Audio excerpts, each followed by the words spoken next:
Can't hear anything, huh? Can't hear. Can't hear anything. Please see the volume. We're only able to see the pictures.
That crown is a real and eternal reward that Jesus himself will place on the heads of those who endured faithfully. But faithfulness in the middle of suffering is no small thing. The tears can be many. The nights can feel endless.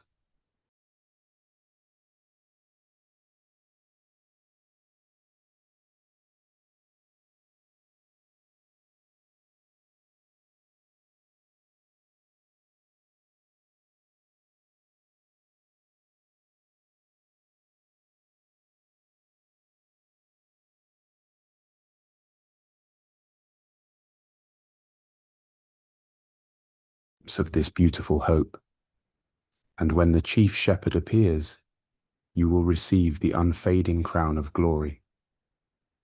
One day, you will stand before Jesus, not the version of him we imagine, but the real living King, whose eyes burn with love and whose hands still bear the scars of the cross. And on that day, every unanswered question will be answered. Every pain will be healed. Every sleepless night, every quiet sacrifice, every moment.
So somebody is observing your plans.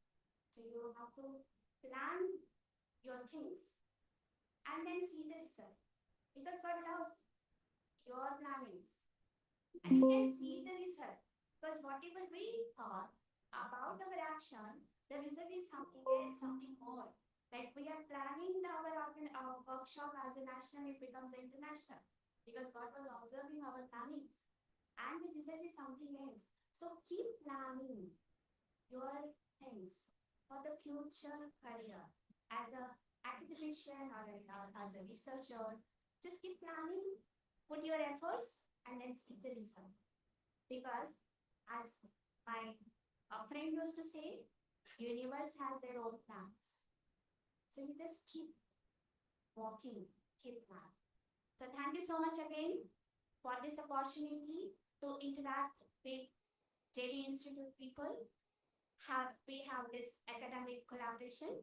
We're really grateful for this academic collaboration, sir. We wish and we feel that we will have more opportunity, certainly, to interact with you as an academician. Thank you so much for the beautiful campus where you have make arrangement to stay here. We are really enjoying. Thank you for all the arrangement. My special thanks to, of course, Professor Nishant is there, but as he is our co-organizer, but his colleagues, like all the faculties, especially Dr. Dinesh and Dr. Krimal, I would like to personally thanks to them for their constant efforts since first one when we met. Thank you so much, Dr. Dinesh and Dr. Clement, and all the student volunteers who are contributing to this event. Thank you so much to all the students. Now I hand over the session to wind up the session to Gayatri. Request her. Thank you so much, everyone. Thank you, Dr. Arjun. Thank you for staying here. And congratulations to Dr. Vindication again for the release of this book. Thank you, everyone, for being part of this inaugural session.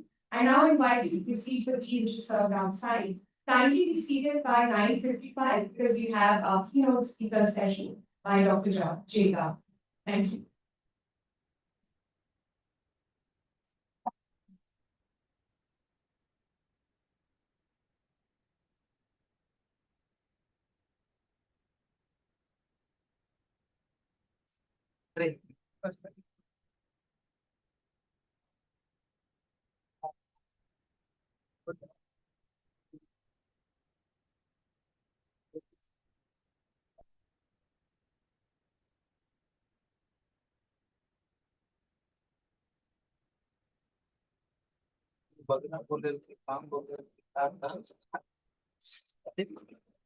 गाना बजेल गाना कुआं से बजा कुआं से connect है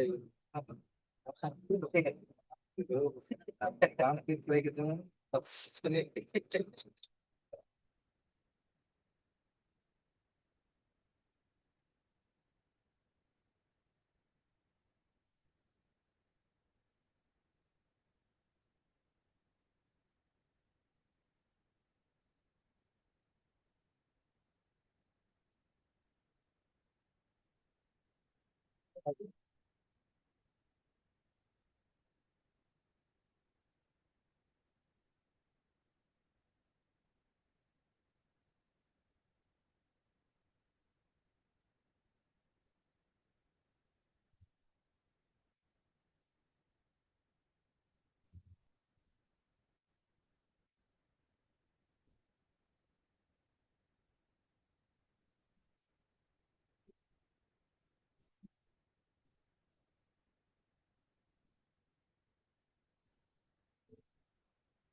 Right, this is. Yes, now you can speak. Hello, Dr. Jay Karthik. Music I think you're on mute. What I'll do is I'll just log in from my computer and then we can speak. I'll log in from my computer. Yes, please go ahead. Okay, can you hear me now? Madam, he is able to hear. Okay. Can you hear me now? Again with her. Yes, we are able to hear you. Yes. Excellent. Dr. Garfield, Excellent. we've just made you co-host. So you'll be able Thank to you. do all of that, even presenter if you would. Just, yeah, they have gone for Wonderful. tea. Thank you Yeah, so they've just much. gone for tea. So as they come back, we'll be. Oh, now there's two of me.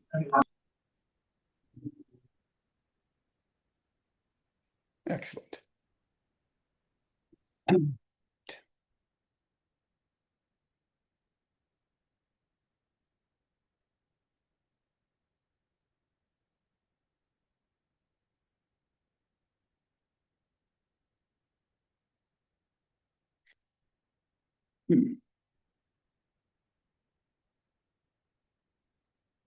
It's good.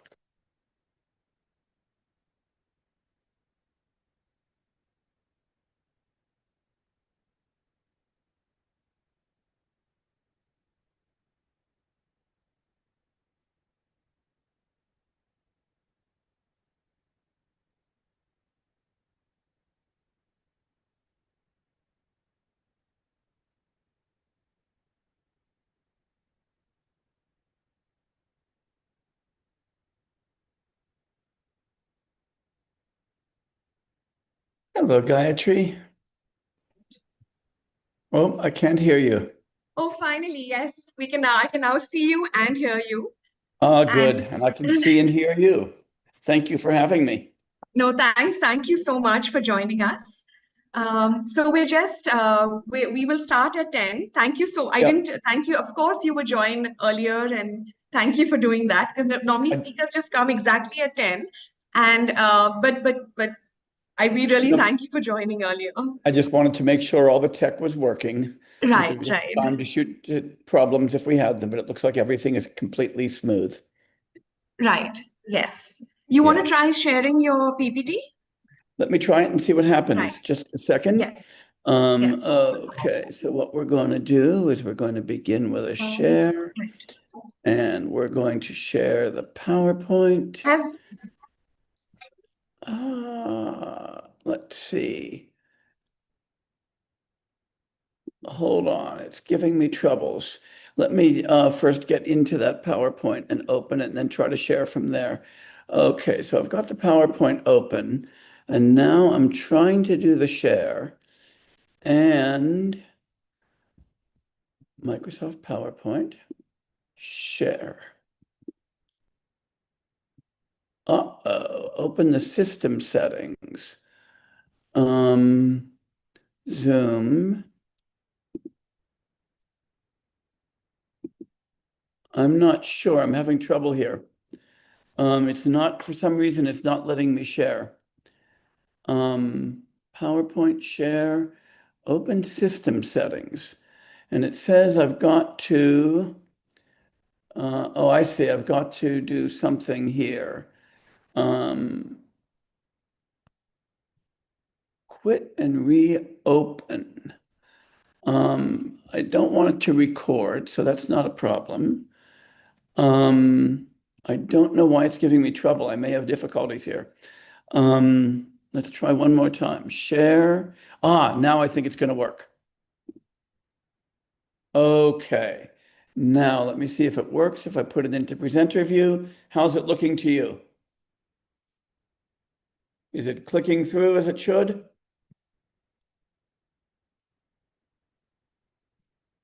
Is it okay? Excellent. Okay. So now I'll stop the share and come back to it when it's time. Excellent. See, it's good to be on early so we could solve any problems. yes. No, that of course, yeah. So now because there was a problem with unmuting and muting myself as well. So the thing is now they've made me co-host as well. So now it should all be seamless. Excellent. Excellent. This is why we get on a few minutes early, besides having a Yes. chance to chat. Yes. How many people are you expecting for the So we conference? have around 250. I'm just going to close the door because there's a little bit of noise outside, so you may not be able to hear Okay. me as clearly.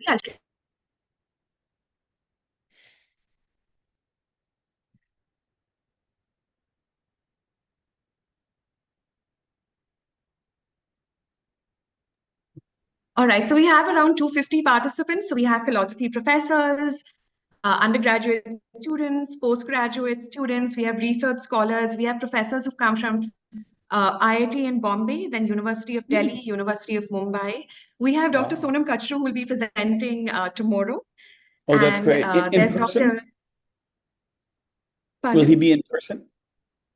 No, he will also be online. He will be I online. see. It'll be late Yeah. night for him, but he's agreed Yeah. to come. So we'll be beginning tomorrow's 8:30 a.m. so that it's easier for him. Tomorrow we begin day 2 with his session. That's And great. Dr. Lisa Davis, I don't know whether Yeah. she says she's yeah, She's a good right. friend. So she'll also be yes. So she'll also be Excellent. presenting tomorrow. Uh-huh. And Dr. Sonam did want to join in for this session, but he said he'll watch the recording later. I think Dr. Lisa is trying to join.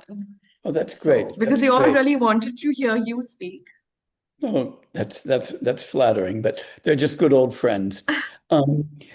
Is Pradeep Gokhale coming? Do you know?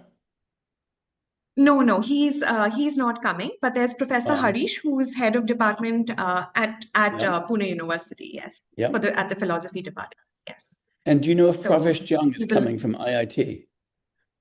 Oh no, he's not coming. But from IIT, there's someone called Professor C.D. Sebastian who's Oh, joining us. wonderful. Okay. Yeah, I was just Yeah, so curious about where my he'll be various friends presenting. were. Right. Right. So Professor C.D. Sebastian will present in this panel. So later on. Excellent, So excellent. yeah. Yes. Well, it sounds like it's going to be a fun conference. I'm sorry that I can't participate the whole It's going to time, be but going to be. yeah. And in fact, the last time we had organized, the University of Mumbai had organized an international conference. So Dalai Lama was the keynote speaker. So now we have you. So you've come way down in the world. No. There's a lot of excitement that that has been generated at the minute the audience heard your name, they've seen our schedule. Everyone's really looking forward to hearing you speak. And Oh gosh. there's been there's been a lot of talk on your topic because they thought it was so simple, it was so elegant, and they're very curious about what you're going to say. It'll be the ruminations of an old man who just retired.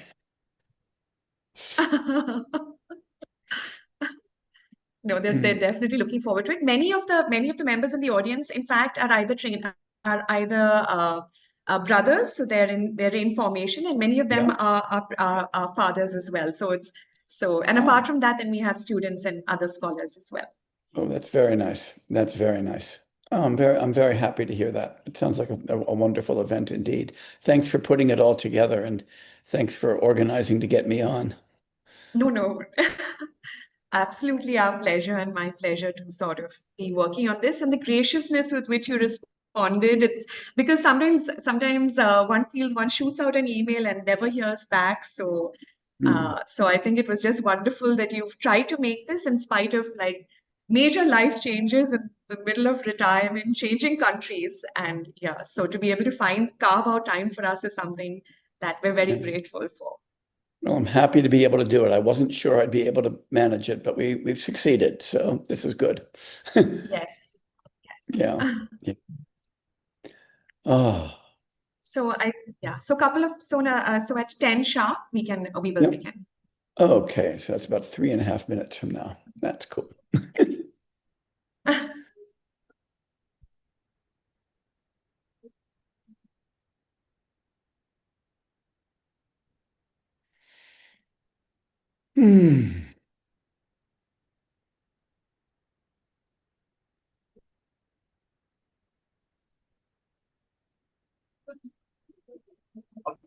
All set. Great.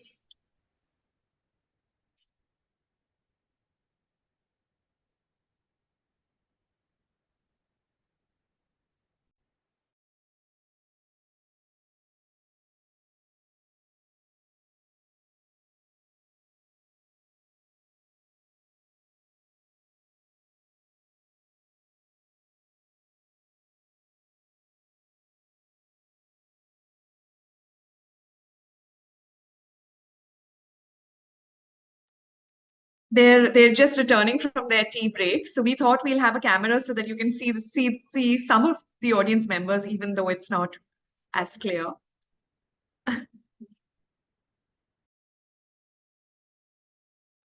Thank you. That will be fun. Yes. And what We kind have of the work do you do, president of the Gayatri? institute, the registrar. Yeah, but I don't think you can see them all from here. So yes, you No, were but saying? it's still fun. I see the crowd starting to filter in. Yes, yes. Yes. What kind of work do you do, Gayatri?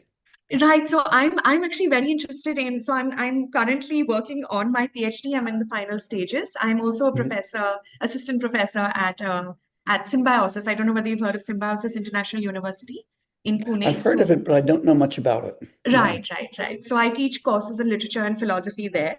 So what I'm in fact trying, and we can, if you have the time, we can.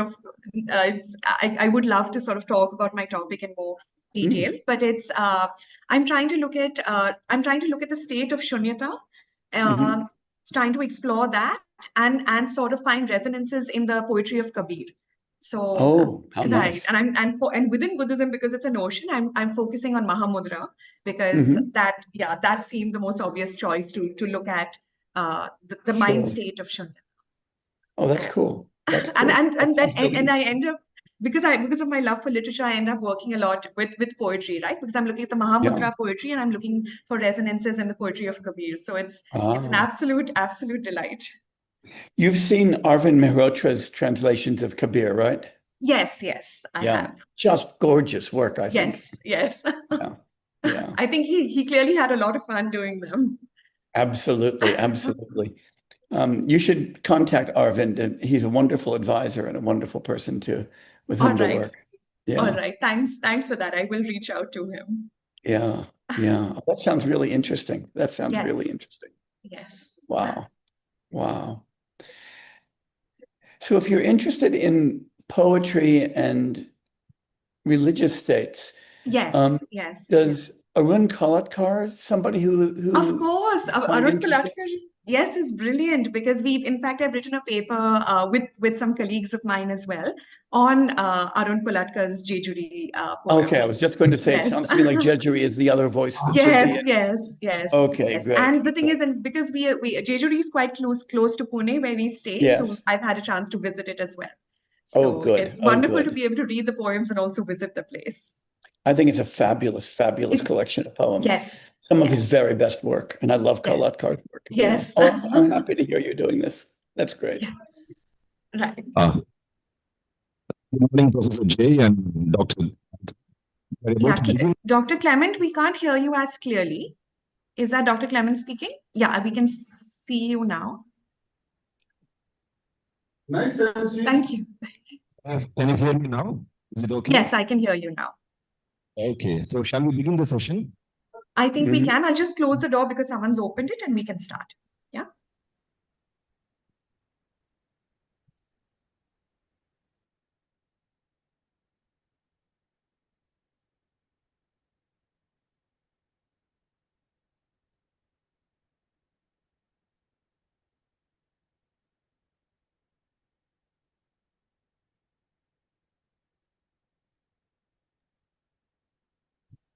All right. So, Dr. Clement, you can hear me clearly?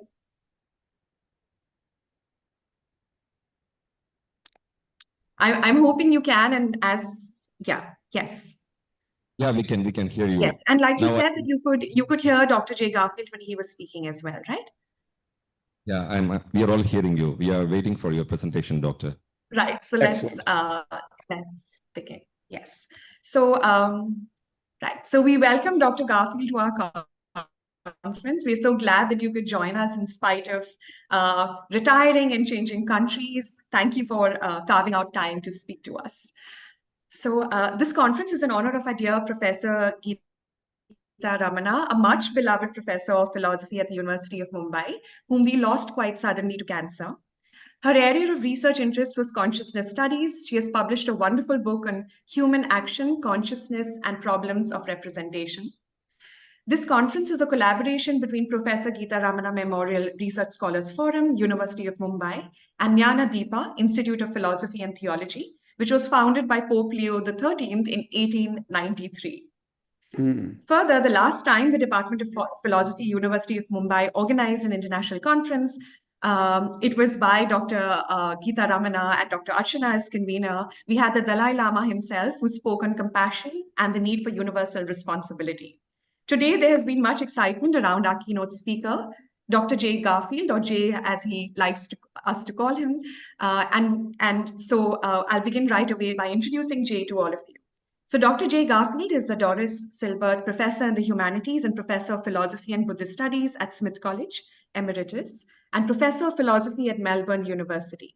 He has taught at Harvard Divinity School, Yale University, the National University of Singapore, Yale NUS College, the Central Institute of Higher Tibetan Studies, and Hampshire College.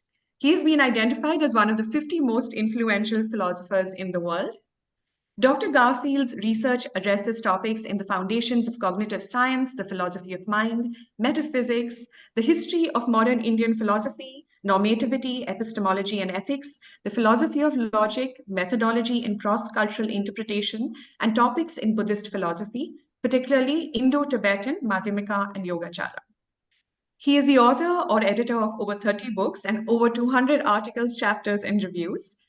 I will not read out even the list of his most recent books is quite long, so I will just give you a sense. They range from Losing Ourselves, How to Be a Person Without a Self, to The Concealed Influence of Custom, Hume's Treatise From the Inside Out.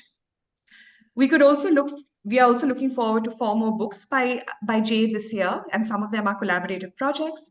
How to Be Really Kind, Shanti Deva's How to Lead an Awakened Life. By the Light of the Moon, beautiful, beautiful title, Chandrakirti's Prasangika Madhyamika. Krishna Chandra Bhattacharya's Subject as Freedom, a Contemporary Translation, and Norms and Nature. I will now introduce very briefly and hand over the session to our chairperson, Professor Henry D. Almeida.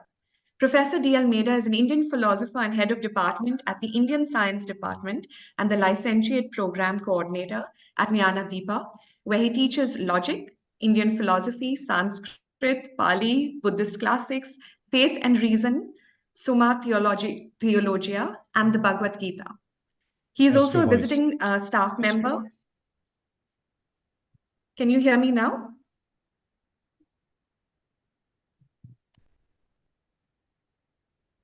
Can you all hear me? Yeah. Dr. J, can you hear me? Oh, you can hear me. I can hear you, yes. You can hear me, right? Yes. Clement? Yeah. Clement, can you hear me?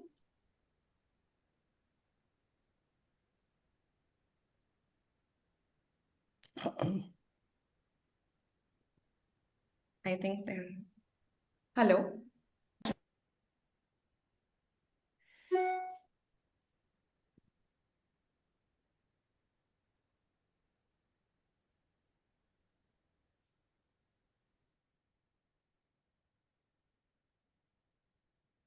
Uh-oh.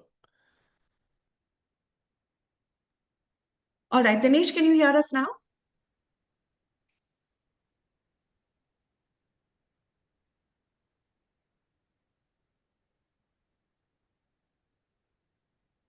Dr. Dinesh?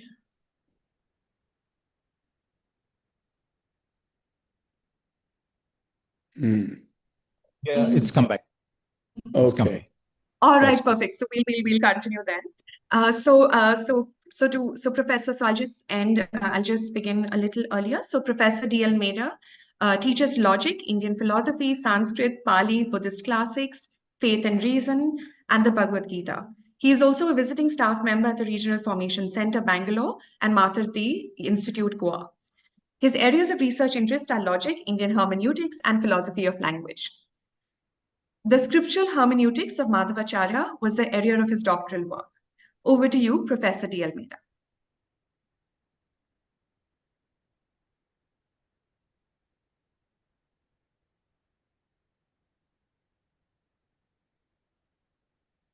Yeah. So Professor Garfield, Professor D. Almeida will be joining from the conference hall itself. So he's just getting onto the stage. Okay. No problem.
I can hear nothing from the hall.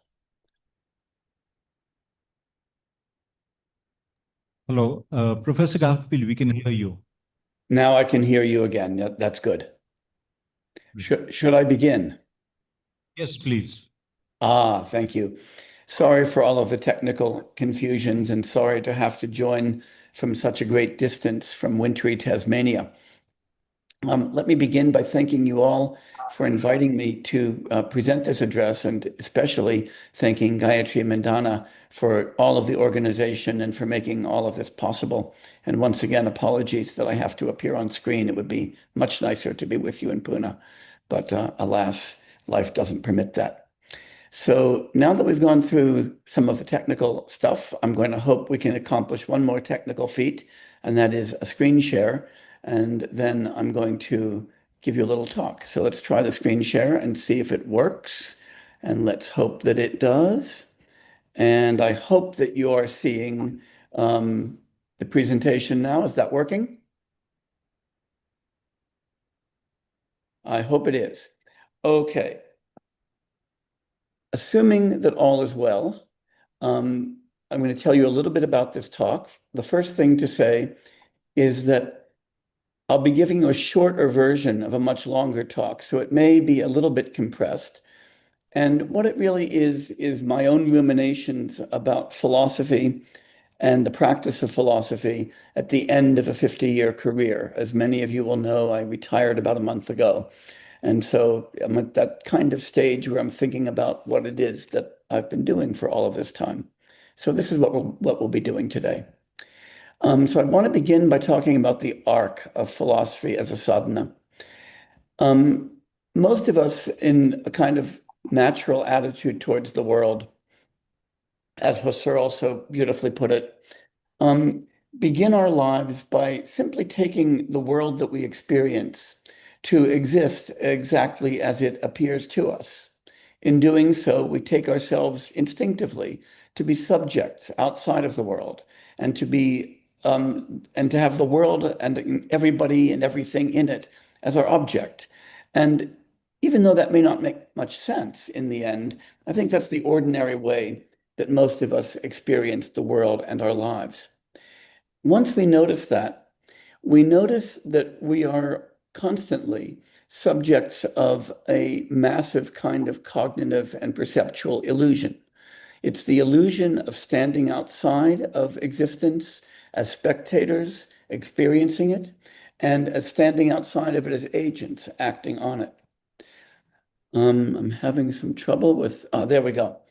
When we begin philosophical reflection and begin to question this natural attitude towards the world, we have to begin by bringing that attitude, by bringing that experience into much sharper focus, and then to turning our philosophical attention to the difference between the way the world appears to us, including the way we appear to ourselves, and the reality of our lives as embedded within the world. Because I like to think about this from the standpoint of Indian and Tibetan Buddhist philosophy. I think of this as the task of the first turning of the wheel of Dharma, the turning that's revealed in the Pali Canon. Once we do this, though, once we draw our attention to the difference between the way the world is and the way it appears to us, we find ourselves introducing a number of much more sophisticated dualities. The duality between appearance and reality, the duality between illusion and reality, the duality between subject and object, the duality between conventional truth and ultimate truth, all of these philosophical dualities that immediately confront us. And as soon as we do that, we find that there's a kind of philosophical demand, to use K.C. Bhattacharya's beautiful turn of phrase, to reconcile those dualities, to take those dualities into a unity. One way to put that is that the recognition of any duality in philosophy immediately involves as well a recognition for the reconciliation. And we can see that as the project of the second turning of the Wheel of Dharma, the turning that began with the Prajnaparamita, or Perfection of Wisdom Sutras, and articulated so beautifully by Nagarjuna and his commentators, including Chandrakirti. So once we begin thinking about how to reconcile those dualities, philosophical contemplation takes us much further. It takes us beyond a mere theoretical appreciation of the distinctions, the distinction between subject and object, conventional and ultimate, illusion and reality, and so forth, to a further understanding, a further reflection, and an attempt at developing what I'd like to call a non-dual experience of being in the world. And I think the achievement of that kind of experience, of a non-dual existence in the world, not simply a theoretical understanding, but experience, is the task of the sutras and the shastras of the third turning of the Wheel of Dharma. That is the Yogacara turn that begins with the Samdhinirmochana Sutra, the sutra unraveling the thought, and articulated so beautifully in the works of philosophers like Asanga, Vasubandhu, Stiramati, Vinitadeva, and their followers. And I think that once we see that, we get one more step, and that is to understand finally what the real goal of philosophical practice is.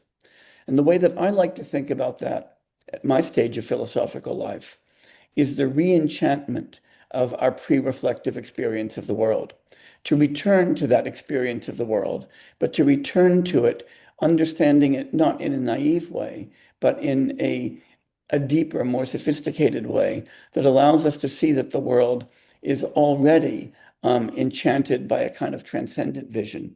And I think that's the vision that we get from a close reading of Advaita Vedanta, especially as it's articulated in the what's sometimes called the Neo-Vedanta movement of late 19th and early 20th century India.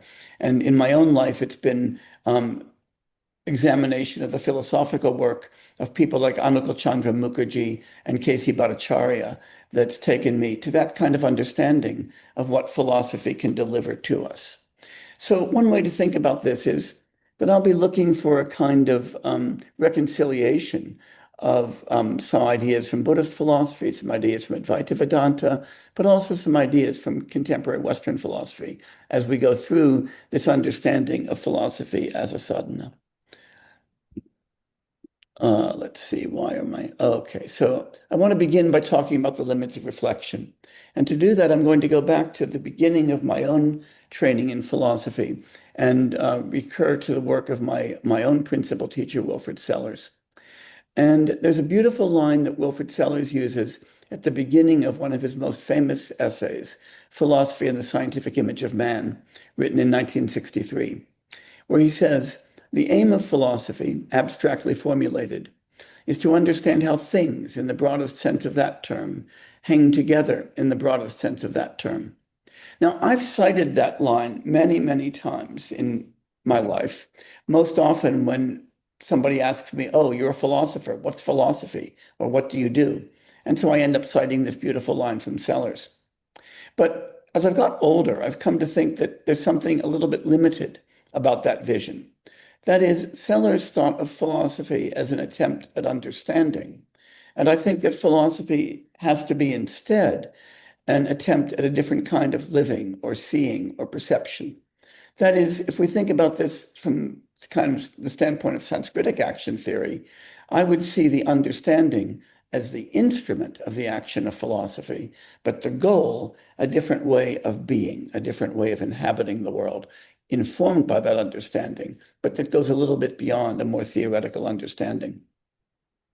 And to get at that idea, I'd like to refer to a beautiful Chan or Zen koan about this. And the koan goes like this. It's an early Chan koan from the Tang Dynasty. It says, "Before I studied Zen, or Chan, Mountains were mountains and waters were waters. After studying Zen for some time, mountains were no longer mountains and waters were no longer waters. But now, after long study, mountains are just mountains and waters are just waters. Now, I think this koan bears a great deal of reflection, and it really is a beautiful reflection. I think takes us one step deeper than Seller's own reflection on the purpose of philosophy. We begin in a totally naive and natural way of understanding the world. Mountains exist independent of us. Mountains stand, of course, in this tradition for objects, concrete objects. Waters or change, transformation processes exist just as waters, just as change or transformation or as processes. And we find ourselves naively standing outside of the objects of our world and the processes of our world, experiencing them and thinking of them as existing just as they are. But after a little bit of reflection and deeper philosophical insight, we recognize that the mountains that populate our world, the objects with which we interact, are in fact our own cognitive constructions. This isn't something mystical. This isn't something idealistic. We come to recognize, just using plain old cognitive science, that when we observe an object, a mountain or a simple table or chair or another human being in front of us, that impingement of energy on our senses, light on our eyes, air pressure on our ears, chemicals on our nose and our tongue, pressure on our fingers, gives us information that travels up neural pathways into our brain that's processed through a lot of very complicated cognitive processing to generate the experience of a mountain or a table or a person, to generate the experience of change, transformation, or of a water. And that all that we are really immediately experiencing is the effect and the product of those complicated neurochemical and cognitive processes. So what we take to be mountains and waters that exist independently of us are in fact complicated constructions in which we ourselves are deeply implicated. So mountains appear no longer to be mountains. Waters no longer appear to be waters. They appear instead simply to be the experiential effects of cognitive and physical processes to which we have no immediate access at all. That's the insight into their emptiness. But that can't be the end of it, because we don't want philosophy to leave us in a situation where we deny the very reality of the world in which we're embedded. That would force us even to deny the reality of the brains, the cognitive processes, the experiences that we took to be the only real things at the second moment. At the end, we recognize that the mountains and waters we experience, the objects, the transformations, the changes, our own subjectivity and cognitive states, and the objects delivered by those states are indeed objects and processes. But they're objects and processes deeply mediated by our own form of experience. They're just mountains. They're just waters. They're nothing more than that. They're not independent phenomena that somehow against which we stand. They're rather the furniture of the world that we inhabit, not a world against which we stand as subjects and agents. It's that kind of transformation, the transformation from that first moment of naive perception to the final moment of a re-enchanted perception, towards which I think philosophical practice is really aimed. And that the Salarzian reflection is nothing but a moment in that philosophical dialectic. So now I want to take you through a little bit of the re-enchantment of the world as I've experienced it in 50 years of philosophy. And to begin with Nagarjuna, the guy with whom I always like to begin, and the dualities we get in the two truths. And so I begin with some central verses from Mula Madhyamaka Karika, Nagarjuna's fundamental stanzas on the middle way. And this is in chapter 24, verses 18 and 19. And I'm sure that most of you are familiar with these famous verses. Nagarjuna says, the Buddha's teaching of the Dharma is based on two truths, a truth of worldly convention, that's, loka vyavahara satya, or samvarti satya, and an ultimate truth, paramartha satya. And he says, those who don't understand the distinction between these two truths don't understand the Buddha's profound teaching. So if you don't understand the difference between ordinary conventional truth, in which things show up as mountains and waters, as objects and processes, as things about which we can talk, as dependently originated phenomena in the network of Praticca. If you don't understand the difference between that and the ultimate truth, which is the emptiness of those things, of any intrinsic reality, the fact that from the standpoint of ultimate reality, none of those things exist at all, but are only the manifestations in our consciousness of this vast network of processes to which we have no access at all. You don't understand the Buddha's teachings. Because what the Buddha was doing, especially in these second turning texts, is explaining that even though the world appears to us to exist independently, and the phenomena in the world appear to us to be substantial, dravyasat kinds of existence, in fact, the only things we understand are dependently originated, constantly changing, intrinsically empty phenomena. And that's the difference. So to understand, to come to see these things as empty is the first moment of the dialectic. And so then Nagarjuna says that which is dependent origination, that is the ordinary conventional world, is explained to be emptiness, is explained to be shunyata. And he says that being itself a dependent designation, prajnaptya upadaya, is itself the middle way, majjhima pratipada. Now, when Nagarjuna is saying that, he's taking on that burden that I talked about a little while ago, of saying that the moment we do philosophical reflection that forces us into a duality between the conventional and the ultimate, between the apparent and the real, we're forced to ask how to reconcile that duality. Because if we don't reconcile that duality, we don't have any knowledge at all or any experience at all. And we leave ourselves in this unpleasant predicament where nothing we see is real. So Nagarjuna here is telling us that the duality itself is merely a dependent designation, is merely one more piece of Praticca, is merely conventionally existent, and therefore empty, and therefore the middle way. The duality is reconciled by understanding that dependent origination, Praticca, and emptiness, shunyata, are exactly the same thing, seen from two different points of view.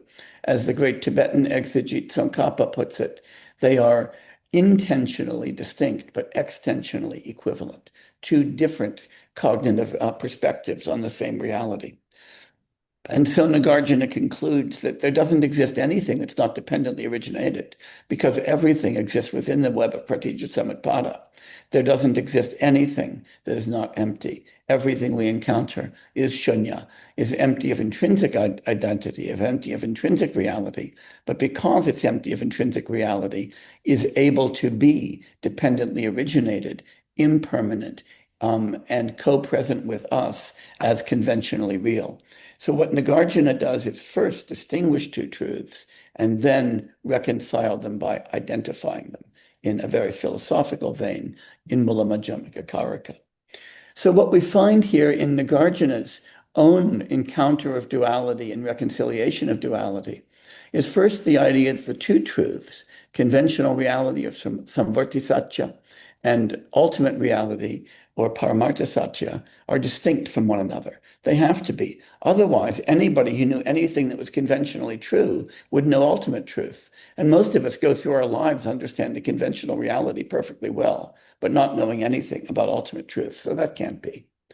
On the other hand, and moreover, he says, if we're going to understand our world, we have to understand each of these two truths. We have to understand the conventional truth and the ultimate. And in particular, he points out that we can't simply dispense with conventional truth in favor of the ultimate. To do that would be a fool's errand, because the only way that we can come to understand the ultimate truth is through conventional means, through language, through thought, through reasoning, and through all of these conventional practices.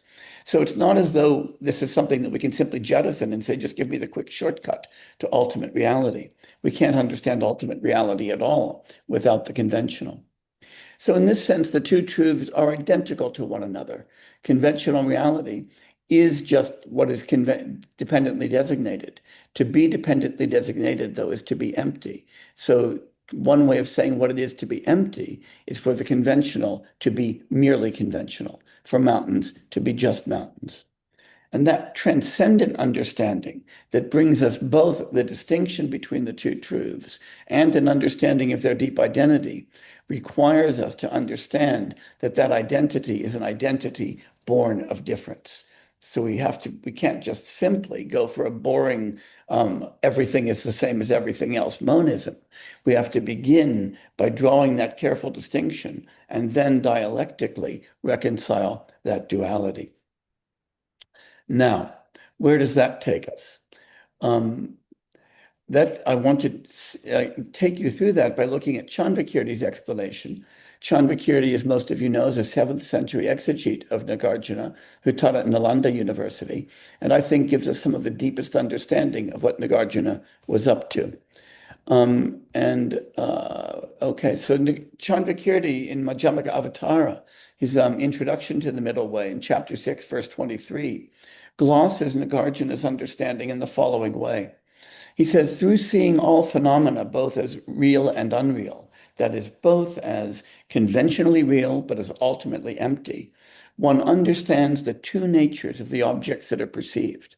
That is, he's arguing that every phenomenon has two natures, a conventional nature that is part of its reality, in virtue of which we can interact with it and come to know it, and an ultimate nature of being empty of any intrinsic existence. He says the object of correct perception of the deepest understanding is the way things really are, that is, their emptiness. The object of false perception is conventional truth. Now, it's tempting maybe to see this verse as arguing that conventional truth doesn't really exist at all, that it's simply an illusion or a hallucination. I think we need to be careful because that term false, that term, mithya, is always glossed in Sanskrit in terms of being deceptive.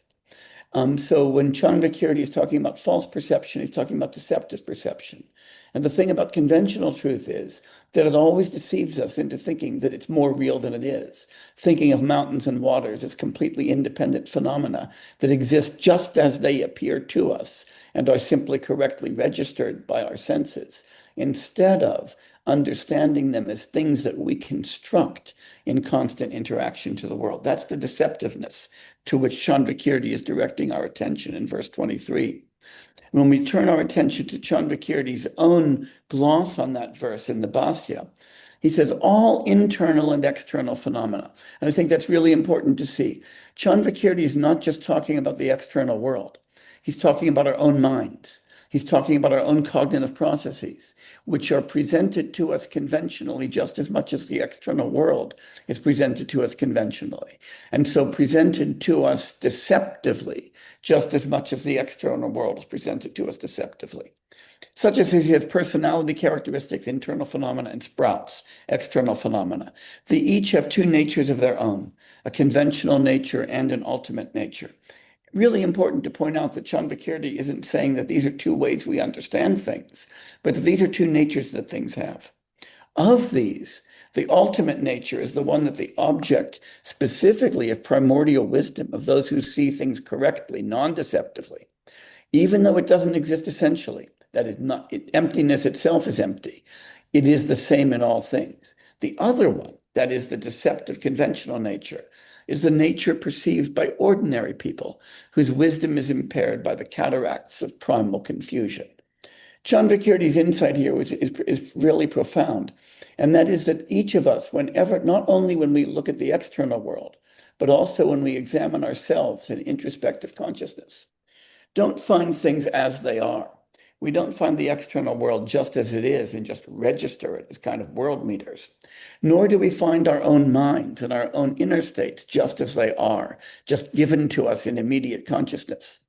Rather, we always encounter them only as they appear subject to the conditions of our own perception, apperception, and reasoning. And the primal confusion is to think that the objects of our understanding exist just that way, independent of our understanding, and that we just register them, instead of constantly recognizing that we're constantly, every moment, constructing our own experience, whether it's of external objects or of ourselves. That's the fundamental illusion to which we are suspect. So coming back now to Wilfrid Sellars from Chandrakirti, just as Nagarjuna talks about two truths, and Chandrakirti adumbrates them as two natures of every phenomenon, Wilfrid Sellars famously in philosophy and the scientific image of man distinguishes two images of persons in the world. There we go. One is the manifest image and the other is the scientific image. The manifest image is the image, as he puts it, in which human beings first encounter themselves as persons in the world. It's the world of ordinary middle-sized dry goods, tables and chairs and auditoria and computers and chai stalls and samosas and everything else we encounter. But that's also a world that's saturated with normativity. It's the world in which we find justification, the world in which we can ask questions and answer why. It's the world in which we encounter our own ethical consciousness and our relations to one another. When we take ourselves as subject to norms, whether those are epistemic norms, logical norms, political norms, legal norms, or ethical norms, that's what it is to take ourselves as persons. Our self-consciousness as persons is always, Sellers points out, our self-consciousness as norm-governed individuals, that is, as inhabitants of the manifest image of the world. But the scientific image of the world that we get through sciences as diverse as psychology, physics, chemistry, biology, cognitive science, that's the image that contains all of the theoretical entities that explain the manifest image. So when we ask, gee, how does the mind work? And we come up with the cognitive posits of cognitive science. When we ask, how does water freeze? And we start talking about chemistry and thermodynamics. When we ask ourselves, how does the sun work? And we find ourselves talking about the quantum events in physics.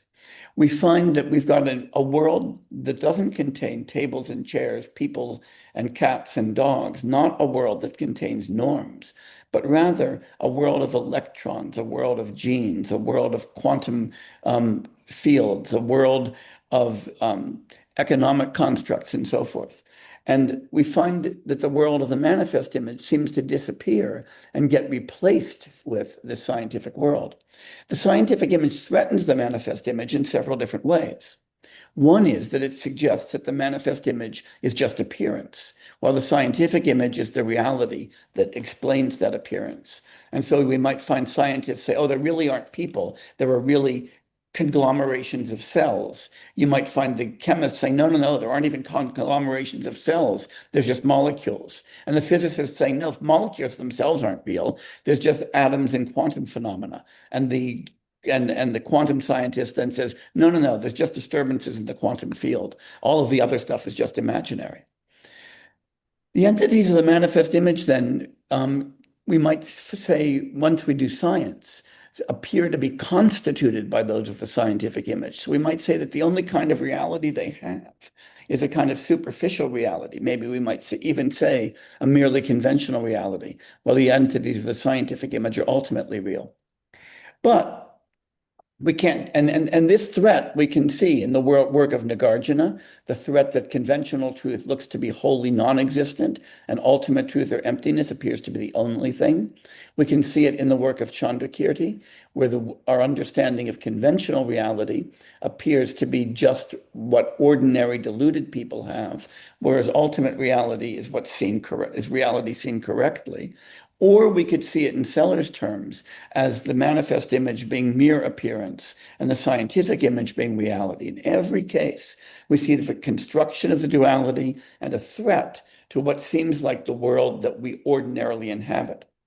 But Sellers pointed out very perceptively that that the scientific image can't get off the ground and can't even make any sense without the manifest image.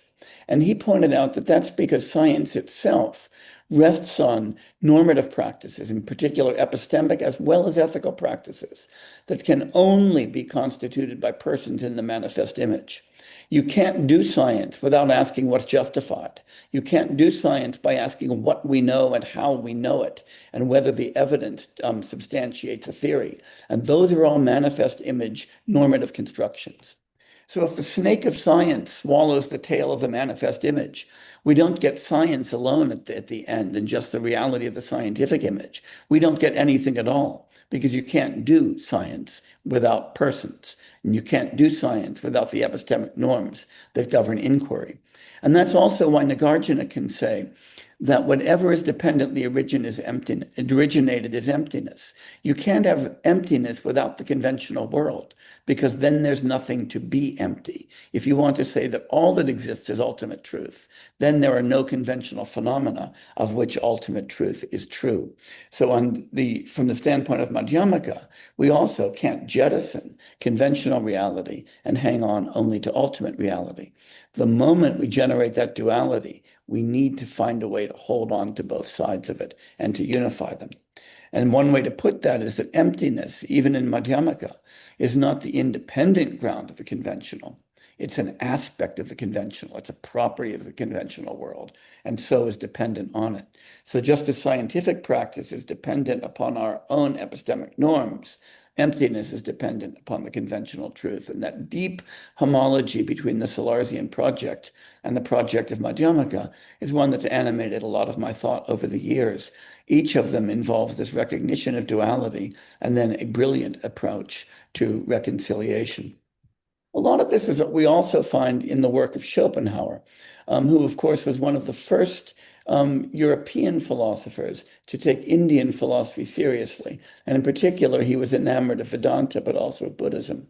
And I'm looking now at the very first paragraph of Schopenhauer's magnum opus, The World as Will and Representation, where he says, the world is my representation. That is, he understood that the world that I inhabit is something constructed entirely by my mind. There's no other way to understand it. Again, that's not mystical idealism, that's just good cognitive science. And he says, this is a truth valid reference to every living and knowing being, though human beings alone can bring that into reflective, abstract consciousness. The point of philosophy is not only that to know the world, but to know how we know the world. He says, if we do so, philosophical discernment has dawned on us. It then becomes clear and certain to him that he does not know a sun and an earth, but only the eye that sees the sun, the hand that fills the earth, and a world around him is there only as representation. In other words, only in reference to that which represents it, and that is he himself. Everything in any way belongs and can belong to the world is inevitably associated with being conditioned by the subject and exists only for the subject. It's one of the deepest expressions of the truth of transcendental idealism and of the truth of Advaita Vedanta that we find in any literature in the world. Thomas Nagel noticed the same thing in his book, The View from Nowhere, and saw it as inducing a deep philosophical paradox.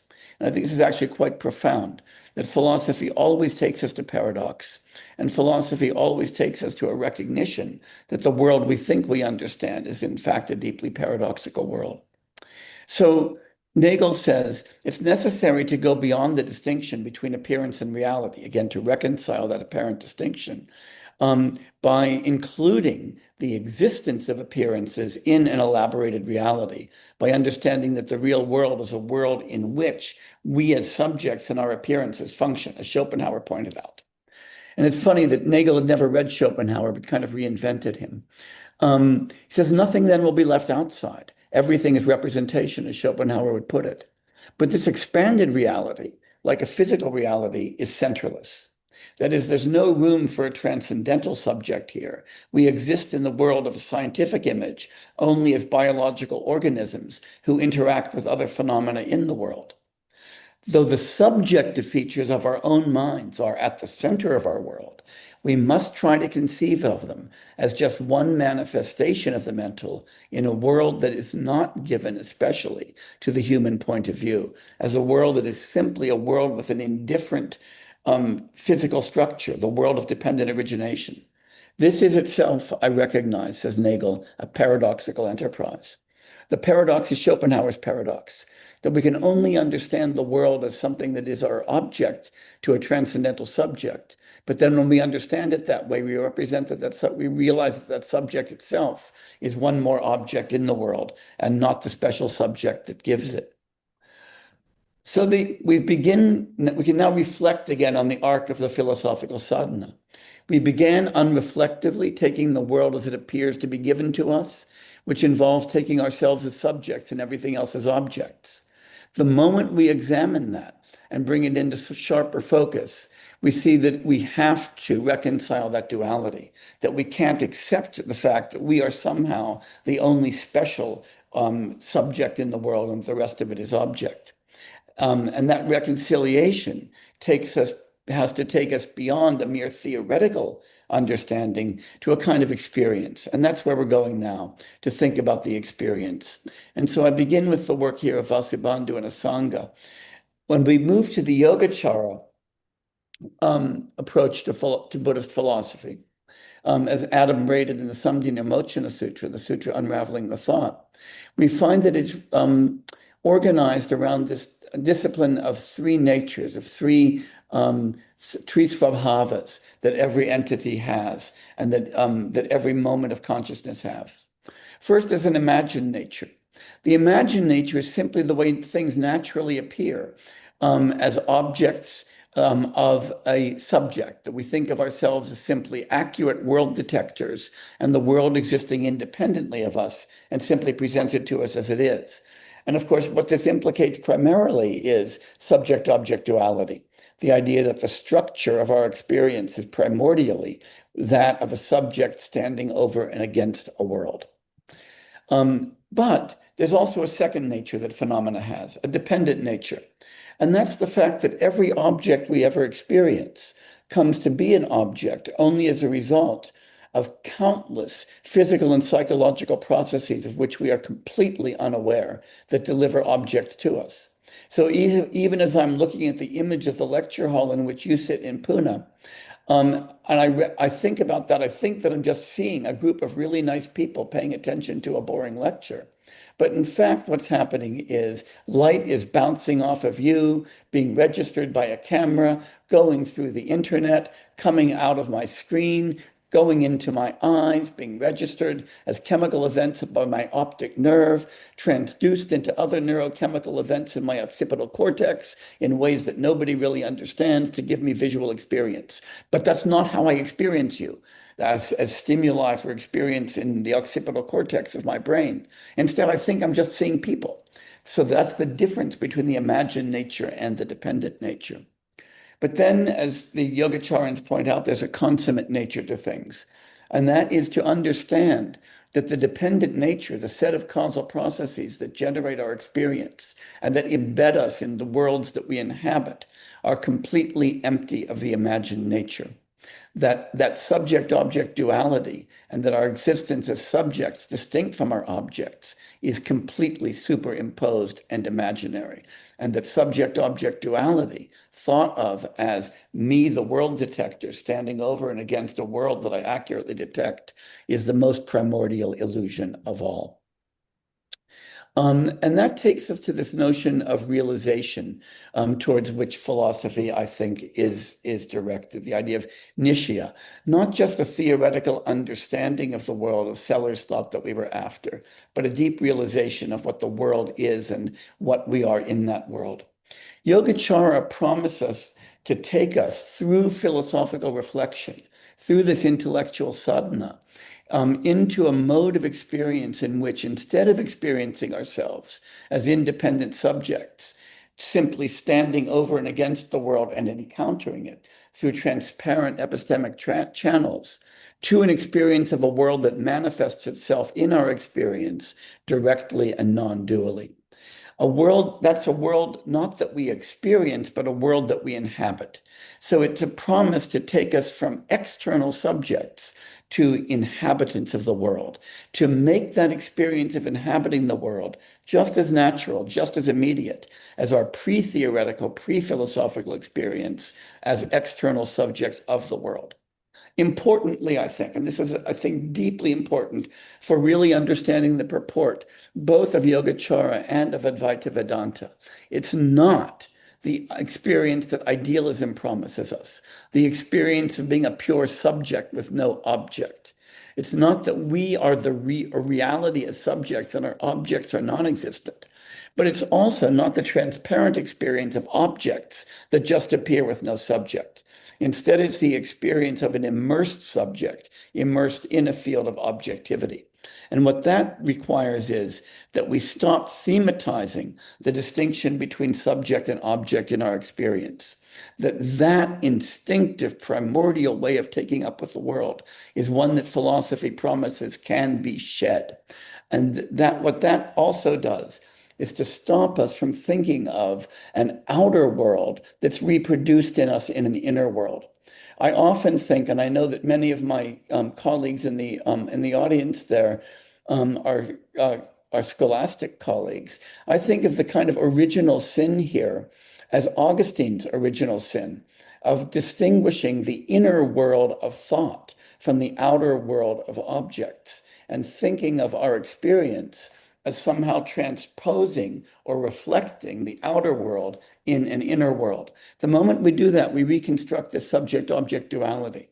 I want to argue that the act of philosophical reflection is aimed at dismantling that Augustinian perspective, dismantling the distinction between the inner and the outer, replacing a view of us as standing outside of the world and reconstructing it with an experience of ourselves as inhabiting the world.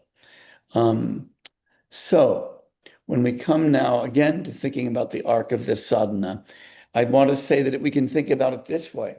We come to philosophy as beginners, as students, not even noticing that we're constantly distinguishing between subject and object, not even noticing that in our everyday life, we're constantly distinguishing between appearance and reality, not even noticing that when we start to notice that, we're distinguishing between the conventional and the ultimate, between the categorized and the uncategorized, between the manifest and the scientific, the objective and the subjective, and thinking of these as completely distinct from one another. But philosophical analysis takes us to understanding the fact that we're constantly drawing these distinctions, that we're constantly using these distinctions to reconstruct our experience. The first step is to experience those distinctions, to experience those dualities, and to recognize reflectively the dualities that we constantly constitute pre-reflectively. But then this is the point of the Yogacara and the Advaita Vedanta, to recognize that these dualities themselves aren't the recognition of illusion, but are themselves illusory dualities that need to be transcended. And this takes us to a reflective understanding of our situation in the world. What Yogacara promises to us, and why I find it so enchanting, is a return to this primordial experience of mountains and waters prior to the superimposition of the illusion of subject and object. That's what it can mean for mountains to be just mountains and waters to be just waters. And that's why I think we have to complete the Buddhist arc with a little bit of Advaita Vedanta. So now we're going to turn from my lifelong preoccupation with Buddhist philosophy to my more recent preoccupation with modern Indian philosophy. And I want to really do this through the lens of Krishna Chandra Bhattacharya, who I think was one of the really great geniuses, not only of Indian philosophy in the 20th century, but of 20th century philosophy. And this is a beautiful line from Krishna Chandra Bhattacharya in his wonderful essay, Advaita and its Spiritual Significance, written in 1936. He says, an illusion, unlike a thinking error, that is simply a computational error or a simple mistake, excites wonder as it's corrected.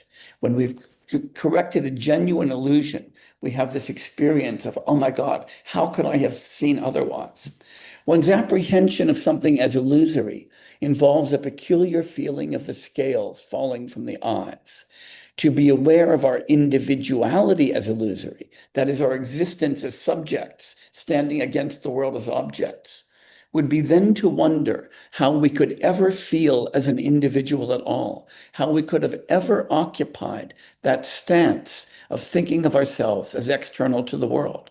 Because after all, just think about this for a moment. Suppose somebody accosted you in the street and said, you are not in the world. You stand outside of the world experiencing it. You'd think they were a madman. Except that that's the way that we experience the world every moment. And Bhattacharya is pointing to the fact that when we come to recognize that we have been experiencing the world as though we're outside of it, even though we're deeply embedded in it, that's when the scales fall from our eyes. And that's the task of the analysis of Vedanta. And then he glosses wonder, that beautiful idea coming out of rasa theory in this way. He says wonder should mean that seeing the rope being a snake, everybody knows the familiar analogy, seeing a world of subject-object duality as really being a non-dual world is a contradiction that yet was presented. That we know that it makes no sense for us to stand outside of the world looking in. Nonetheless, that is the way that we standardly understand things, and we don't even notice the contradiction in it. So he says that spiritual consciousness of one's illusory individuality is explicit consciousness of a self having believed as a not self, of a human being having believed to be this kind of strange singularity. But some people think this is an insight that we could have only got by turning to Vedanta. I want to say that there was also, just at the same time that K.C. Bhattacharya was discovering these ideas in India, Wittgenstein was discovering them in Cambridge. And so those of you who enjoy Wittgenstein's Tractatus will recognize that these very ideas I've been discussing are presented at the end of the Tractatus when Wittgenstein says, I am my world. But there is no such thing as a subject, a pure subject outside of the world that thinks ideas. The subject doesn't belong to the world either. Rather, it's a kind of limit of the world. Because he asks, where in the world could that metaphysical subject, that pure I, be found? We can't put it in the world, but we also can't put it outside of the world. Neither of those makes any sense. To put it in the world would be, as Bhattacharya says, to make it an object among other objects. To put it outside of the world would be to make it non-existent. And what this shows is that our ordinary everyday experience of our own subjectivity is already paradoxical and contradictory. And Wittgenstein says, you'll say that it's just like the eye in the visual field, that the subject is like the eye and the world is the visual field. But you don't see the eye doesn't exist. And that would give us a non-existent subject, which is hardly something that we think that we are. So do we find ourselves in India or in Europe? K.C. Bhattacharya says that the realization to which philosophy brings us is anarvachaya. It's unassertable, he says, but undeniable. There's no words adequate to expressing this intuition that I'm trying to bring you to, but it's the intuition that has to be the goal of philosophy. Wittgenstein says the same thing. There are indeed things that cannot be put into words. They make themselves manifest, and urges that of which we cannot speak, we must pass over in silence. So what's the goal of the sadhana philosophy?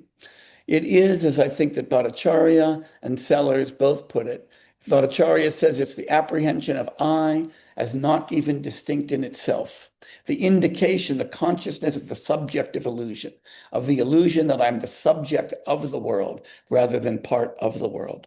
Sellers puts it this way. He talks about philosophers who, in their efforts to break out of discourse into an arche beyond discourse, have provided the most curious dimension of all. And I hope that in this talk, I've introduced you to what could be the most curious dimension of what we together do as philosophers. To start with mountains as mountains, to come to see that they can't possibly be real mountains, that waters can't possibly be the waters we thought they were, but to end with a re-enchantment, understanding mountains as just mountains, waters as just waters, subjectivity as just subjectivity, and ourselves as inhabitants of a world that we never notice as the home in which we do philosophy in the first place. Thank you very, very much.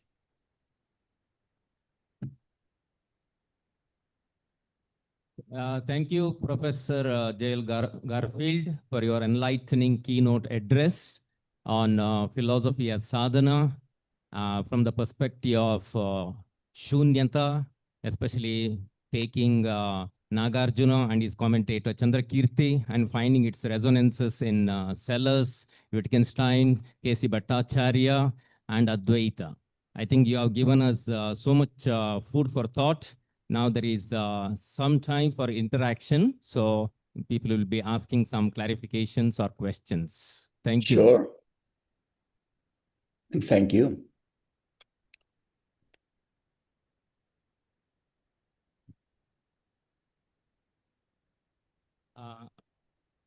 Yes, before others can be ready, I have one question. Sure. Do you see Shunyam in Nagarjuna and Purnam in Advaita as complementary, or one is the face of the other? I think that they are actually gesturing in exactly the same direction, at something that each time we try to put it into words, we succeed in falsifying it, but which we also can only approach through words and conception, as the kind of anirvachaya object to which philosophical reflection is directed. I think that sometimes as philosophers, we feel embarrassed when we talk this way, when we talk about the idea that somehow the reality and the experience of which we're after is something inexpressible. And I'm hoping that each of these traditions can help us to shed that embarrassment and to recognize that it may well be that we live in a deeply paradoxical world that outshines our own cognitive and intellectual capacities. Yeah, thank you. Yeah.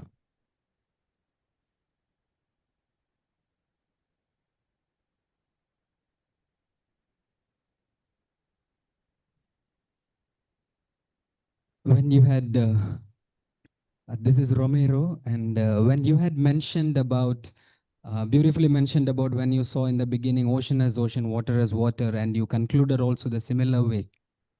I have a question. When you had mentioned that ordinary people, it's for ordinary people, it's not given to their perception about reality.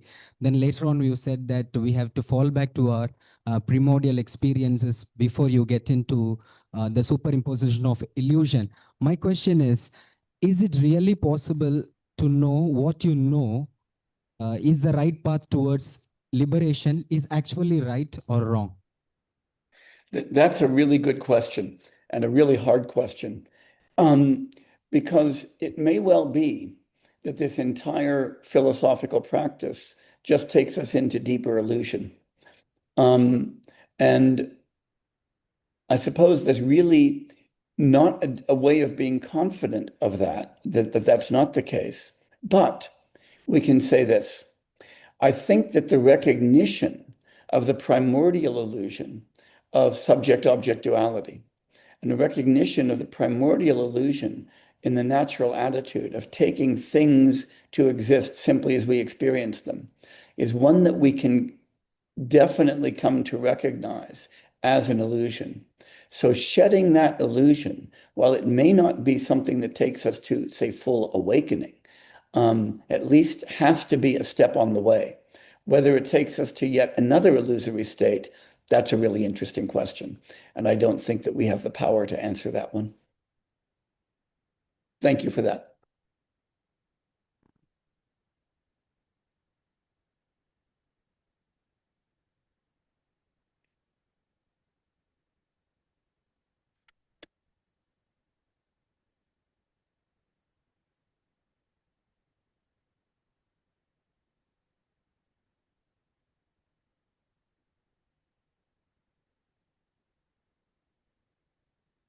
Thank you, Professor Garfield, for your excellent, enriching exposition of the topic.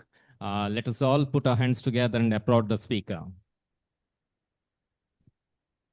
Thank you very, very much for attending. Thank you very much for your attention and for this wonderful opportunity to address this distinguished body. And I wish you all the best for this conference.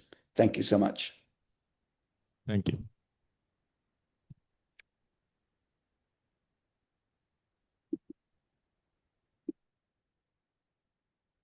Dear friends, we have the second speaker, Professor Hune Margulis, Director of Martin Buber Institute for Dialogical Ecology, New York.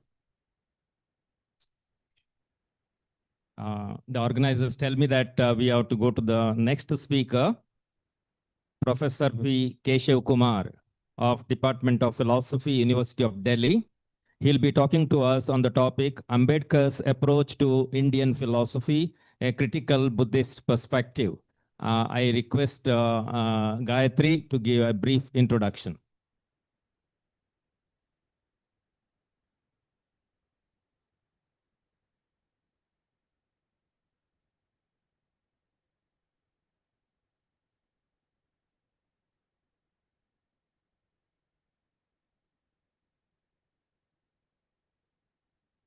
Right. So before I formally introduce the next two speakers, we would like the chairperson to felicitate.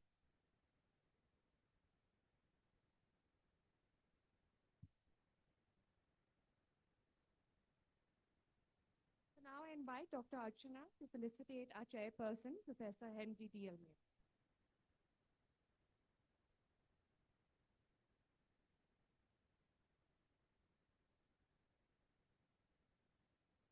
I now invite Professor Henry to felicitate Professor Kesava Kumar.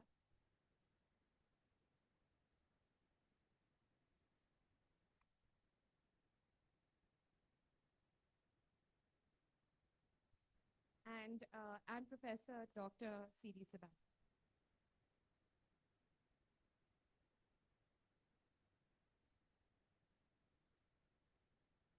So I will now briefly introduce our next two speakers, and then I will hand over the session back to Professor Henry. So Professor P. Keshava Kumar is faculty member in the Department of Philosophy at University of Delhi.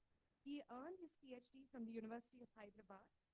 He has previously taught at Pondicherry University before joining Delhi University. His areas of specialization include social and political philosophy, contemporary Indian philosophy, continental philosophy, and Dalit studies. At the University of Delhi, he has introduced several innovative MA philosophy courses, such as the philosophy of B.R. Ambedkar, critical philosophical traditions of India, critical readings of Western philosophy, and Indian materialism. These courses aim to offer alternative perspectives that challenge the dominant narratives within the philosophical discourse. Professor Kumar is author of Political Philosophy of Ambedkar, an inquiry into the theoretical foundations of the Dalit movement, Jiddu Krishnamurti, a critical study of tradition and revolution, and Dalita Udyamam, Velugu Nidalu. So this is a collection of essays on the Dalit movement in Telugu. He is an active commentator on Dalit literary and cultural politics, and he has recently published two poetry collections in Telugu, Adim Puru and Yagire Palem, Nadiche Vancham, and O Kuniragam. Forgive me for my mispronunciations. Our next speaker, Professor Dr. C.D. Sebastian, is a professor of philosophy at the Institute of Technology at the Indian Institute of Technology, IIT Bombay.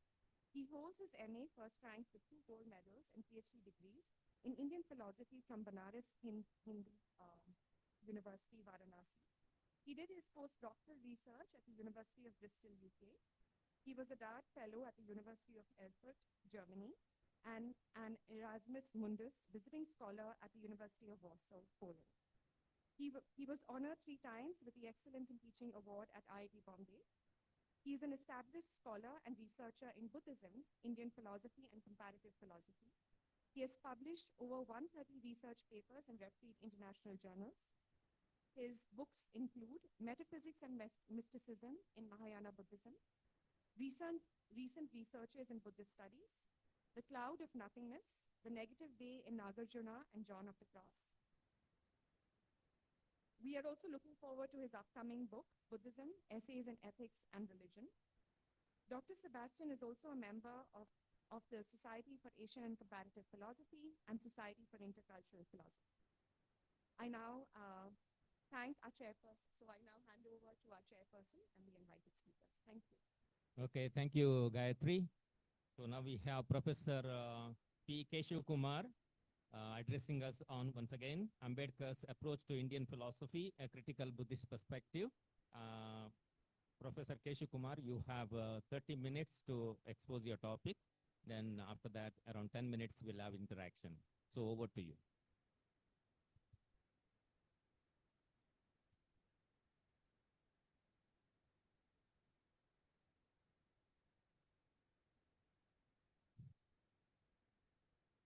Mr. Henry, Mr. Sebastian, Mr. Garfield, Archana, Gayatri, Sri Lakshmi,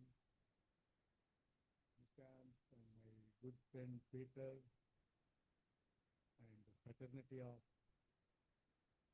Yanadev, and very particularly the Gita Raman Memorial Buddhist Scholars Forum. I'm really thankful to you all for inviting me for this lecture. I will try to, I'm not a specialist in Buddhist studies, but my intervention to Buddhism is via Ambedkar. And Ambedkar also very much is considered as a scholar and philosopher to look into the peep into the Indian philosophy, what we understood or identified within Indian philosophy. And he has a different kind of take on Indian philosophy. That is my concern, how one has to understand Indian philosophy, and very particularly in relation to the social and political life, and where not ideas not just celebrated and just not as intellectual principles, unless until we try to connect to the reality, it doesn't have any meaning. That's what I believe. Let me speak for some time. I don't know how to manage the time, but I will try to finish within 30 minutes. And my paper is on Ambedkar's approach to Indian philosophy, a critical Buddhist perspective. Prior to that one, let me speak about what is the conception of the philosophy, and very particularly what we identified, understood as the Indian philosophy. And next, I try to look at the way one has to look at critical about the Indian philosophy. Critical about Indian philosophy means critical about the dominant conceptions of Indian philosophy. And in the process, there is various approaches are there from the Indian scholars, Western scholars, also the non-idealistic positions such as the materialistic position or the recent feminists and Dalits. They also we can be critical about the kind of approach the way Indian philosophy very much is practiced, and we are very much identified. This is the only, we are known that this is the only Indian philosophy. And then next point, I will try to look at the Ambedkar. What is the specific feature of the Ambedkar's philosophy, and how he is critical about what makes him to be critical about the Indian philosophy, and then how he banked his whole theoretical approach on the Buddhism as a tradition of the country, where one of the very grand philosophical traditions of India, where he identified with Buddhism, how he invoked the Buddhism, where other people they try to invoke the Vedas, but where the Ambedkar tried to invoke Buddhism, and also not only invoking the Buddhism, and also he tried to reconstruct the Buddhism for a goal of making as a public intellectual, to make the philosophy much more democratic and human, not just confined to the principle, not to just making the philosophy as a sadhana of realizing the higher goals, where by negating the real world, and there his whole concern is about this world, concrete world, where the people are struggling in everyday life because of the kind of sanctity of the religious texts or the kind of philosophies, what we may name in different ways. Let me speak about, there is a people try to talk about the Indian philosophy, very common term, a unity term people try to talk about. I don't think there's a Indian philosophy, there's Indian philosophies are there. It is not unitary term, as a plural. The way we have the different kind of cultures and also different kind of the social kind of the life and social worldviews, it is the way simply, it is not philosophy. You can glance of that one also, even open up the Indian philosophy also, we can see the philosophies, the Brahmanic tradition and also Sufi tradition. And it is also not only Brahmanic, only one panel. There are so many other levels also might be there. But then the point is that when we try to problematize the dominant conception of the philosophy, dominant conception, you know it very well, it is often presented as a spiritualistic. Radha Krishna tried to talk about the first phase of Indian philosophy. We can say that the Indian philosophy is essentially spiritualistic. When otherwise most of his philosophy is constructed one kind of idealism, one kind of absolutism. Not only absolutism, one kind of theology they constructed. That's why Kautilya tried to talk about, you don't want to see it as the Vedanta philosophy as a philosophy. It is a theology he tried to talk about. The way he considered in the Lokayata and the Sankhya and other yoga means maybe later they'll be corrected as a Nyaya Visheshka, but you don't want to consider it. This is a philosophy, it is a theology, and it is Vedanta is a theology like that. Philosophy means one kind of critical approach and also one kind of the unmixed he tried to talk about. Anyway, the point is that where in the name of spiritualism, in the name of idealism, the way we can locate society and the way I believe that things somewhere other they detach it from the social reality, the ideas detach it from the social reality, there's the problem it is there. The social and political implication of these ideas are making the society a status quo. It won't bring any kind of change. The kind of the presentation of that also, they try to see that one moksha as an ideal and also some eternal reality it is there. Brahman as intellectual principle, you have to realize that one. By saying that one, somewhere or other, they're compelling us to be not to reflect on the reality and instead to looking for the higher reality. And they cleverly maintain the status quo. And more than that, the social design, also divine design, and also it is dictated sanctity of the religious text, Dharma Shastras, that you know it very well. And there my kind of criticism, it is there where one can look at the, one has to see philosophy from the reality where we are living, from the society where we came from. It has to be come back, ideas has to be spring from that society where we are living, and it should be land back to the society where we are struggling and striving for the good society. And it is as I told, it is the morality, if you look at the morality, some ways ignored, and also it is one kind of the society is seen as a divine, social divine design, and morality is some kind of the descriptive. Something is you have to follow like this one. The way the Varna theory is to propose, or Dharma Shastra theory, monolithic, some kind of descriptive morality. There's no freedom for us to say how to look at the morality, how to understand the reality where we are. And there's no freedom for that one. And the role of philosophy, you know it very well.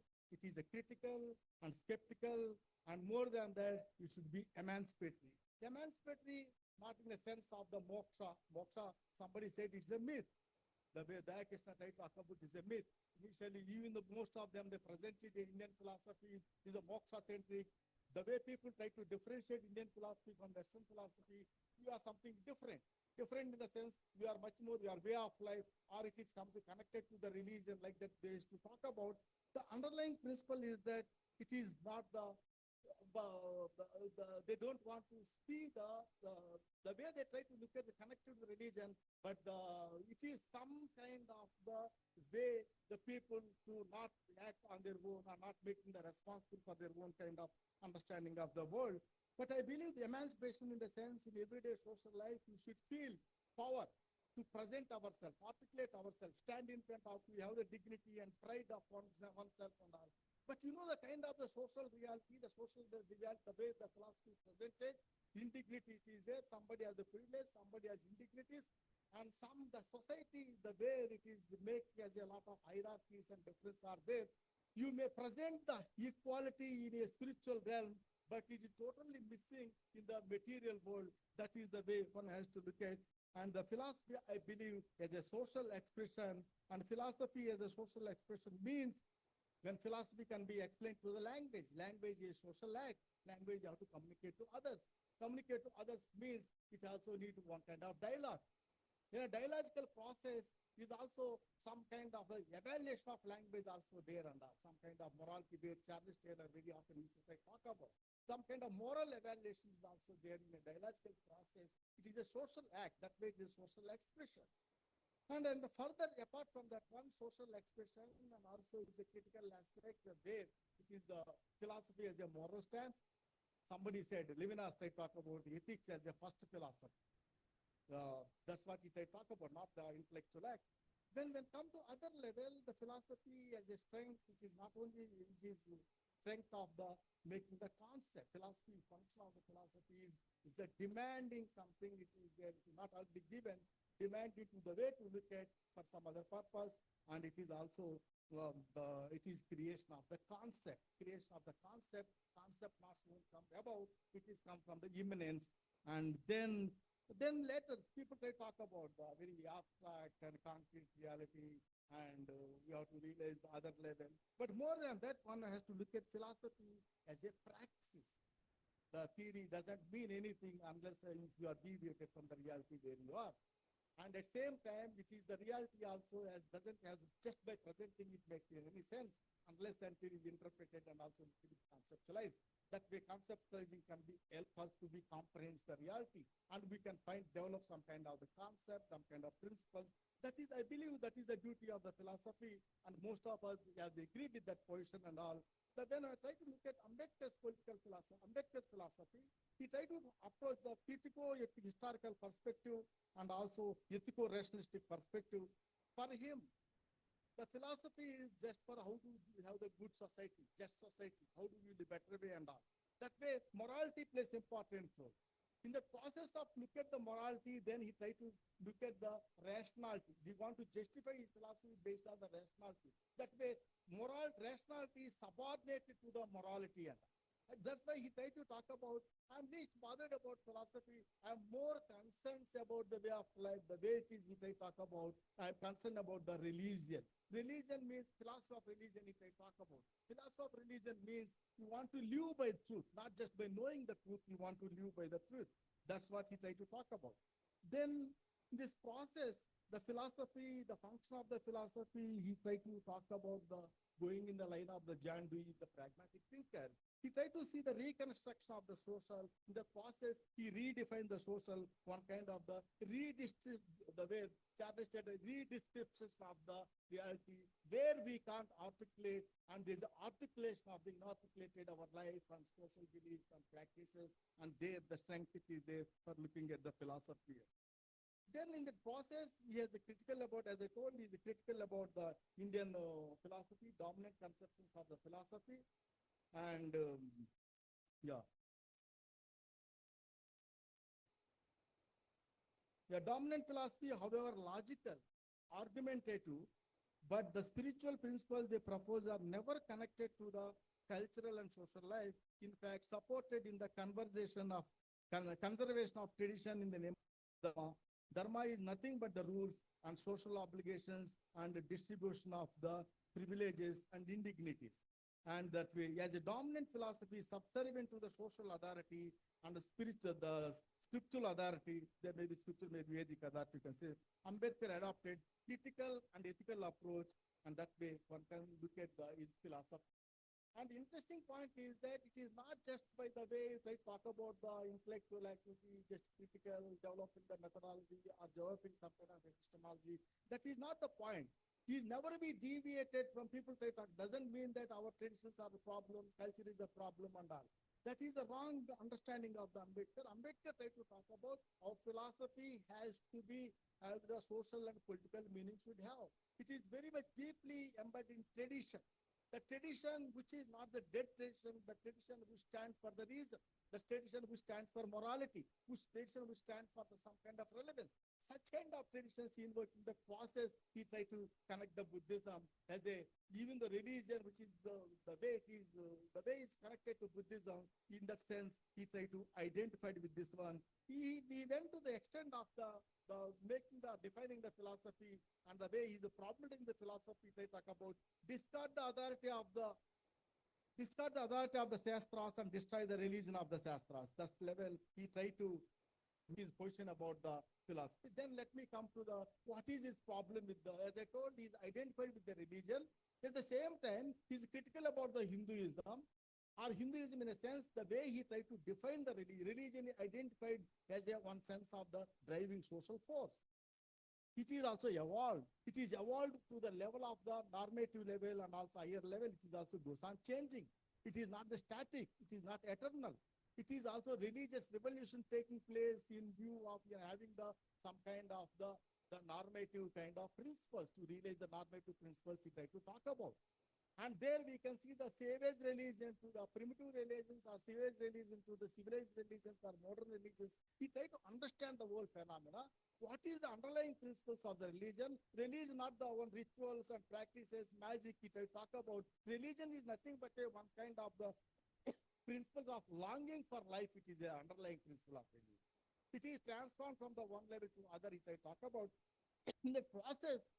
He tried to look for some kind of the theology. He tried to present that theology is the natural theology and not spiritual theology, not revealed theology. Natural theology is presenting and all. The process he extend that one the way to understand religion. Suppose in a savage religion, utility as a principle, it is there to understand the savage religion. And civilized religion can be understood in the name of where the justice as a prime principle. Justice means equality, liberty, and fraternity. These are the principles as to apply for that one. Then only we can see. That way religion means, philosopher, when talking about philosophy of religion means, he try to not just conforming the religious rules, what not to describe what is there and not in the, what is there, what is not there.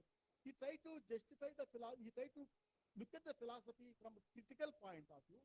The way philosophy try to look at, he try to look at religion from the moral point of view. The people try to talk about all religions are same, all religions are teaching the love and all. He says that he doesn't work out like that. He's not interested about that one. But however, he tried to look at the idea of the philosophy of religion as a method. He wants to use it. That level he wants to end. There he tried to talk about, as I told. Then does the principles of this one, utility and also justice, applies to the religion. The where Hinduism is trying to apply first, since as a victim of that kind of society, victim of that kind of philosophy, victim of that kind of social life, from that point of view, not a scholarly engagement in order to change the society, in order to overcome the life where his existential life where he is leading. There he tried to talk about, does Hinduism recognize equality? Does Hinduism recognize the fraternity? Does Hinduism have the freedom? It is there. You know it very well, Hinduism is based on some kind of the unequal society, hierarchy. It is there. Hinduism doesn't have any meaning if you remove the caste system. It is caste system got the sanctity to the religion. Religion means religion carries through the sastras. Sastras are enforced by the priestly classes. Priestly classes supported by the ruling classes. The linkage is there. It is very difficult to change break that link. And that level, where the caste, it is not the caste, some people try to caste is different, religion different and all like that. He try to talk about the caste, the social rigidity, hierarchy, the kind of exploitation, and these got the sanctity from the religion, Hinduism, he try to talk about. The hierarchical society, the way it is there, then not only hierarchy, the graded inequality as underlying principle of the caste system, it is there. And it is that way inequality. When inequality is not there, definitely there is no chance of the freedom. The freedom is not possible. They're not only freedom, to exercise both equality and freedom, they need to have the fraternity, the democratic space, the public conscience is very much important. Ambedkar very much is emphasized that one, the public fraternity, other name for justice, fraternity, other name for the democracy, fraternity, other name for the associated life. Not only associated life, fraternity, it is nothing but one kind of the social. Philosophy, when talking about the social means not just institution, practices, really not like that.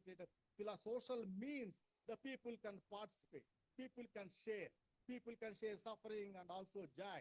And it is also not only people sharing and coming together, there's a communication, it is there. But society where people are excommunicated and excluded and people are isolated, you such kind of philosophy also justifying the philosophy and where objection, that kind of philosophy is not a social at all, not a communicated, it is not communicated, it is excommunicated. It is not only excommunicated, making the people as a servitude, making the people in a slavery, pushing to slavery and all. Against this kind of conditions, the way he tried to say that fraternity is important, associate life is important. He tried to talk about endosmosis is important. Endosmosis means one medium to other medium can be changed, where the contacts of the people and communication should be there from any point to any time and all, without having the friction, without having the problem like that he tried to talk about. Then let me come to that is the way he tried to talk about when tried to talk about whole annihilation of the caste. He tried to look at people are goes on for freedom confined to the political freedom. He tried to talk about more than political freedom, social freedom is very much important. Many people try to talk about the social reforms in India. He tried to talk about social reforms confined to the reform of the family. Social reform means in India, it is the annihilation of the caste, he tried to talk. And in the process, he evaluated the whole Indian philosophy, either way the Indian philosophy mostly based on some kind of rules, either Upanishads or Mimamsa school, and also the way text they try to present and all. Textual analysis is what we try to very often people need to do in philosophy. That is presenting against that kind of the approach. He tried to see philosophy as a practice, And philosophy, it is not just text and also it is as a life. We try to see from the life, that way we try to look it as a praxis kind of thing. Then next this one. Apart from that one, let me see what are the, not only Ambedkar have this kind of conception critical about Indian philosophy. There's many other thinkers also who are critical about Indian philosophy. The Marxist tradition, the materialistic tradition, which are critical about the Indian philosophy. There are at least two thinkers, not two, it is three, but we can see that the prominent thinkers. One is Devi Prasad Chattopadhyaya in Lokayata, and it is other is the M.N. Rai in materialism, and also reason romanticism, that book also. These are the people, they try to see Indian philosophy. Indian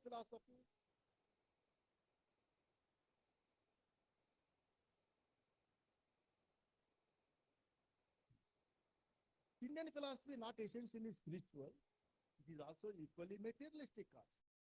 Though we can see dominant schools of Indian philosophical systems, either it is the Nyaya, Vaisheshika, or other systems, and there's a materialistic elements are.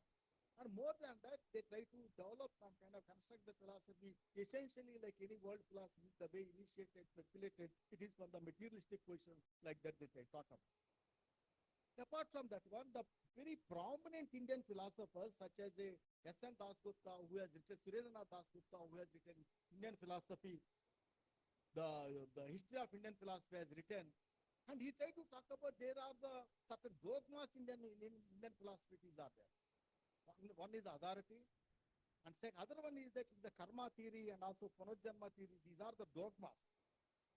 Karma theory justifies the inequalities in a society in the name of the karma, and where the karma started, which generation, then they bring out the idea of the punarjanma, they try to talk about.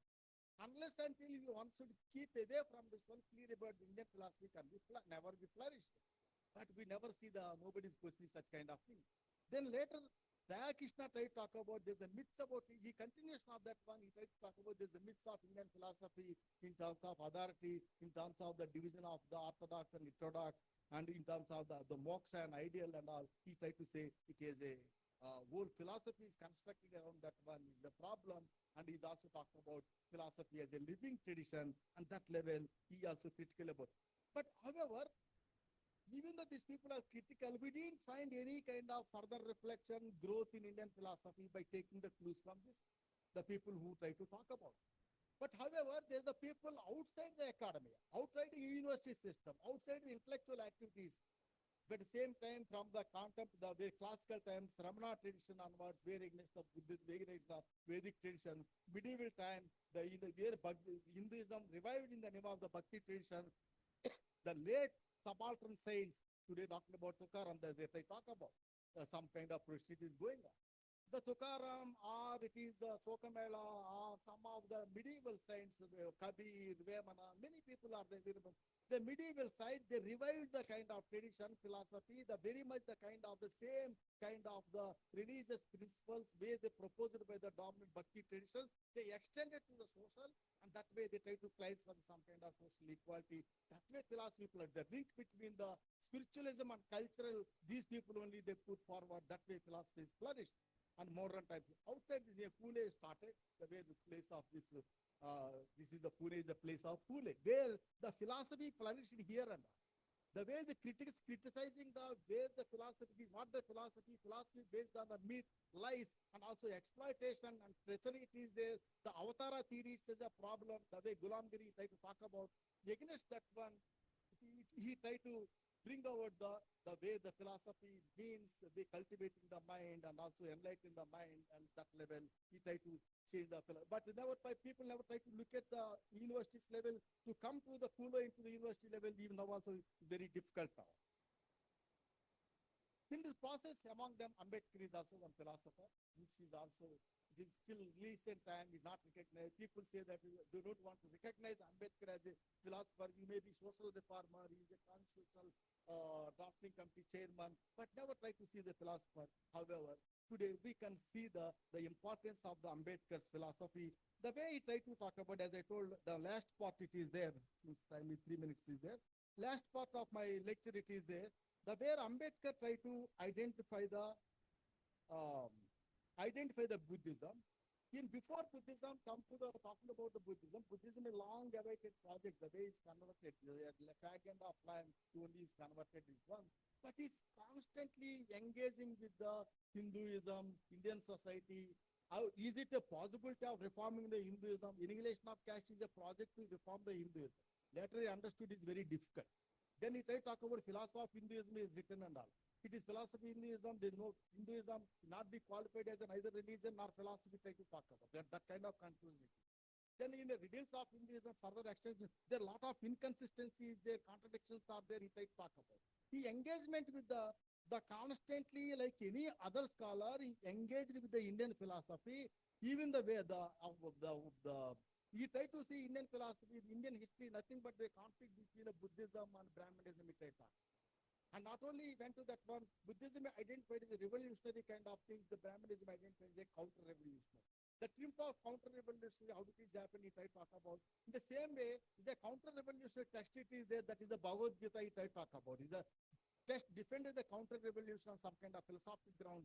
I don't want to go in details of that one. Such a level, he engaged with all the religious texts where we try to identify these are the Indian philosophies there, and is critical about that one. Ultimately, when come to the Buddhism, all this kind of discourse, he tried to work out in a Buddhism in a different fashion.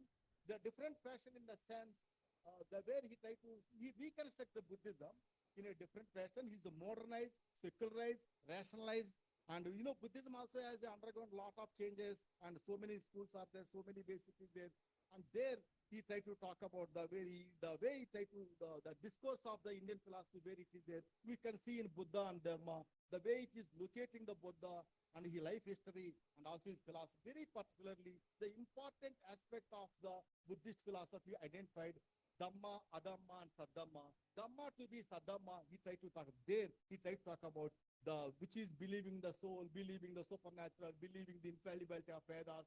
That is not that. We have to how the religion means. It should be philosophy means should be based on one's own experience. It is intelligence. That's prajna. Prajna is not enough. You have to have karuna. It is there. Prajna karuna is not enough. You have to look for the sila. One's own sila is character is important. Beyond all these things, Maitri is important. Without Maitri, it doesn't have any meaning and all. Such a level, he developed the philosophy. It is not the otherworldly. One can experience it, and it is also not the Buddha's words are not divine. You can feel it. He's not a mokshadata. He tried to present as a margadata. On such a level, he tried to develop the way. That's why it is appealing the scientific. It is the modern. Many people, Indian philosophers, they try to talk about give the appearance of the modern. They try to talk about interpret the tradition in the name of the scientific appeal and all. Most of the people from the Aurobindo, Vivekananda, all these people, they want to give the feel of the science it is there in the name of the spiritualism. Some other people went to the level of spiritualism, materialism debate. It is there. You have to work there. We are promising for spiritualism, we are materialistic. That kind of dichotomies also they constructed and all.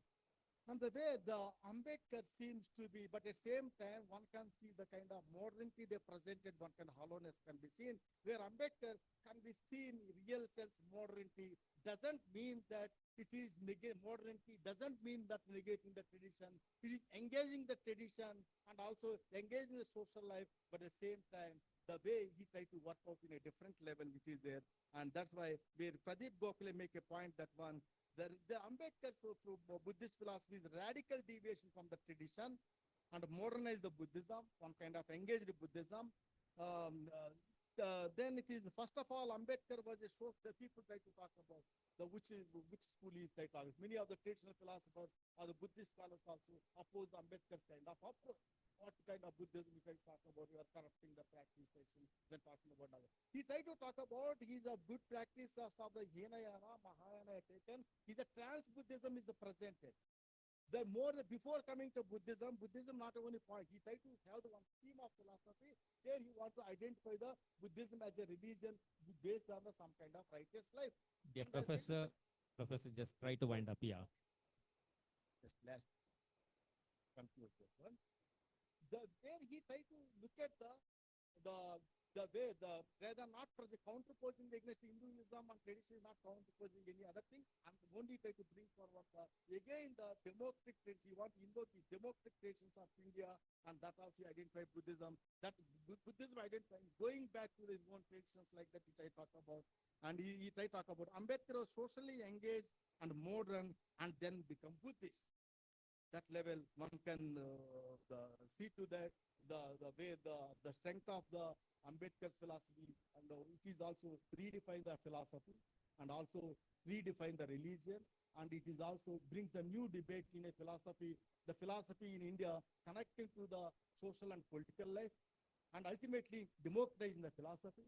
Not the function of the philosophy, not only just knowing, and also we have to see the some kind of liberatory potential, emancipatory potential. We have to see to that one, the way he identified with the philosophy of religion or Buddhism or any kind of other political engagement such as a democracy. Thank you all. Thank you, Professor Keshav Kumar, for offering us Ambedkarite critique of dominant Indian philosophy and his own reconstruction through reinterpreting Buddhism through the concept of Saddhamma. Now over to you, your clarifications, questions, etc. Yes, sis. Give the mic. Yeah. Others should be audible, you know. Like Buddhism is Buddha, Dhamma, and Sangha, right? And now Dr. Ambedkar made is like education, agitation, and unity in the context of our traditional mind. His social philosophy we can actually summarize in this 3 points. Okay, as an academician, I just want to ask you, like for Dr. Ambedkar, Buddhism is morality, but still some people are not accepting, as you all already mentioned, people are not accepting him as a philosopher. Even same for Jyotiba Phule, right? As a contemporary philosopher. Now even UGC is actually knocking out his name from our UGC syllabus from contemporary philosopher. So what your response for this as an academician? Can you insist UGC to add him in UGC syllabus? Please do that because you are from Delhi. Thank you. So thank you, madam. It is not only UGC, I also struggled. I also victim of the same. No, I am also in the same victim of the same phenomenon. In our Delhi University, we want to hold the nowadays everybody is for the Ambedkar, but at the same time to appropriate Ambedkar, how difficult they know it very well in the practice. The very particularly the Hindu the politics also they want to appropriate Ambedkar. They name so many things in the name of Ambedkar will be there. But when they understood that, when come to the very selectively they try to present Ambedkar that it is there. When come to the way is critic of religion and the kind of his emphasis and all, they feel is a problematic. It should not be taught. Similarly, the Marxist also they lip sympathy is there, and they feel it is a problematic. That's why in our Delhi University they said that one Ambedkar could be removed and all from the syllabus. It is there, even though such a the celebrated figure, very difficult to remove. We thought that very difficult to remove Ambedkar from syllabus. But it is there, and later only after it become a press and also the people, public are aware of that one, and also course committees again discuss, and then only they become a, I'm teaching the course on philosophy of Ambedkar, when you are increasing the UG courses, this is happened and all. It is not by mistake, it is not happened and all. By they may give some kind of other explanation along with Ambedkar, you have to teach some other also it will. But this is a situation where it is Ambedkar, making Ambedkar in the part of syllabus. It is there, but very particularly in a, the present situation, the kind of courses, they have some priorities are there. That the problem is that yes, we have to celebrate our traditions and cultural practices, and there is not a problem at all. But one has to see the relevance.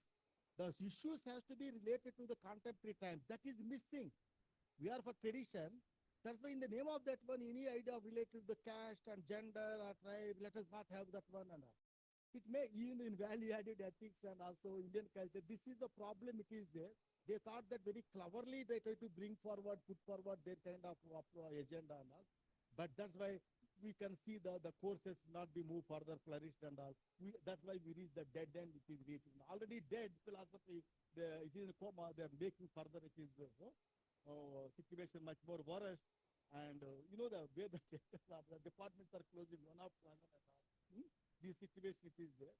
And definitely at the same time, other level, people are writing regularly, other also people, some world or they are seriously looking at the Ambedkar, not only Ambedkar, as a feminist and gender and the total reconstruction, the philosophies which is the value of the social change, it is there. That kind of philosophy definitely will remain as a part of it. You won't think that we have to ignite them, we have to give the confidence to the students. This way one has to look at the philosophy rather than carrying. That's why today the practice is the main important point is they have to be unlearned a lot, not the learning. Unlearning is our agenda should be there in order to very I talk about somebody. Ultimately, they come to the level of the mountain as a mountain. Even after learning all the things that it is there, but common sense level, you can relate to the world, and we also sense of the understanding of the world. It is there that level, I believe. Okay, one more question. Yeah, there are 3-4 hands there. Yeah.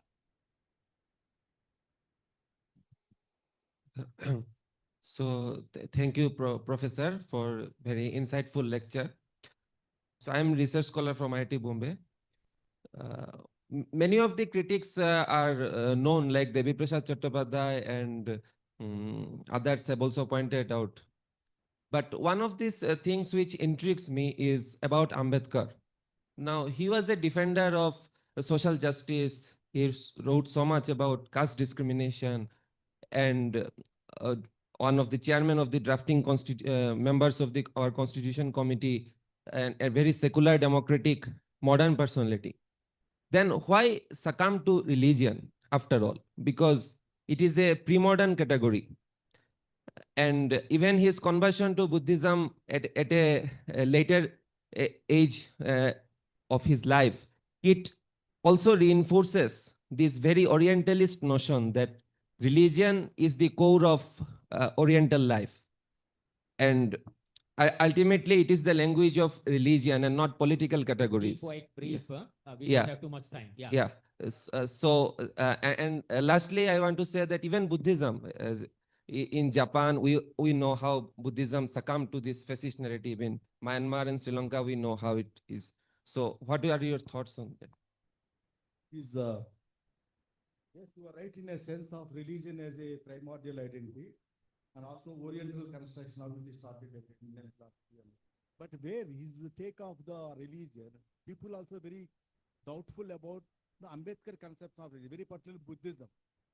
The fellow, the Russell, who I am not a Christian, has written, when come to Buddhism, is unable to find out whether we can. He loves Buddhism, a different self, and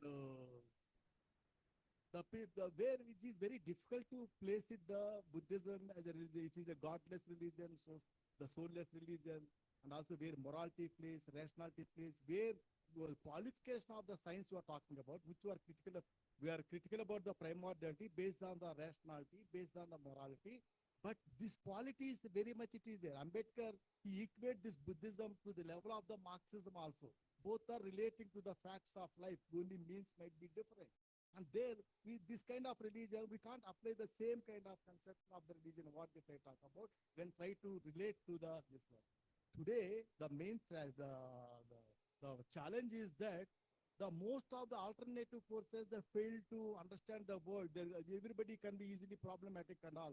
And when our tradition, our culture, our religion came to the center stage, even however rational, however we are not critical, we are not critical, that is the center stage, there's no space, it is there. But where the people like Ambedkar can stand, challenge that one, yes, I am also religious nationally, but at the same time, I'm looking for the secular religion. I'm looking for the religion stands for some kind of rationality, some kind of morality. There the strength it is there. The most of the philosophies has a problem without connecting to the cash, the culture. That's why even a critical theory, it is a Western thought that it's connected to this one. Even they went to the level of critical about the Marxism based on the cultural point of view. There I believe importance of Ambedkar. So we have time for one last question. Joshua.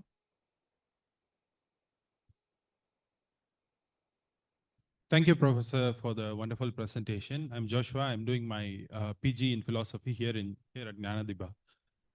Like Ambedkar envisioned, is a democratic religion even possible in praxis? Like we know, most of the major religion, like Hinduism, is highly hierarchical. And Christianity, I mean, Catholic Church came up with the concept of synodality a few years back, and we did a research on that, but we couldn't come up with something substantial because people themselves didn't want a democratic religion. So is a democratic religion even possible in praxis? Yes, it is there, at least even a general regular religion also, whether whatever the religion, even Christianity also. Theology as a subject, you know it very well. They're all their effort to be justify the religion, giving some kind of reason. The way you know the liberation theology, I don't know how to, at this that level also it is reached to the discussion in India. But liberation theology, the way Latin American countries and African countries they're operating and all. If you come to that point to the where liberation theology, when try to look from that point of view, and of course some of the fathers also has written on subaltern theology, and Father Tumman, some other people also written on that one. If you come from that point of view, addressing the oppression and also the liberation theology, the way discourse can be extended to this level, and then it's easy to look at the people from other religions. That is one level. In India also, there's no problem. People can be critical about the one Hinduism. The people are very much critical. They know it very well. The strong reasons are there. Ritualism, some kind of vibrationality is there. Karma theory they're presenting, and also it is Punarjanma and all this which is there and all. One can question it. One can be critical about that. That possibility it is there. When all this criticality got importance, when you have to be giving the primacy to the problems of the people and also society, then definitely the philosophy has to flourish from there, either religion or theology or philosophy. When you're taking the people or the primary, then the way the social praxis, definitely the ultimate criteria and parameter. So thank you, Professor Keshav Kumar, for enlightening us on Ambedkarite critique of philosophy and reconstruction from Buddhism. Now we have another important speaker, Professor C.D. Sebastian. So before that, we shall appreciate the efforts of Professor Keshav Kumar.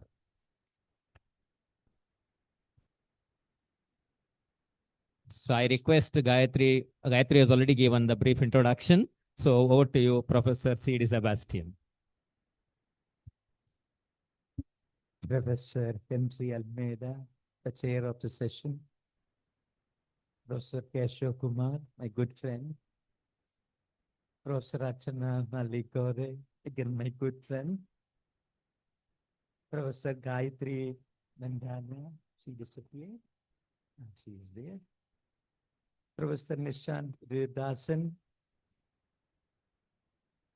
Professor Stephen Gayad, meeting after a long time, yeah.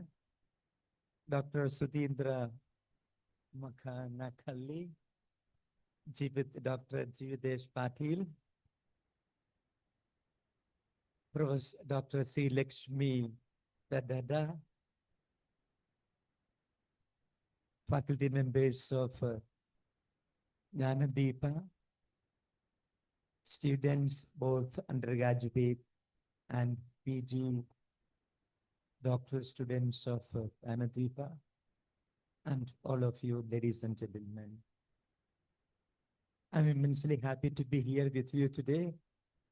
I think this is my second coming to this place.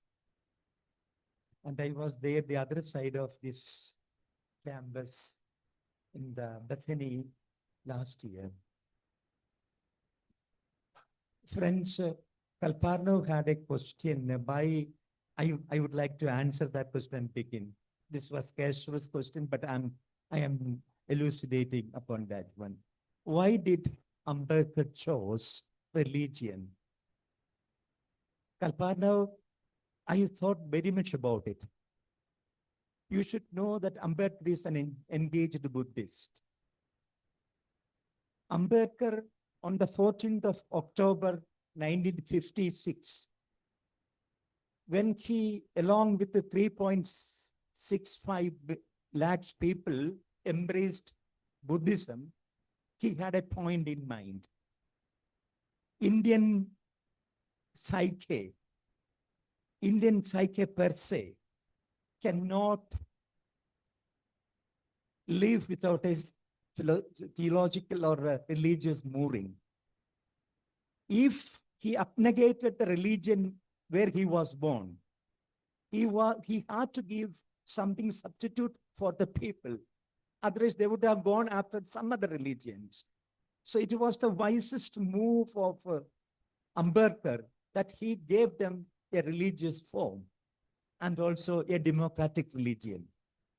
So that was, I used to think, and that is the thing. You cannot live without religion, even if you are a hardcore communist. End of the day, some religious sentiments come to the people. And for the common folk, this is part and parcel of their daily living. So Ambedkar was not a fool. He was one of the wisest of our contemporary India. So I salute him. Now I come to my paper. My paper is the primacy of doing, philosophy of action in Buddhist thought. We are commemorating the life and works of Professor Geeta Ramanai of happy memory. And in this third conference, we are again honoring her. I would like to keep on record my great appreciation for you, Professor Rachana Mallikore, for your noble endeavor of organizing the conferences with association of this association of Gayatri and Professor Nishant Irudaya Dasan.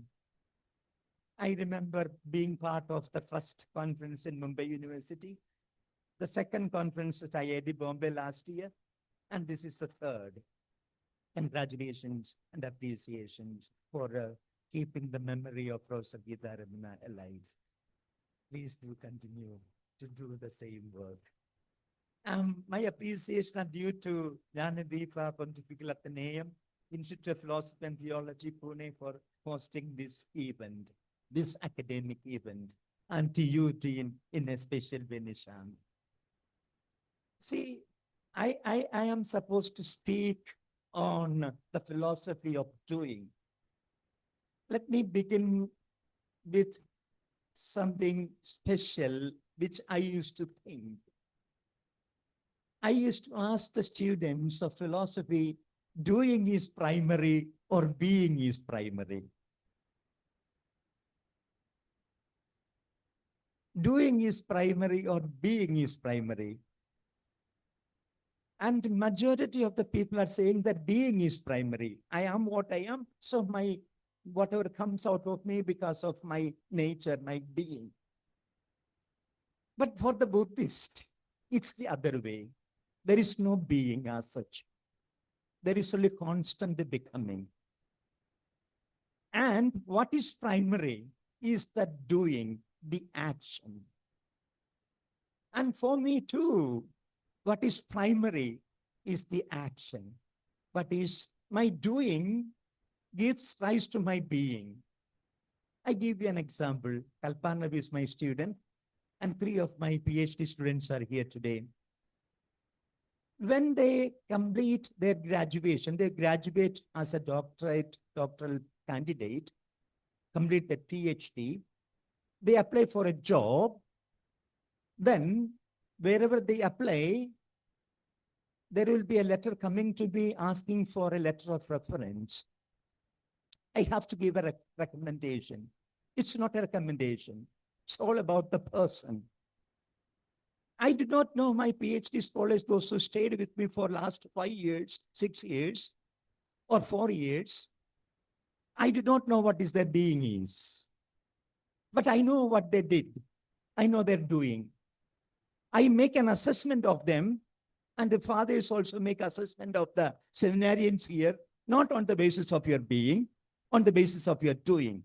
Whatever you did, whatever your actions, the way you behaved, And that gives rise to what you are. The final report assessment is sent to the bishops or the people, is superiors, is on the basis of the doing.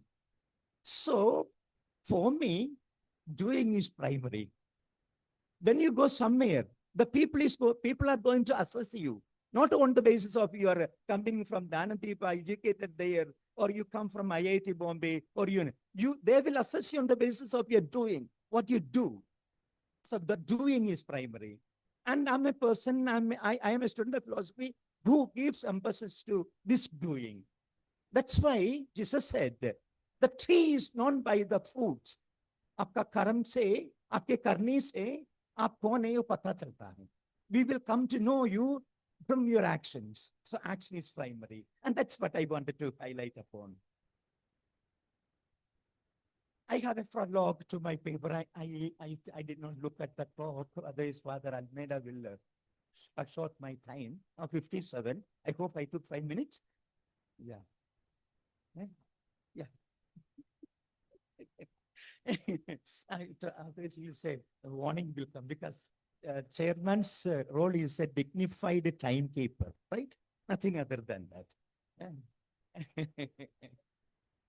And I've been part of this sort of gymnastics for a long time. The title of my paper is in consonance with the main theme of the conference, Buddhist Philosophy and Praxis.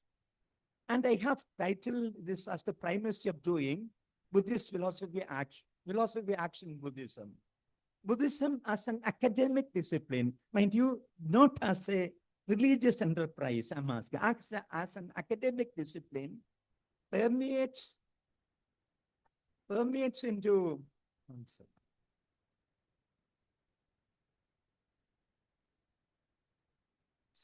permeates into philosophy, religion, and even the psychology. It's not just a form of faith or system of religion to be treated through its doctrines and philosophies, but it is most intimately linked to the life of the people and the world culture as a whole. It has a universal message to offer. It's so Catholic that within its orbit, all could be accommodated and dealt with, because Buddhism never thinks of identity and uniformity, but it celebrates individualities, differences, plurality, as it is not an essentialism. There is no essence or inner core of things, or power. It speaks of disopavada, because everything exists in mutual dependency or reciprocity. Pradiyati samutpanna. The study of philosophical and religious aspects of Buddhism, one of the dominant cultural treasures of the world, Eastern societies in particular, has been a constant source of inspiration and solace for the humanity in these testing times of fragmentation. One finds differences and divergences increasing, dissension and strife, bitterness getting rampant. Further, one sees the disparity between the haves and the have-nots, oppressed and the oppressors. Even one finds that there is an alarming estrangement between humans and nature, your environment, ecosystem. There is no greater need of and urgency to search for mutual dependency of existence or beings in the world. This is possible only through action or doing. And for the students, those who are listening to me, Buddhism is not one. There are many, when you search, when you make a study, there are different facets of Buddhist thought. And philosophically, you look at, there are different schools. And when you look at the Buddhist philosophical position, you can see three currents of Buddhism running through the entire trajectory of Buddhism. The archaic early Buddhism was a Buddhism which advocated some sort of realism. The whole, the universal was unreal, but individual discrete elements, which they called a selection, individual elements are real. You and I, everything is real. So that in early Buddhism was a realistic position. But when it comes to middle time within Nagarjuna, the entire course takes a different turn, and it becomes a criticism. Doesn't take They doesn't hold on to any position. And even the theory of dharmas, means elements, are also negated. And it becomes some sort of a critical position, like the critique of the Kants, it becomes. But it's much more than that. So from a realistic position, Buddhist trajectory goes to a criticism, a critical phase, and the third phase, with Vasubandhu, Asanga, and the later with Yogacharya Vijnanavadins, it takes an idealistic position. So if you look at the philosophy of Buddhism, there are three phases of Buddhist thought. And at the same time, there are different schools of thought. Professor Keshav was mentioning of Hinayan. We never utter the word Hinayan. Hin ka matlab ekdam karabe. Hin means we don't use that word today. This was the gali, this was the abuse which the Mahayanists termed to the Theravada Buddhists, the elders, the doctrine of the elders. Today we say Theravadins and the Mahayanists. And among the Theravadins, there were different schools of thought. So when you speak of Buddhism, please remember, this is not one Buddhism. There are many Buddhism, different facets, different philosophical positions. So I will pinpoint on a couple of the authors only in their positions. Now you come to what is if action is important, there should be a person who is acting. A being should be there. That will be the next question you will be asking me. And Buddhism always believed or advocated a doctrine of anatman or nairatmyavad. It doesn't mean soullessness. No, when I was a student at the universities, they used to teach it is a religion of non-soul. There is no soul. And to understand the Buddhist perspective correctly, one should know the trajectory of Indian philosophy. We had two traditions in India at the time of Buddha. One was the Upanishadic tradition, which advocated the philosophy of eternalism. There is an eternal being, there is an essence of things, there is an Atman, and which is undying. And that will go for na jayate mriyate va kathachit natam putpa purtana poyaga. Ajo nityam shashwatoyam na hanyate hanyamane sharire. There is something which is in your body that cannot be killed. And eternalism. You will die, but you will be born again. Or you will have an eternity of life. A shashwatavad. There was internalism. And that was an essentialism. And there was equally powerful school of thought in India. The naturalistic, materialistic school of Indian thought. The Lokayatas, whom the opponents called as Charvakas as an abusive word. Charvaka is not their term. They are the common prevalent thinking of the people. Lokeshu ayadaha idi lokayadaha. Whatever is prevalent among the people, and that becomes the philosophy of the people. And it was Lokayata. They believed in Uchedavad, annihilationism. Everything ends with the death. Nothing other than that remains. So two positions were there. One is an eternalism, other one is an annihilationism. And Buddhism, Buddhist philosophy takes a middle course, neither an eternalism nor non-eternalism, neither being nor non-being, but a constant becoming. And Buddhists termed them as anatma. But Buddha never taught Atma or Anatma as a doctrinal position. So this is what, but there is something which is going on. So Buddhist perspective is a perspective of constant becoming. And I am a person who believes in change. And if I don't believe in change, and my student come in the first year, and if I don't believe in change and his or her acquiring of the knowledge, then I will brand him as the same person when he came in the first year, she came in the first year, and I will brand him the same person when he pass out of his or her PhD after 4 years or 5 years. That doesn't, human nature, the world, its mark of reality is change. So change takes place. So that is what is happening in us is a constant becoming. And that's the problematic. The Buddhist philosophy are committed to reality of action and its results. They are also committed to the unreality of any substantial self or agent of action. The question arises, How can one affirm the reality of volition, action, efficacious practice, and liberation while denying the existence of the agents, practitioners, or liberated beings? Reconciling the doctrine of non-self, Anatman, with an account of agency and action was central task of the great Buddhist philosophers like Nagarjuna, 150 AD, and Vasubandhu, 4th and 5th century AD. This paper will discuss the Buddhist philosophy of action in the context of the views of self, general ontology, ethics, and soteriology. But this limited presentation, I will focus only on.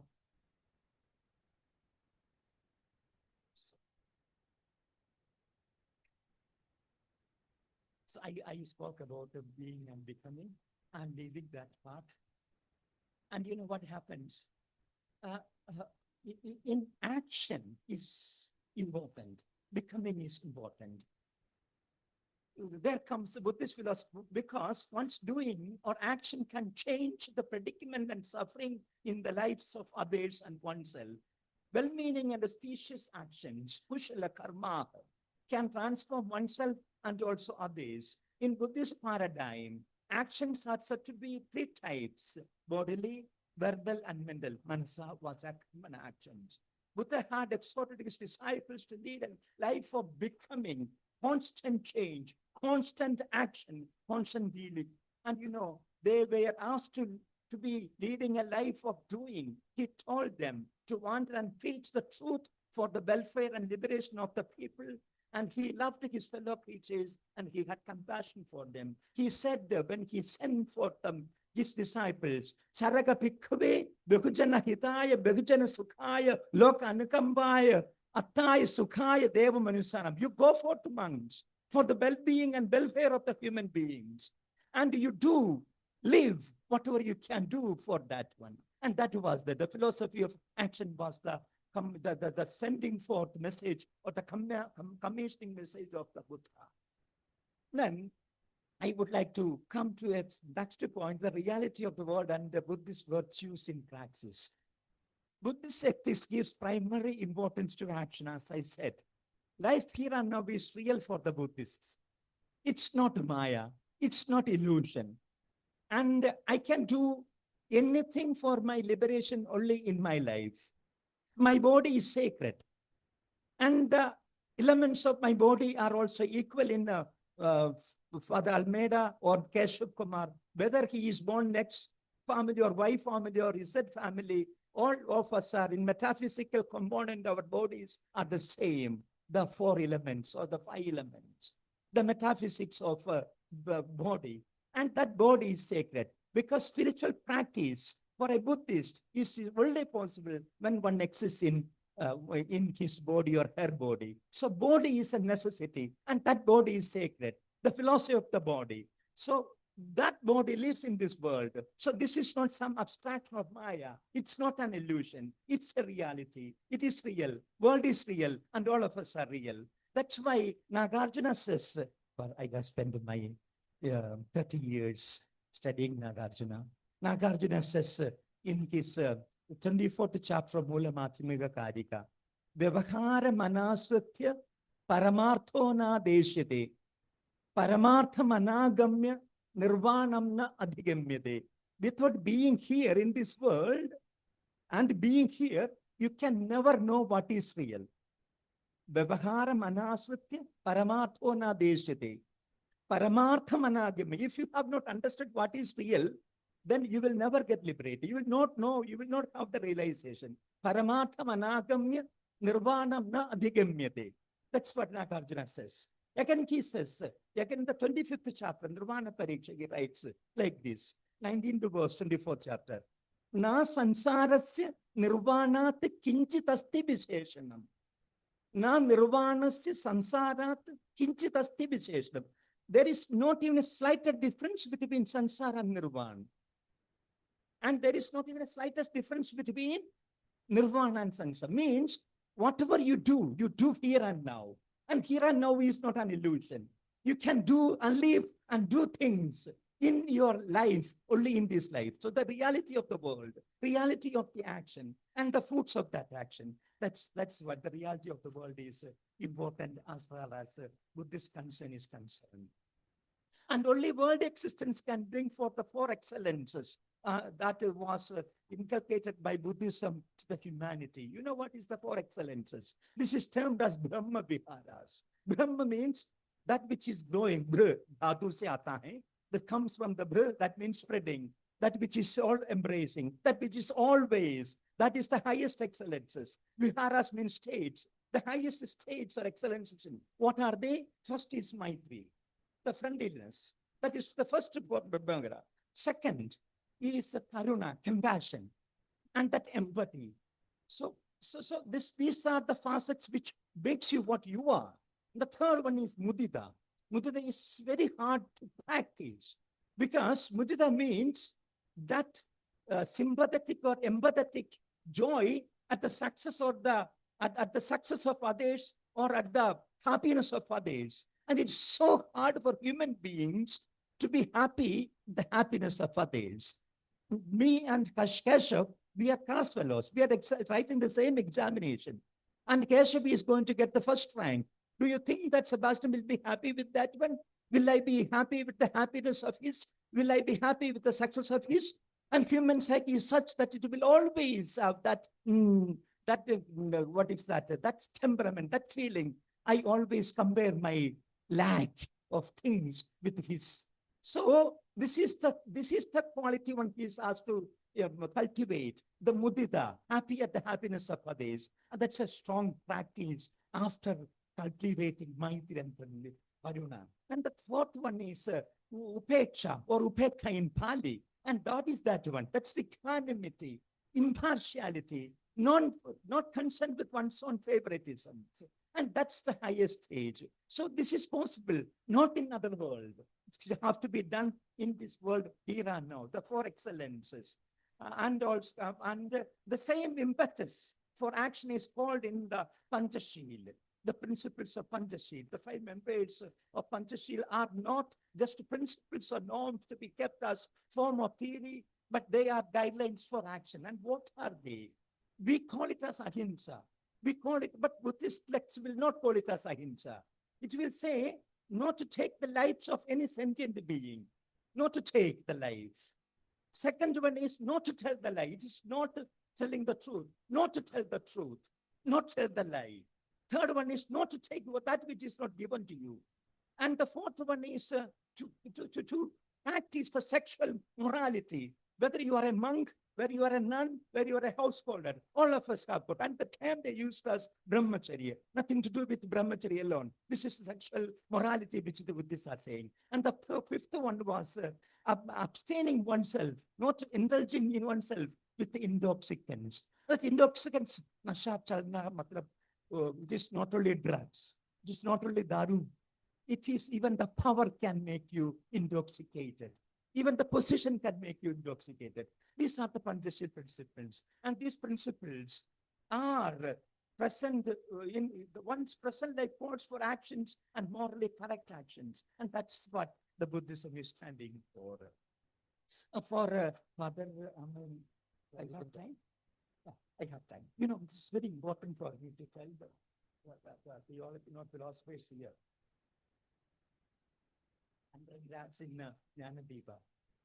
Because I am a fan of Karl Wojtyła, who became Pope John Paul II. And he was a philosopher of action. And today, among the leading phenomenologists, you will find Karl Wojtyła's name figuring out. And it fascinated me because Indian philosophy has so much of phenomenology. Buddhism has got an overemphasis on phenomenological experiences. So I studied. So this, what I said of the doing, that's what I wanted to highlight. Well, it goes well with his way of thinking. According to Buddhist ontology, doing gives rise to being, what I said at the beginning, if there is a being at all. But that being of yours is a constantly becoming. It's not a static being. You are constantly becoming, but you are there. It could be such in that way. We know a person through her or his actions only. through a person's doing, we come to know his or her being. In this connection, let me quote Karl Wojtyła, who had the same philosophical conviction. He writes in his The Acting Person, which was published in 1978. For us, action reveals a person, I quote, it's a quote, and we look at the person through his action. For it lies in the nature of the correlation inherent in experience, in the very nature of the man's action, that action constitutes the specific moment whereby the person is revealed. Action gives us the best insight in the inherent essence of the person and allows us to understand the person most fully. We experience a man as a person, and we are convinced of it because he performs actions. It's not surprising, therefore, that ethics, especially the traditional approach, is always seriously concerned with the action and man. It's rule in the ethics to presuppose the person because of his actions, which are vested with the direct moral value. We assume that actions provide the particular moments for apprehending and hence experientially cognizing the person, the agent. Actions, therefore, are the most adequate starting point of comprehending the dynamic nature of a person. Wojtyła, the Acting Person, pages 10 to 11. It's wonderful. And this is, I summarize what I said. This is what I also called on. Buddhist philosophy action is all about acting person, an agent who makes all possible attempts to free oneself from all the attachments and aversions. In this regard, the ideal of Bodhisattva is the guiding light for the students of undergraduate. If there is time, let me say a word on the Bodhisattva ideal in Buddhism. Bodhisattva ideal, Bodhisattva means the being whose nature is enlightenment. That's the meaning of it. Bodhisattva is a contribution of the Mahayana Buddhism. You know what had happened? Buddha passed away, Buddha's nirvana took place. The first communities, the mid disciples vanished into oblivion. The Buddhist texts came into prominence. The early Buddhists, there was a notion, there was an ideal called Arhat. Means Sri Lakshmi, Archana, myself, all of us will strive for our own liberation, individual liberation. And I will become worthy to be liberated, individualistic tendency. And this was happening for the first 6 centuries. And the Bodhisattva ideal comes sometime in the 2nd century AD, or prior to that, sometime in the 1st century. What happened? There were some wise Buddhist thinkers who said that this is against the basic tenets of Buddha's teaching. And there is no individual liberation. There is only communitarian liberation. So the Bodhisattva is a person who makes a vow, who is fully entitled for attaining the last release, the liberation, the freedom, the nirvana. But he or she puts off his liberation and waits in the world to serve the humanity. Not only humanity, serve the sentient beings. Every conscious, Kida, Makoda, Sabko bhi, Seva karke sabko, nirvana means everyone should get to that nirvana. That is their mission. So remains this one. This is the altruism. This is the philosophy of action. And that is a Bodhisattva. And that Bodhisattva does everything. Even if one has to go to the hell, the Buddhist hell, no, there are patal, hells, that Bodhisattva will go so that some, the devils, the pretas can be saved. This is the notion of Bodhisattva. And that Bodhisattva action is more important than his being. A Bodhisattva, generous being who works for the well-being and liberation of other sentient beings. Bodhisattva is someone who does not escape to the seclusion from the world, but who gets involved in every predicament of human existence while still remaining detached from earthly ambitions. Thus, we recognize the actions of a person and understand their essence. The doing of a person makes the receiver recognize his being. Yes, thank you. 3 minutes. Then I come to the conclusion. I am jumping. So generous you are. Huh? I am an obedient person. And obedience is better than sacrifice, right? Some verses. In conclusion, Let me bring a point two or two to make from this text. There is a text called the Bodhicharyavatara, and I have made an intimate study of that text. That was by Shantideva, written sometime in the 7th, 8th century AD. And there is a Bodhisattva sitting there, Huyen. She is working on Shikshasam, next set of Shantideva. And in this text, he speaks about the action. 3 minutes mein kya bolu? Actually, conclusion I wanted to say the communitarian dimension of the things. And you know, there are similes in the Buddhist thought. A Bodhisattva is like a shepherd. He makes sure that every sheep inside the pen, after that he gets inside. Or the Bodhisattva is like a boatman who is rowing the boat. He makes sure that every passenger, the one who is sailor, is outside, then he gets in. And a Bodhisattva is a king. That is also the third simile. And he knows what he ascends upon the throne, and he has been experiencing all the highestnesses. But he can come down to the level of everyone. See, that this is what, in Buddhist compassion does not mean that you be here on dais and I tell Archana, you take it. And as if I am in a high position and others are suffering. I am called to put on the shoes of Archana and go with her. And that's the compassion with this. It's not, you have something sympathy, that is not compassion. That's not empathy. You come up to the level, put on the shoes of the same person and be with us. And that is what Buddhist compassion and empathy means, all about. So I give one quotation and finish before hearing the bell. This is the one. This is the third chapter of Bodhicharyavatara. Shantideva writes, Ananatha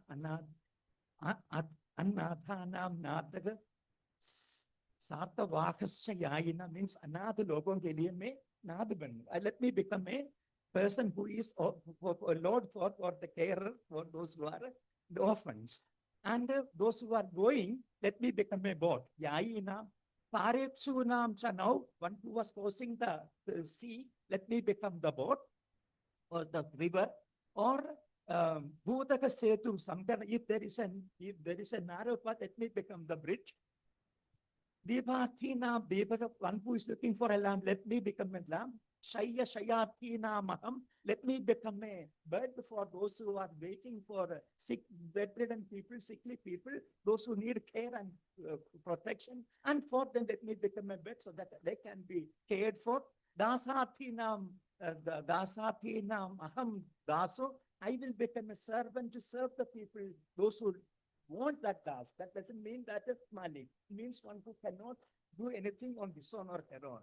Bhayenam Sarvadehinam, and I shall be a happy being for all the beings. Chintamani, Manihir Bhadra Gadaka Siddha Vidya Mahaulshadigi, Hayayam Kalpa Vichasa, Amaden Shudeganam. You know, there is a notion of Kalpa Vriksha in Buddhism, Kalpa Vriksha in Jainism, Kalpa Vriksha in tree of life in paradise. And let me become that wishful living tree, and let me become that wishful living Kamadhenu, and Bhadrakad, the Aushad means that the pot becomes Aushad, the medicine comes out, or one more thing is that the Chintamani, and that is wishful living gem, and let me become all things to all, so that I can be at the service of all beings through my doing. Thank you so much.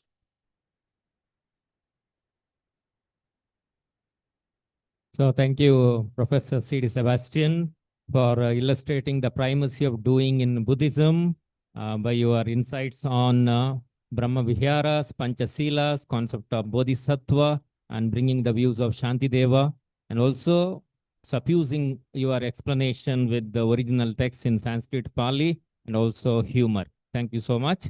So we have 5 minutes. Maybe scope for 3 or 4 questions. Yes.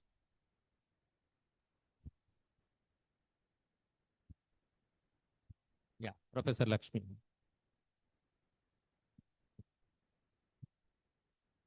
Good morning, namaste. I wanted to know whether this becoming, is it a conscious becoming or natural becoming? Because whether I am active or inactive, I'll be just becoming older and older, right? That's one thing, becoming. And Another thing is, like what they say in the Gita, nahi kastit chanamapi the jatu tishtatya karma krut. So it's perhaps the natural way that one tends to be doing, isn't it? So I probably am not very acquainted with Buddhism, but your talk has provoked these questions. Yeah. Yeah, काम कर रहे हैं? Can you hear me?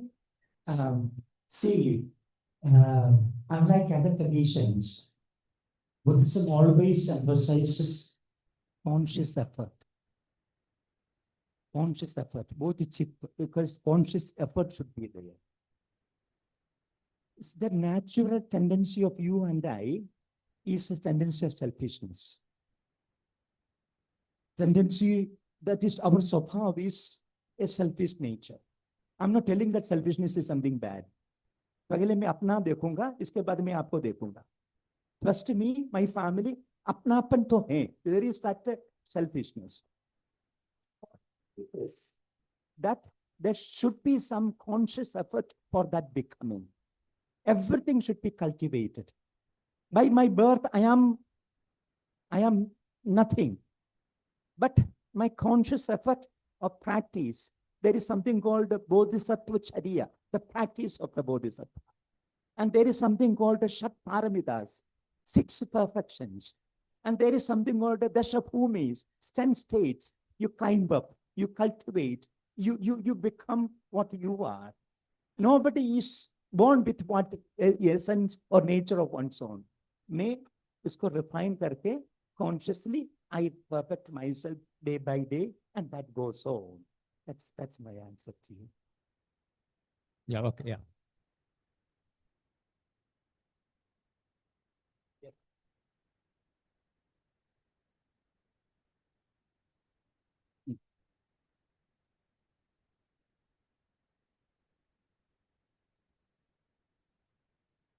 Thank you, sir, for the wonderful presentation.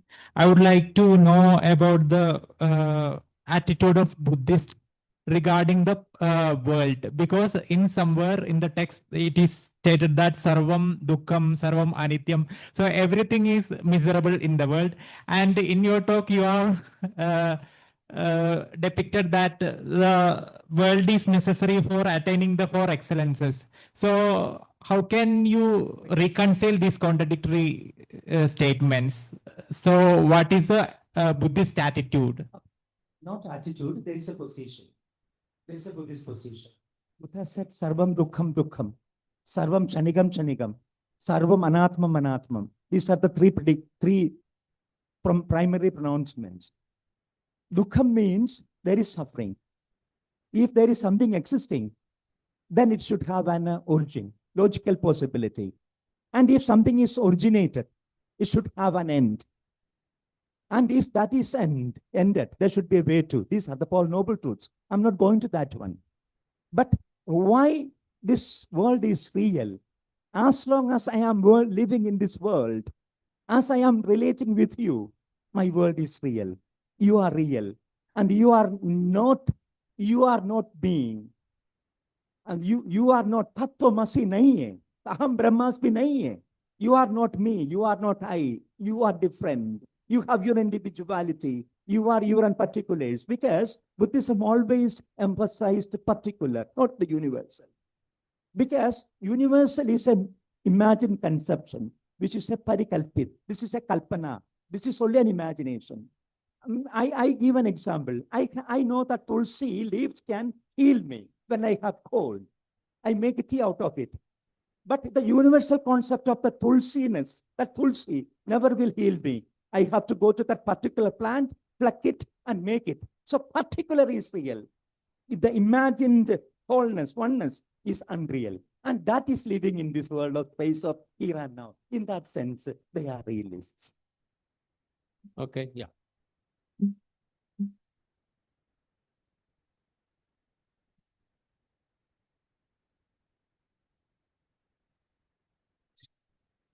Good afternoon, all of you, and congratulations, Professor, for your thunderous presentation.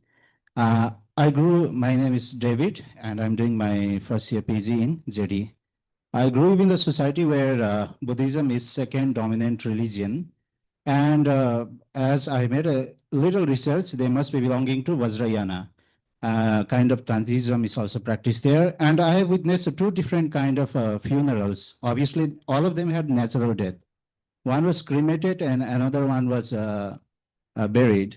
So how it is related to karma and becoming, as you today explained? Thank you.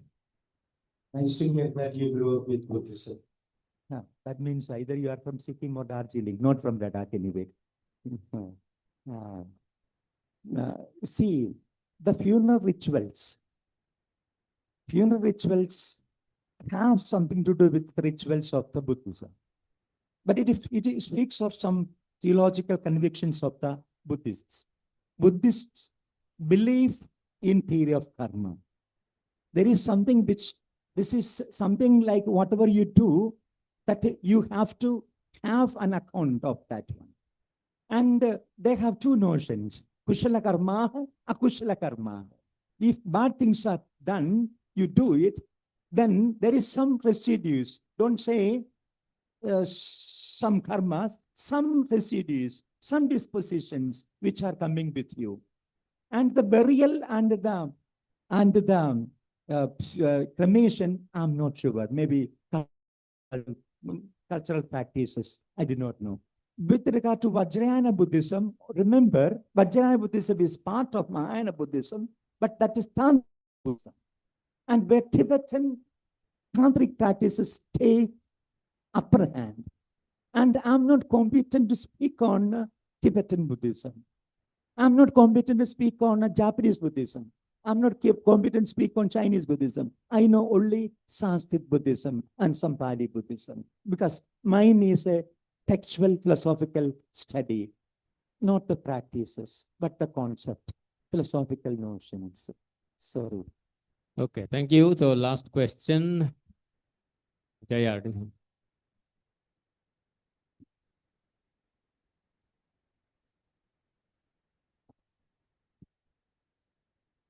Thank you, Brother Sebastian. Very happy to see you after a long time. More happy to listen to you. And your presentation was clear and distinct. That's why you're known as CD Sebastian, clear and distinct Sebastian. Okay. Just a small clarification. You began saying that doing is more important than being. Perhaps I tend to think this way. If one compares doing and speaking, doing is more important. Because I may speak many good things, but if I don't do that, there's no use. But if you compare doing and being, perhaps being takes primary, because the manifestation of my actions is from being. That's what John Paul II also said, no? From the actions, that personhood is manifested. So the personhood is that being in a way. And you said good fruits and bad tree. Tree, if it's a good tree and bad tree, actually good fruits, there is no good fruits or bad fruits. All the fruits are good. Only from our perspective is a good and bad, because I'm a diabetic patient. All right. But whereas human beings, we can pretend to do good things, though I'm really a bad person. Now, I may sound like a big scholar, but I'm not. Okay? So the point is, when you compare between being and doing, being seems to take precedence. Thank you. From a Christian point of view, you may be correct. But from Buddhist point of view, that is not, because Matthew's Gospel chapter 7 and Luke's Gospel chapter 6:42, the tree is known by the fruits. Karnis means the action is going to tell you what you are. I'm highlighting that. For me, doing is important in Christianity as well. Lord says, those who called me Lord, Lord will never. But those who did the will of my Father is going to do. So doing, you cannot abnegate doing even in Christian theological positions, much more in Buddhist. So there is what you say. May agree karta hu. That is okay. But being the perception of the world is on the basis of your doing. That's what I wanted to say. So thank you both Professors Keshav Kumar and C. Sebastian for your wonderful presentations. So now we have the last presentation this time. It will be in the form of a video clip And I ask Gayatri to give a brief introduction.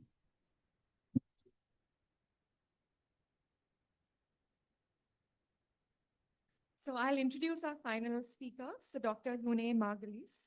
He is the Nirvana. author of Martin Buber and Eastern Wisdom Teachings, The Recovery of the Spiritual Imagination, Will and Grace, Meditations on the Dialogical Philosophy of Martin Buber, The Spatial Policy of the Hasidic Community, A New Religious Utopia, Martin Buber and Eastern Wisdom, a chapter in the Centennial Companion of the publication of I Am Thou.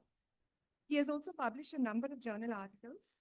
Dr. Hune is the founder and director of the Martin Buber Institute of Dialogical Ecology, an independent scholarly institution that studies the points of confluence between the dialogical philosophy of Martin Buber and Zen Buddhism. He coined the term dialogical ecology to indicate the distinctive existential perspectives that emerge from the encounter between existential dialogical philosophy and the enlightenment practices of Zen and Pure Land Chan Buddhism. He has taught and lectured extensively on philosophy and religion at various universities in the US and abroad. A native of Argentina, he has lived in Israel, United States, and Goa, India. So unfortunately, due to his current circumstances, he is currently in China and he's unable to join us via Zoom. But he has shared a very brief recording, so at least you can see and hear him for just a couple of minutes, after which I will invite Dr. Sri Lakshmi to read his paper. Nirvana. Shen Yan said,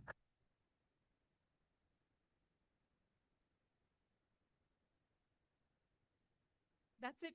So he really did. He's been trying all night to sort of record a video for us, but that has not been possible. But at least you could see and hear him. I will now invite Dr. Sri Lakshmi to read his paper. Thank you.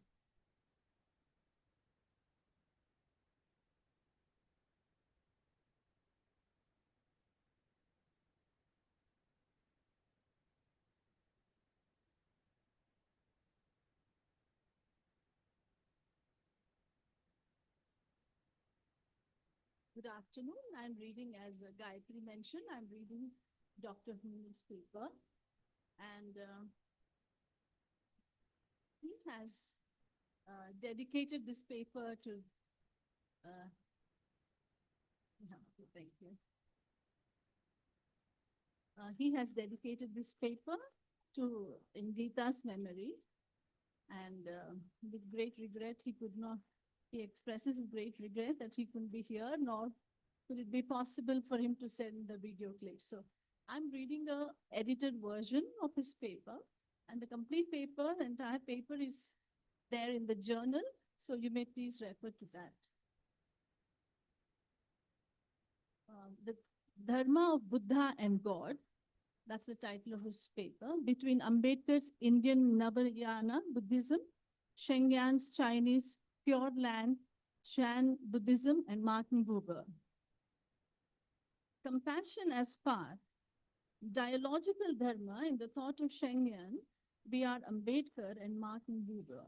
In exploring the Buddha's discourses on the Pure Land, especially the noble Mahayana Sutra, the display of the Pure Land of Shukhavati, together with Master Shengyan's teachings on the Pure Land, particularly his thought and ideas.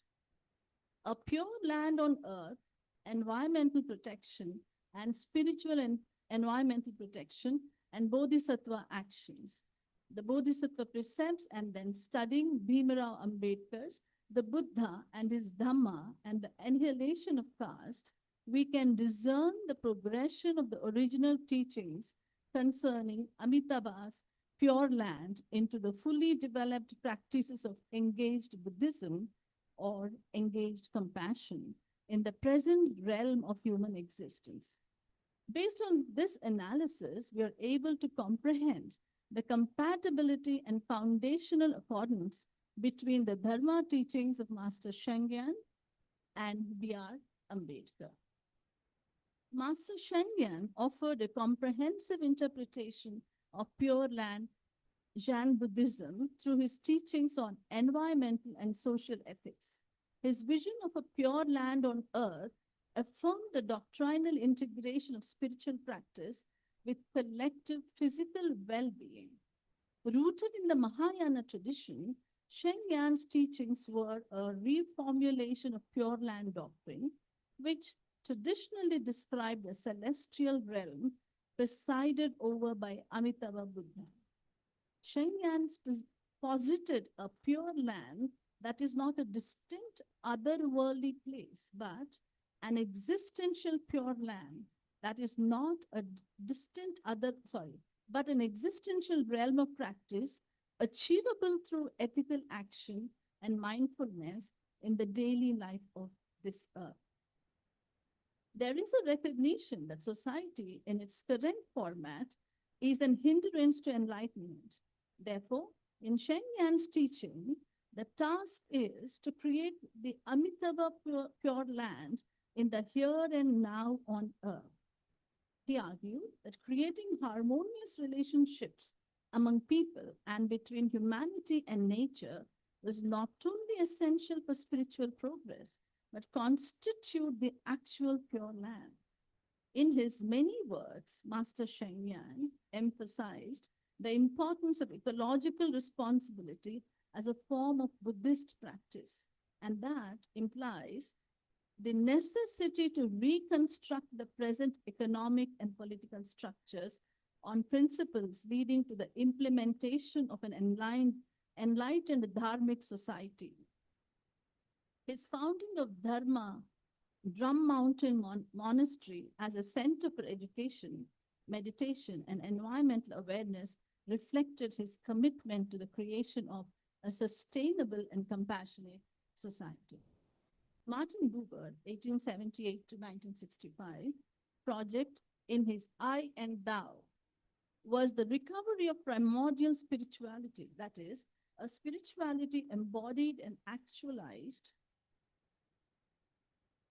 through a dialogical social practice, a praxis that antecedes and thus renders unnecessary any formula, theology, prescribed ritual sacraments in connection with plan. Buber resolves in dialogical format that Jariki Tariki issued. It is will and grace. Buber wrote, spirit become word, spirit become form. In some degree or other, everyone who has been touched by the spirit and did not shut himself to it knows about the basic fact of the situation.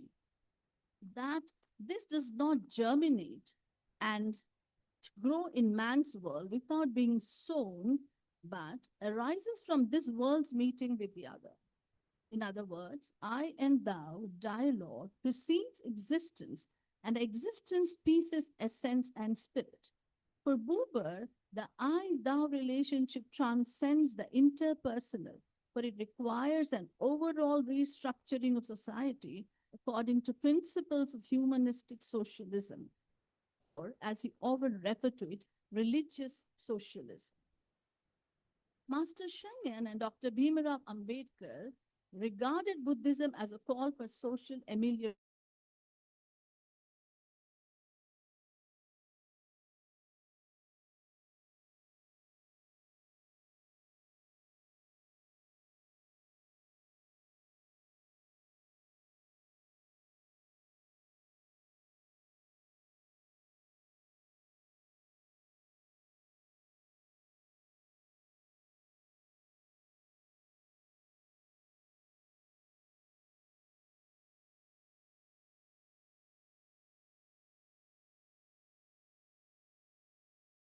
Terms of Ambedkar, a just, fraternal, and egalitarian society, it will not in itself confer salvation.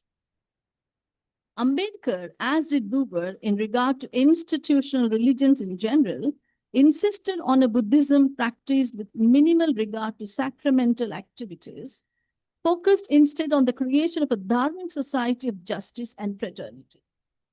Ambedkar spoke of the Buddha Dharma as a marga data rather than a moksha data, that is, Buddhism as a way or path to salvation, wholly dependent on the actualized correlation of Dharma with social progress.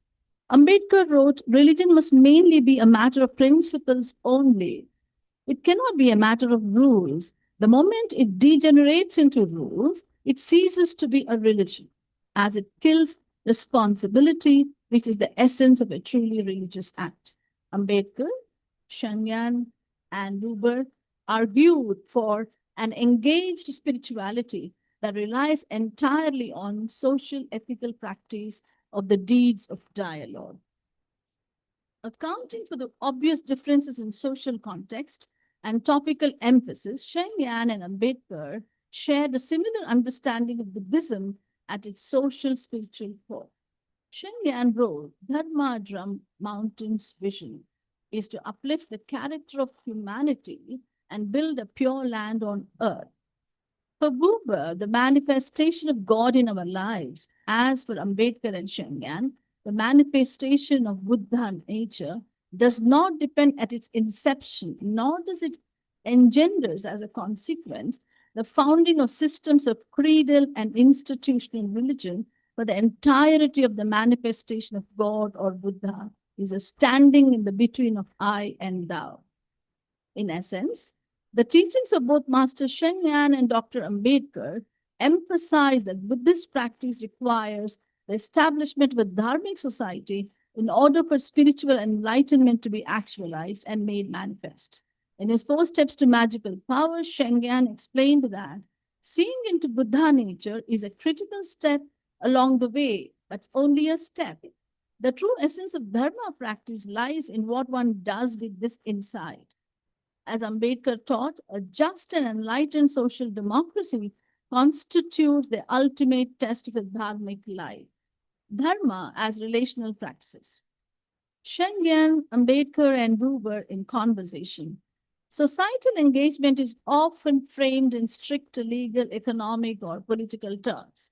But for thinkers like Shanyan, B.R. Ambedkar, and Martin Buber, the dharma is fundamentally relational and communal.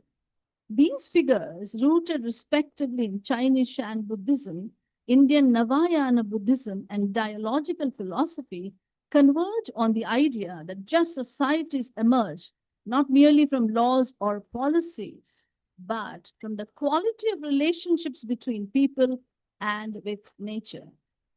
Their work affirms that ethics as a human quality begins within the mind, but it would decay and cease if it is not actualized outward through dialogical relationship.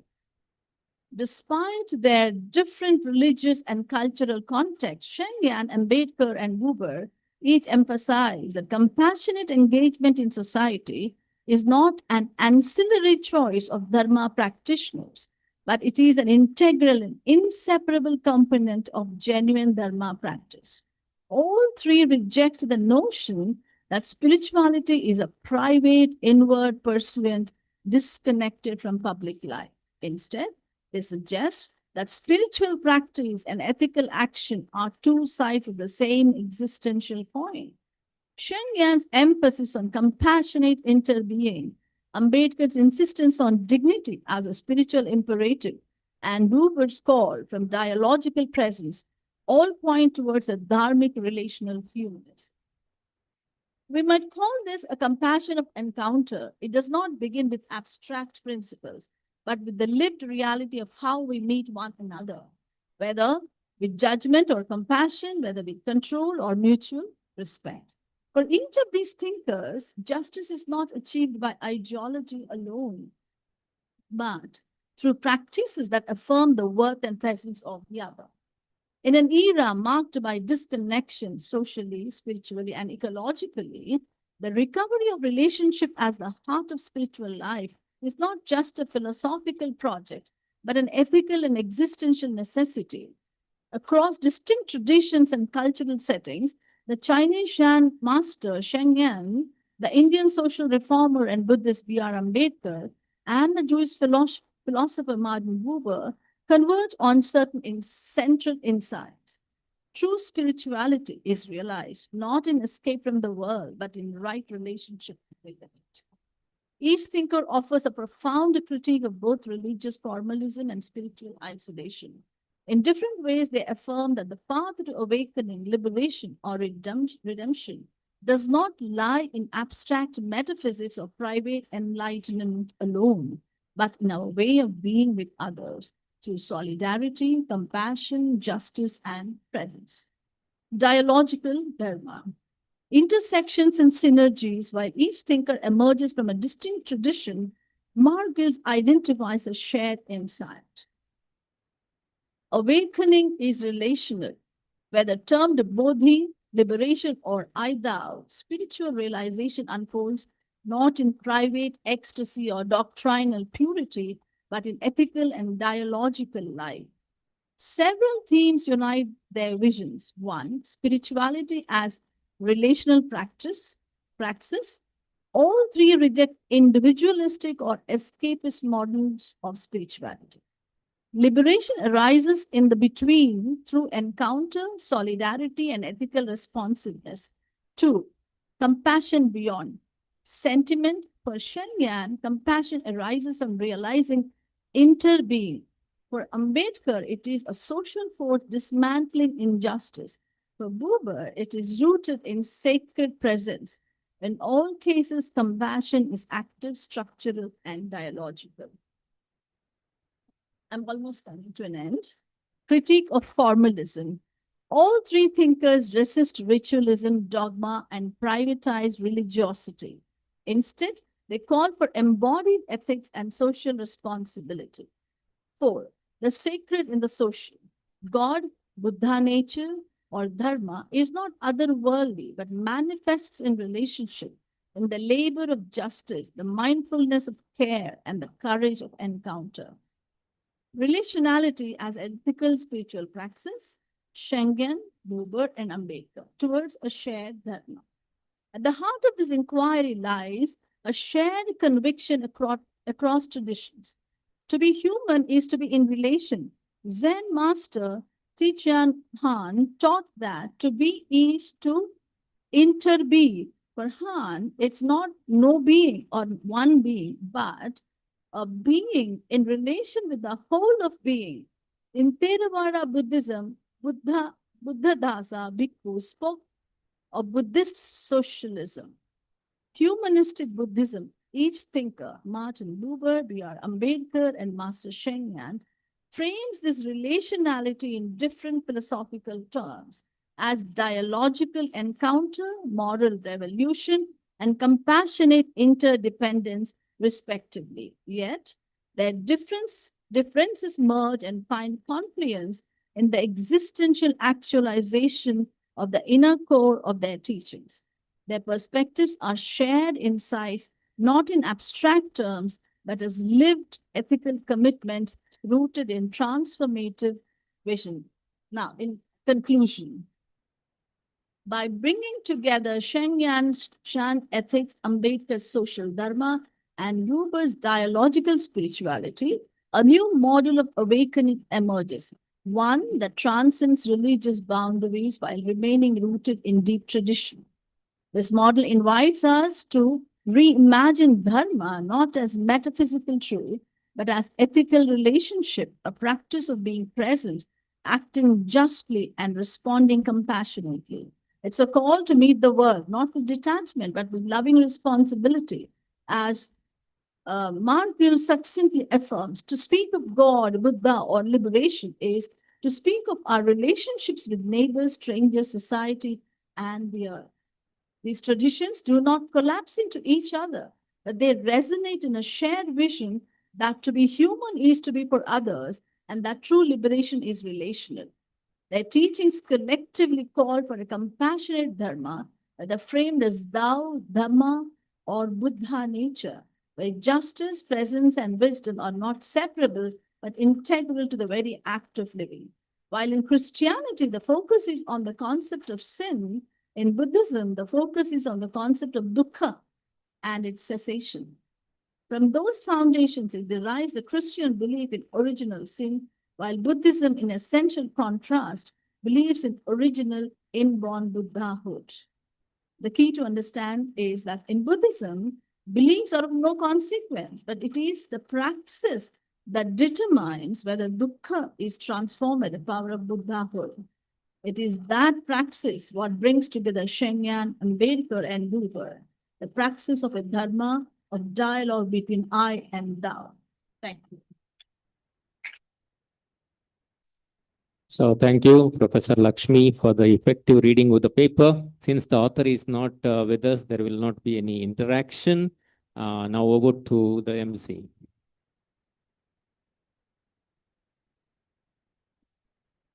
So thank you to our chairperson, to all the invited speakers for that thought-provoking discussion.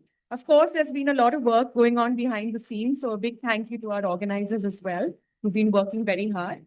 I will not, it's just me now keeping you from lunch, so I think we can conclude the morning session. We will now proceed for lunch.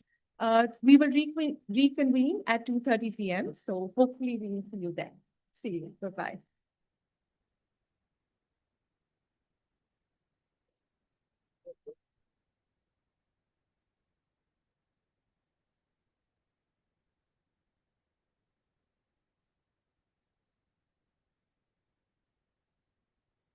Right, so just a quick announcement for the research scholars who will be presenting this afternoon. Could you just come and meet us before you leave for lunch? Are all five of you here? So there's Sneha, Shika, Kalpara, Amit. Yeah, so just meet us and Nubyen.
All right.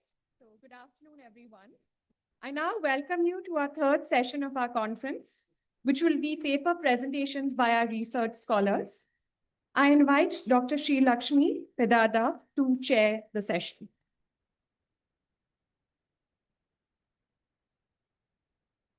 Dr. Sri Lakshmi is a member of the Professor Geeta Ramana Memorial Research Scholars Forum and was a dear friend and student of Professor Geeta Ramana. She is also the sponsor of the Justice Kodanda Ramaya Research Award, which will be announced later today. She holds degrees in law and philosophy and has taught philosophy and logic as visiting faculty at various colleges in Mumbai.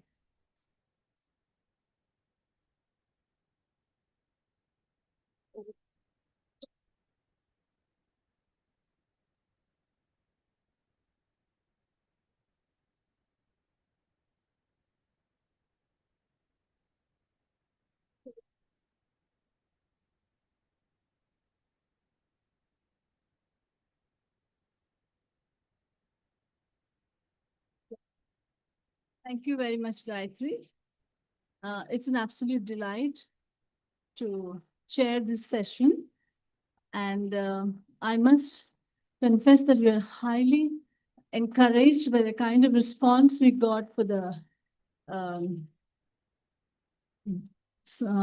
what do we say, the papers that the PhD students have written. We've almost received about 20 to 25 papers.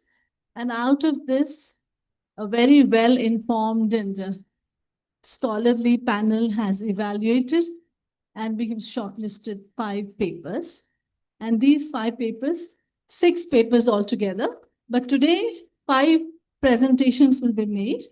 And these 5 presentations, they would be getting an award for their excellent work. And I must say that without saying much about the papers, the range of topics that they have chosen starts with the praxis of Buddhism to the algorithm towards the end. So that itself can tell you the range of topics and the area and the depth to which these scholars have really taken the topic. So I'm really excited to listen to their presentations, and then subsequently they will take some questions. So here I would like to invite all the 5 scholars to come onto the stage.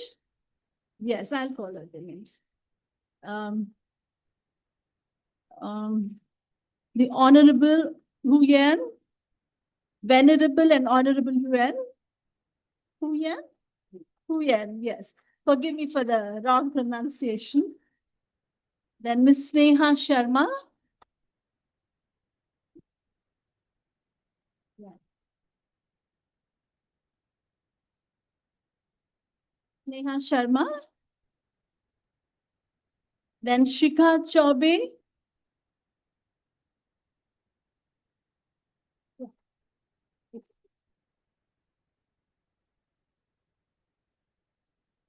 Next is Kalparab Gupta. And Amit Hattangyari. A warm welcome to all these scholars, the young scholars. Yes. Where is everybody here? One here? Oh. So, Yes, sir.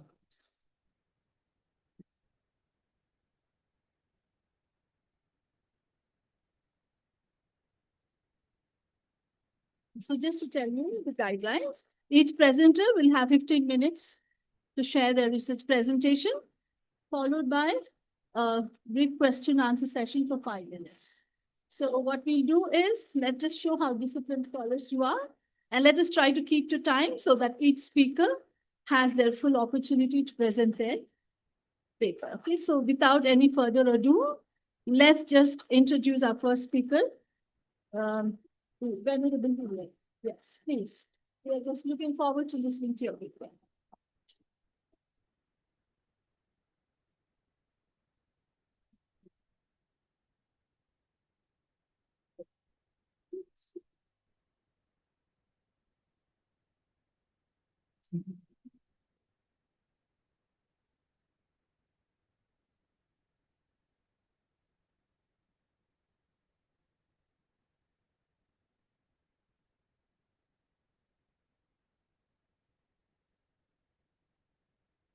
Hi, everyone. Thank you for attending me today for presentation. So today my presentation, I will present the topic, which is empathetic assistance, Buddhist practice in the light of Siksha Samudaya of Santideva.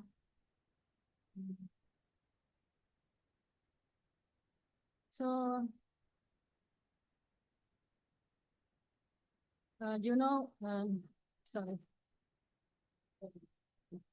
You know, the Siksha Samudaya of Santideva emphasizes empathetic assistance, which express on giving or dana. Giving is mentioned in the first chapter of Siksha Samudaya. The notion of giving enshrines generosity, empathy, friendship, fellowship, and life together in this world. The proposal paper will explore the significance of empathetic assistance in the text Siksha Samudaya. The paper I will present for past. The first part I will present the life of Santideva and his text Siksha Samudaya. The second part I will present empathetic assistance in Siksha Samudaya. The third part I will present empathetic assistance through practice. And finally is conclusion.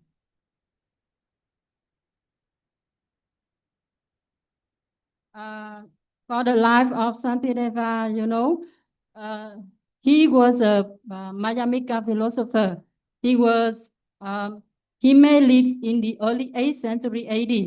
He was a son of King Kayanavamam of Saurashtra, and he then became a monk and took place in Nalanda. Santideva wrote two major Mahayana works, namely Bodhicharyavatara, which means a guide to Bodhisattva's way of life. And the second work, which is I am so taking for my currently research topic. So the second work he wrote, Siksha Samudaya, which means collection of moral teachings. And now let us continue to explain in detail the text. The text consists of 19 chapters, and there are 27 rules verses of the text. And this 27 rules verse, with the help of explanation of over 100 Mahayana Sutra.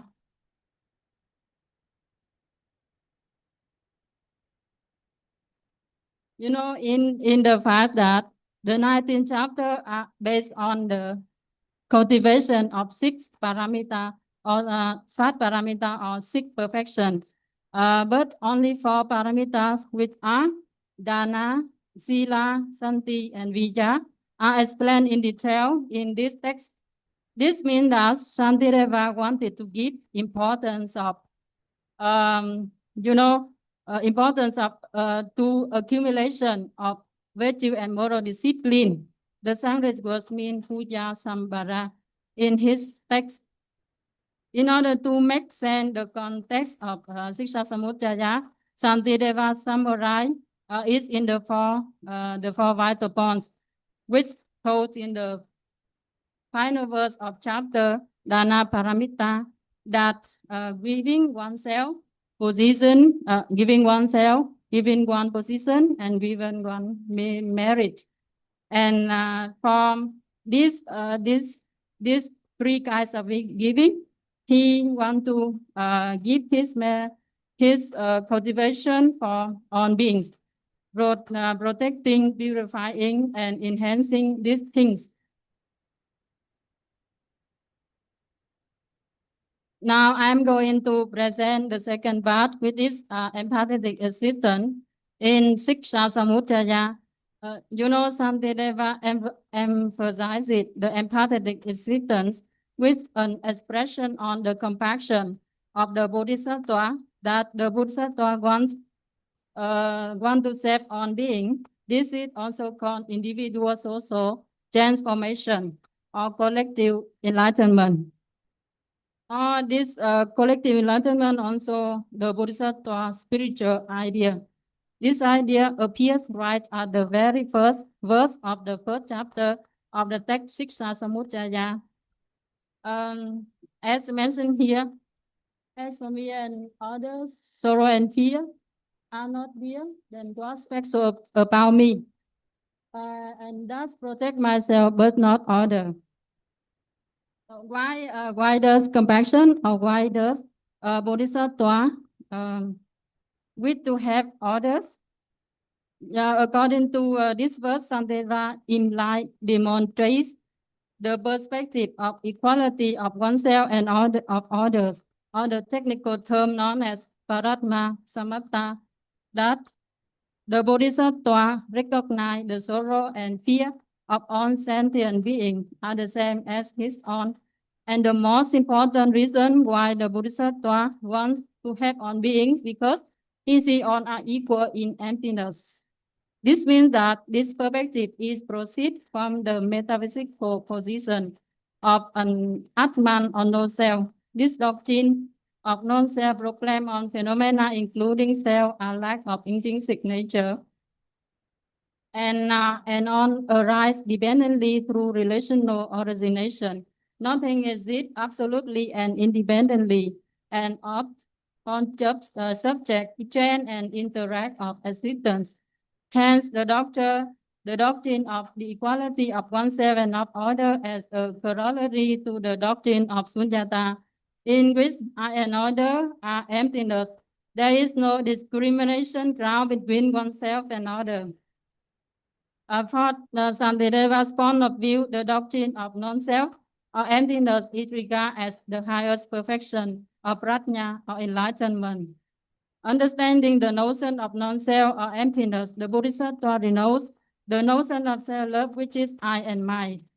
For Santideva, renunciation is not merely the act of detachment from everything, but also involves a compassionate giving for the welfare of others.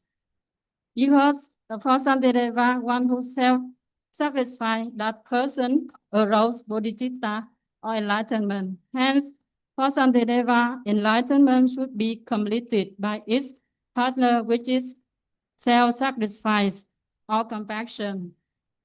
Is it critical to understand that Santideva transport metaphysics, transport ethical plan and emphasize it transport metaphysical selflessness to the ethical plan and emphasize it altruistic service? The perspective is highlighted opening verse of the first chapter start the spiritual goal of the Bodhisattva is the welfare of others, providing several examples of the Bodhisattva's self-sacrifice in the chapter Dana Paramita that root in the motive of altruism born out of Paratma Samatha perspective. So turn to this part, I will present the empathetic assistance to practice. Sorry.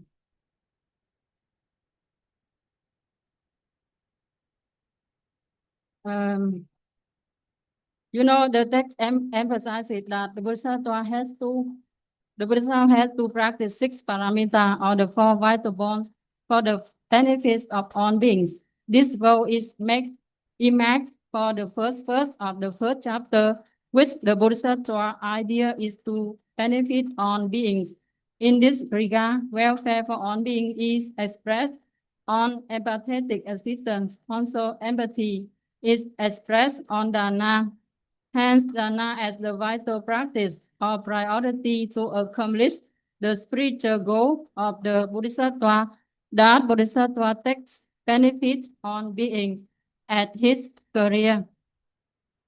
3 kinds of perfection of giving, which are oneself, one position, and one merit for the benefit of all beings, are explained in the first chapter, demonstrates empathetic assistance.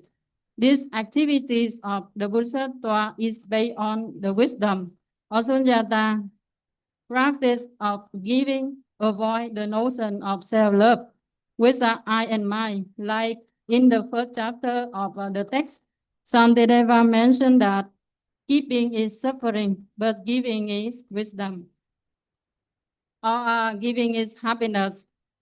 And the practice of giving design the one arose bodhicitta.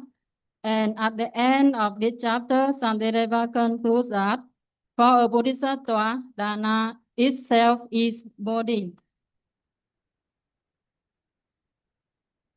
Now I'm coming to conclusion. You know, for Santideva, the art of giving against the way of disciple, those who were self-liberated without the benefit of others. For Santideva, arousing bodhicitta is a required because it is the root cause of all goodness or merit, but it arouses bodhicitta without practice. Enlightenment would not be completed. As for Santideva, bodhicitta consists of arousing bodhicitta and moving toward bodhicitta.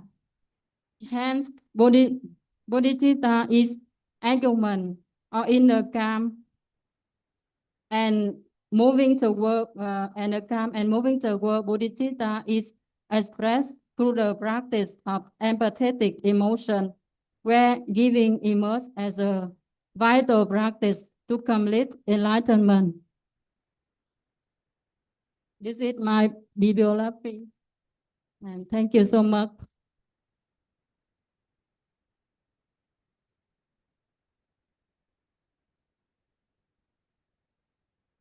Thank you very much, Fian. That was a very important aspect that you have talked about, the importance of practice and how we have to live and what is the way we choose to live and to put to practice. Now I request questions to Fian. Any questions?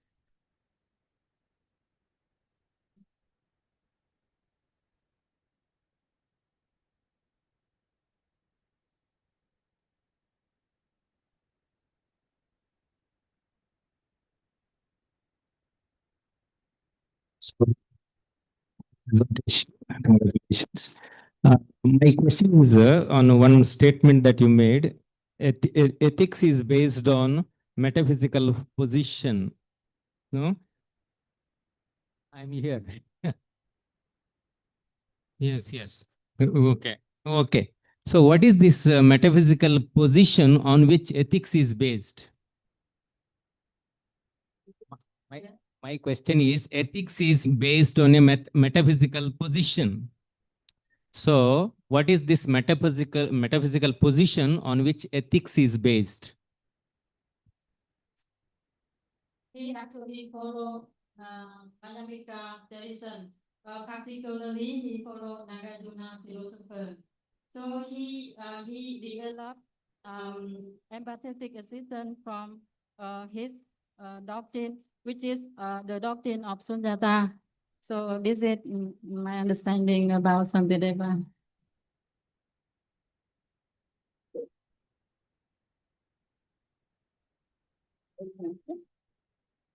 Okay. Okay. Thank you very much. Now we call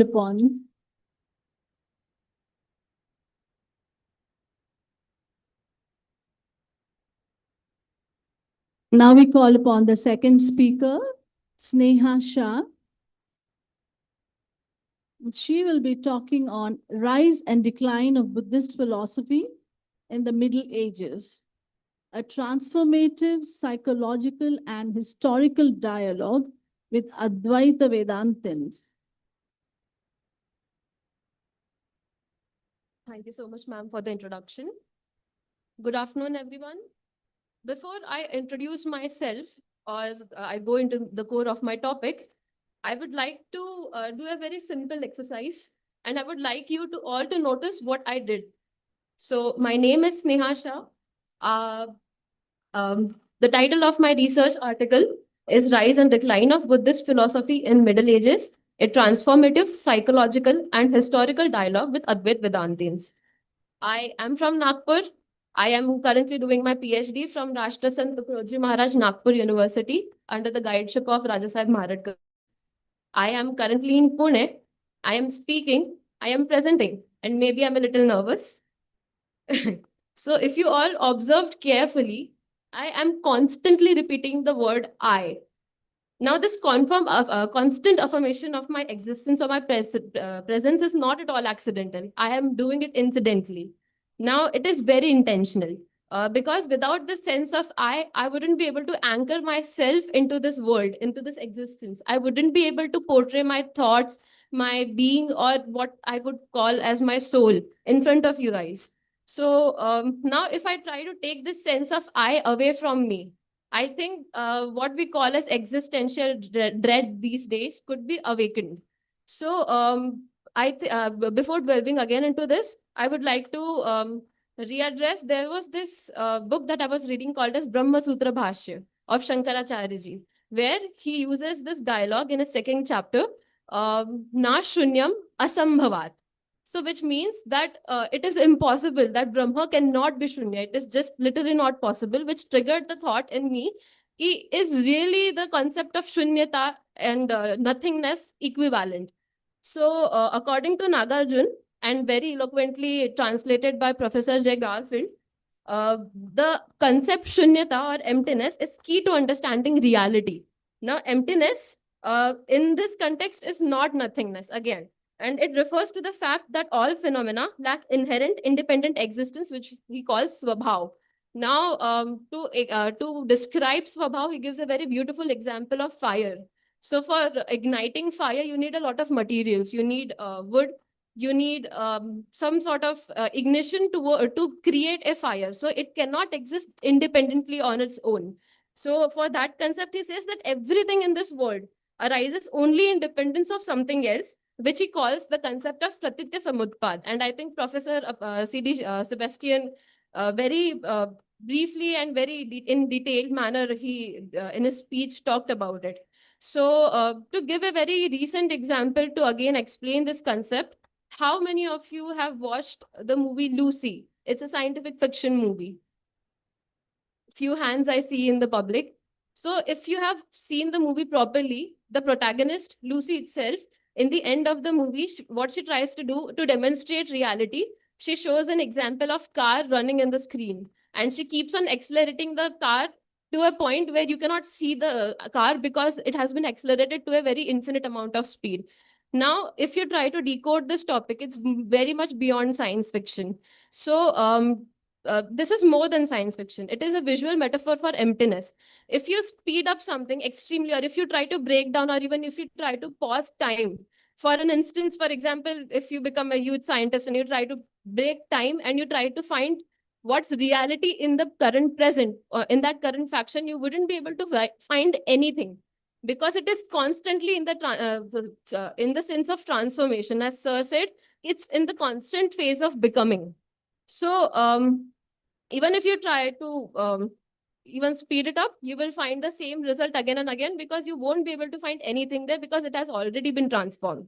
This is why he called this concept as the middle path, or the madhyamak path. So it is neither eternalism nor nihilism, but it is a liberating realization that all things are empty of inherent existence, yet they function due to their dependent conditions on each other. So one of the central tensions that arise from this profoundly liberating yet destabilizing theory of emptiness is the issue of self. Because again, if somebody says that you are nothing, or your self is empty because it's constantly transforming, then what would you put your focus into? So because we cannot, if we are not able to make sense of ourselves itself, so in that current philosophical landscape, there is a very profound theory called as existentialism, in which thinkers like Jean-Paul Sartre or Ponti have deeply explored the concept of existential dread, or what are we exactly in this world if we don't know who we are, or if we don't know the concept of ourselves. And in which he says that we are constantly masking our personalities according to the conditions and the environment we live into. So, and to find that if we try to find our original selves there, we wouldn't be again able to find ourselves, because we are in the constant state of becoming. So we are not things, but we are movements. We are not identities, but we are transitions in ourselves. So then again, the question again becomes circular. So then if there is nothing to point ourselves into, so can this field become extreme? Can this field become relevant in our current society? And the decline of Buddhism in Middle Ages had a lot of external invasions. There was Hun civilization. There were a lot of religious and social pressures that were focused upon Buddhist philosophy in general. And of course, in parallel, there was this very radical ideology called as Advait Vedanta, where masses knew that they could focus themselves or their selves into something which is universal in nature, which has an essence in nature. So again, so that's the reason why Buddhism started declining, and Advait Vedanta got a lot of magnitude in masses. But if we try to find psychological and cultural points, so again, as Buddhism in India increasingly emphasized shunyata, emptiness, non-self and momentariness, it also became intellectually complex and ritually esoteric. And the absence of personal or ultimate ground may have made it feel inaccessible to the common seeker. On the other hand, Advait Vedanta, while similarly metaphysical, offered a more devotional and affirming vision, self that is identical with Brahma, the eternal reality, which offered people a sense of stability, still centered beneath the chaos. However, does this mean that the concept of emptiness loses its relevance just because we cannot satisfy our psychological cravings? No, it's not that fact at all. It becomes even more relevant psychologically today, because it dismantles the illusion that causes so much of our suffering that we are fixed or permanent on our own. So basically, I have particular image of myself that I'm portraying in front of you, and it could be changing, constantly changing. But if I keep on thinking of my image as a current particular essence that does not change, then I would feel again the trauma of knowing, not understanding how am I relatable to this world. So his concept of shunyata tells us that everything, including the self, is dependently originated. So I am dependent upon you. My actions are constantly changing because because of my dependence upon the environmental changes.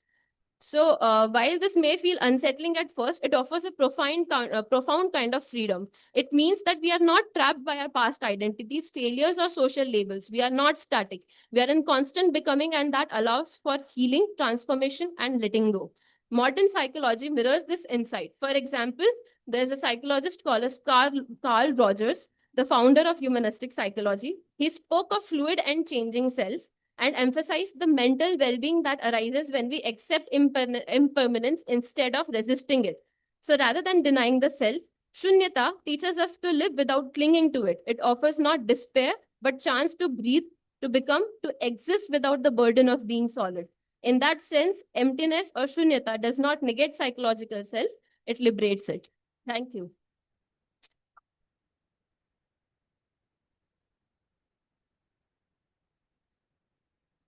Thank you very much, Sneha Shah. That's a very interesting presentation. The dialogue between Nagarjuna and Advaitins, each one leaving their footprints on the other. Now I open it for questions. Yes, sir. Yeah.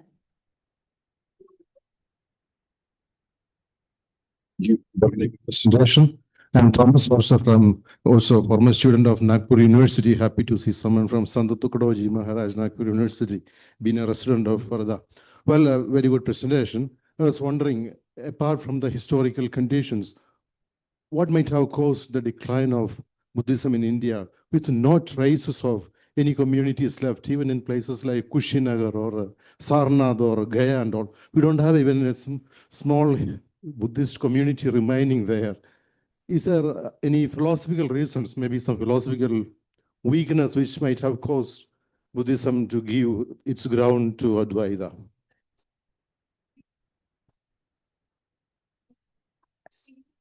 A fellow university student.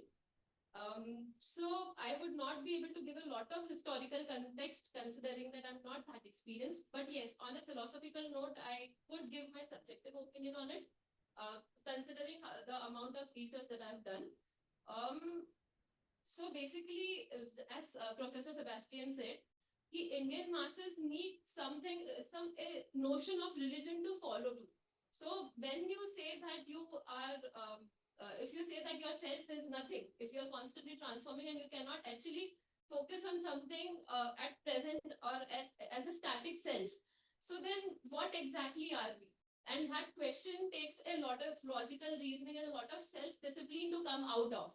And I think Indian demographics, specifically the rural masses, they cannot, I think personally, they could have not comprehended that notion so eloquently as other scholars did, other Buddhist scholars did. And I know that the Madhyamak school, it got a lot of recognition in China, Tibet, and northern parts of the Asia, while the Theravada school was spread across southern parts of the Asia. So I personally feel that because there was constant invasion, and when you have lost the sense of self or when you are under attack, you would want to focus yourself onto something that is not you, or something that you can rely upon and which is not empty in nature. So I think that's the main philosophical reason why it could have gotten declined. Thank you. Yeah, thank you. Thank you, Ms. Shah, for the nice presentation. Just, I liked your paper very much. The only one confusion that I have is, it is true that Adi Shankaracharya had, through his Brahma Sutra Bhashya, refuted the Buddhist arguments very cleverly. But later Vedantins like Ramanuja and Madhvacharya would accuse Shankaracharya as Prachanna Bauta. Basically, what they are saying is, you are not very different from the Buddhist doctrine. In fact, you have taken the Buddhist doctrine into the Vedic framework. And one of the things they would accuse him of is this non-dual reality. There is no self, like in the Buddhism, because ultimately there is only Brahman. Though there is eternal Brahman, but there is individual self is not there. So that is a major crux of the argument. So how is that popular people could accept that and not Buddhist Shunyata? In some ways, many scholars would argue the Maya would be very similar to the Buddhist Shunyata. I think that was something I pondered a lot upon. So basically, when you talk about Shunyata, so and Maya in difference. So Mayavad is basically that in reality, they have given a very beautiful example for it in Ishavasya Upanishad. So Shankaracharya ji says that there's a there's a stem of a chandan tree, and if you try to superimpose some sort of unpleasant smell on that bark of that tree, and you keep on doing it for a longer period of time, that doesn't mean that the essence of that chandan tree will go away. If you remove that wheel of ignorance from it, we'll find that the original essence of chandan remains the same. So Maya works in a very similar manner. So it is not non-existent in nature. The reality, he says that I am also Brahma, you are also Brahma, we are everywhere. And in contrast, Buddhism says that we are constantly changing. So there is no rigid, what I can say, substratum to ourselves. So I think that is a very major contrast between Mayavad and Shunyata. I hope, sir, I could give a small, reasonable answer. Dr. Sebastian has a question.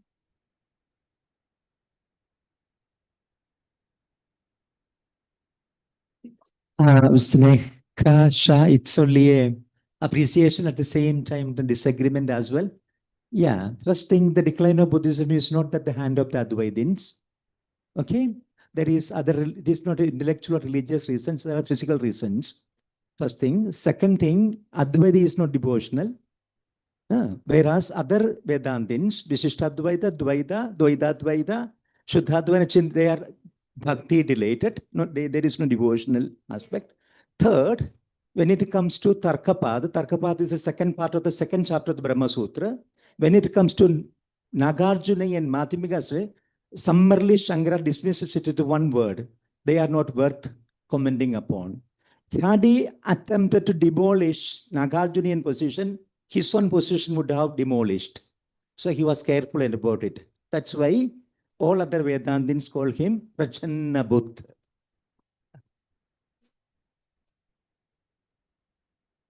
Thank you. A wonderful presentation.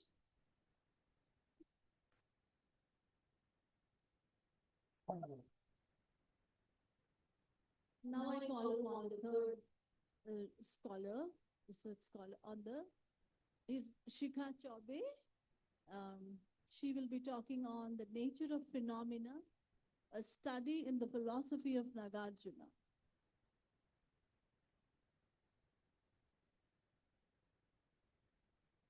Thank you for the introduction, ma'am. Good afternoon to one and all present here. The title of my paper is, as you people can see, on the nature of phenomena, a study in the philosophy of Nagarjuna. So the objective of my paper is, can I have the next slide, please?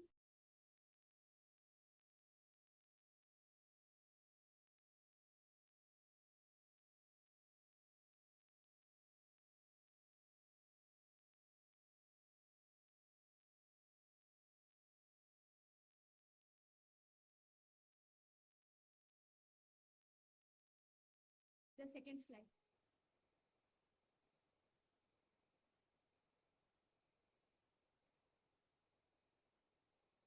So the objective of my paper is to explore Nagarjuna's view on the phenomenal world, to analyze absolutistic and nihilistic interpretations of Madhyamik philosophy, to critically evaluate both perspectives and propose an alternative, to emphasize the role of Shunyata and Pratyatsamutpad in understanding phenomena. But before that, I would like to explain some core principles of Buddhism.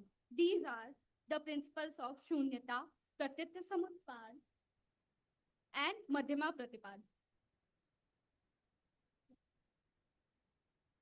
So, Nagarjuna's central concept is Shunyata, or emptiness.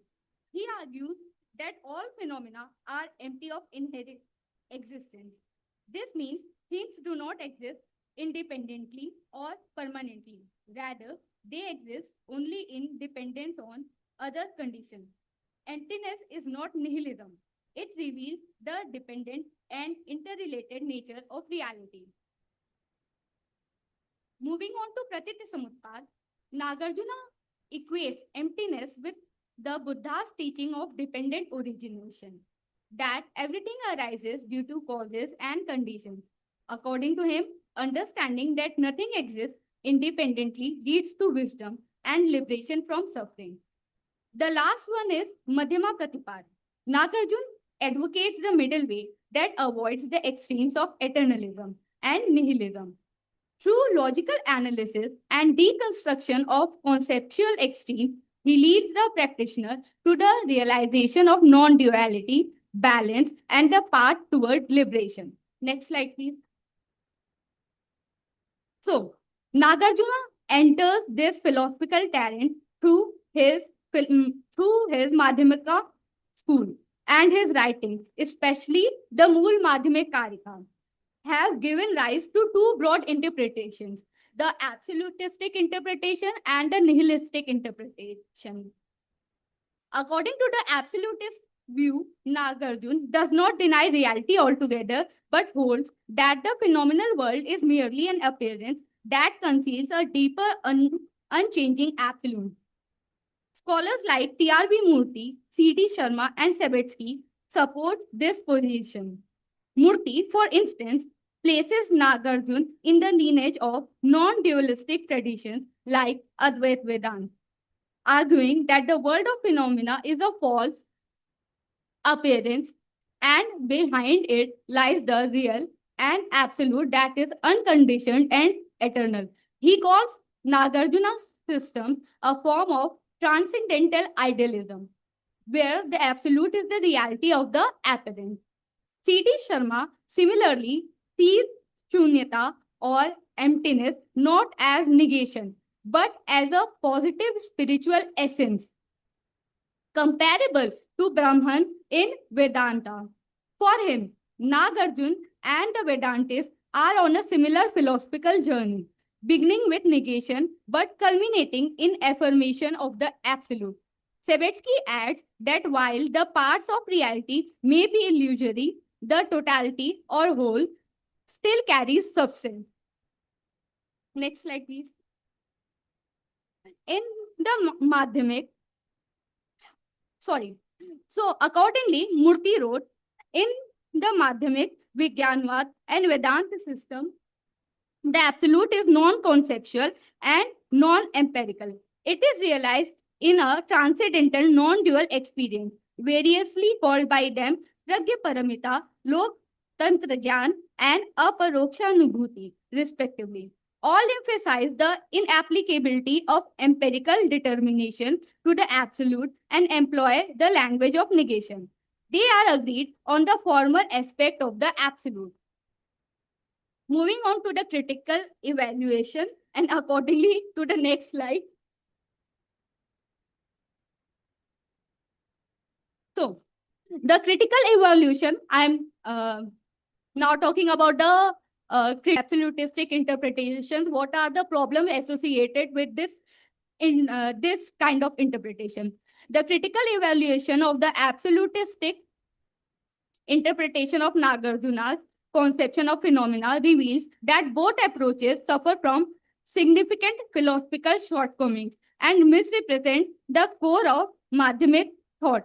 The absolutistic interpretation, as advanced by scholars like T.R.B. Murthy and C.D. Sharma, wrongly attributes to Nagarjuna a metaphysical substratum, similar to the Advaitic concept of Brahman, interpreting Shunyata as a veiled absolute underlying the illusion of phenomena.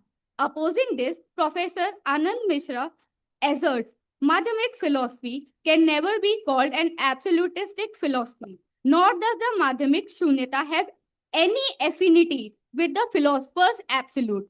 It is true that Madhyamik distinguishes between Paramartha Satya and Samritti Satya, but this does not mean that the Madhyamik position should be termed as absolutism. The ultimate reality is of Shunyata, but this Shunyata should not be taken as a non-dual absolute which appears in the form of the phenomenal world. The distinction between Paramartha Satya and Samriti Satya should not be read as a distinction between a transcendental reality and a phenomenal world. Unlike Advaita Vedanta, which grounds illusion in an absolute being, Nagarjun's Shunyata entails that there is no such metaphysical foundation. As scholars like Anand Mishra and G.C. Naik emphasize, absolutism is always a doctrine of being, and to apply it to Nagarjun is both inconsistent and self-contradictory. Can I get the next slide, please? So moving on to the next interpretation, which is the nihilistic one. So if Nagarjun's philosophy does not adhere to absolutism, then does it adhere to some form of nihilism? One can find some supporting evidence of it and interpret Nagarjuna as a nihilist. This reading suggests that not only he denies any ultimate essence in phenomena, but rejects even their conventional existence. Luis de la Valle Posen, for example, argues that Nagarjun's thought leads to the denial of all phenomena, linking them to the daughter of a barren woman, something that could never exist. He wrote, not only do the dharmas not exist substantially, they do not exist at all, neither in reality nor apparently. They are like the daughter of a barren woman, like the beauty of the daughter of a barren woman. This beauty evidently does not exist, except insofar as it may be described. But in reality, the object described, the description, and the person describing are all similarly non-existent. David Burton takes this further, warning that if all things are entirely conceptually constructed and lack even a relational basis, then Nagarjun's philosophy collapses into meaninglessness. According to this view, Shunyata becomes a doctrine of total voidness, and this undermines key Buddhist values such as compassion, karma, and the possibility of liberation. Next slide, please. Moving ahead to the critical evaluation of the nihilistic interpretation. I would like to argue that the nihilistic interpretation proposed by thinkers like Luis de la Valle Posen and David Burton too is a distortion, as Nagarjun himself warned against viewing Shunyata as a doctrine of non-existence. In Mool Madhyamik Karika, he states that Shunyata is taught to relinquish all views. And those who take it as a view are misled. Furthermore, a nihilistic reading undermines the ethical and soteriological framework of Buddhism. If nothing exists, then concepts such as nirvana, compassion, or liberation lose all meaning. The critical evaluation of both the interpretation demonstrate that the true spirit of Madhyamika explicitly adheres to the Madhyama Pratipad, or the middle part, that avoid all extremes. As Jan Westerhoff notes, the reason that makes it hard to believe in the nihilistic interpretation of Madhyamik is that its very name proclaims to read the middle way. And what if anything would count as an extreme position but the view that there is nothing? In fact, Madhyamik authors quite explicitly distance themselves from the position of Uchchedvad, Abhav, and so forth. Since these are most easily understood as nihilistic positions, how could we possibly equate Madhyamik with one of them? Nagarjun is explicit in distancing himself from both extreme positions, pointing out that the presence of causal process is evidence against both the ultimate existence and against the ultimate non-existence of the world. Therefore, Nagarjun's thought cannot be adequately explained by either of the two extremes. Instead, It paves the way for a relational or relativistic interpretation, one that sees phenomena as empty of intrinsic essence, yet conditionally real in their interdependence, an approach more faithful to Nagarjuna's philosophical intent. Next slide, please. Therefore, to better understand Nagarjuna's intention, I turn to the relativistic interpretation as suggested by David J. Kalupahana, which I attempt to demonstrate provides the most coherent and textually faithful reading. Kalupahana argues that Nagarjuna stays rooted in the Buddha's original teaching, especially to the principle of Pratitya Samutpad or dependent origin. Accordingly, we find in Mool Madhyamika Karika, everything is real and is not real, both real and unreal, neither real nor unreal. This is Buddha's teaching.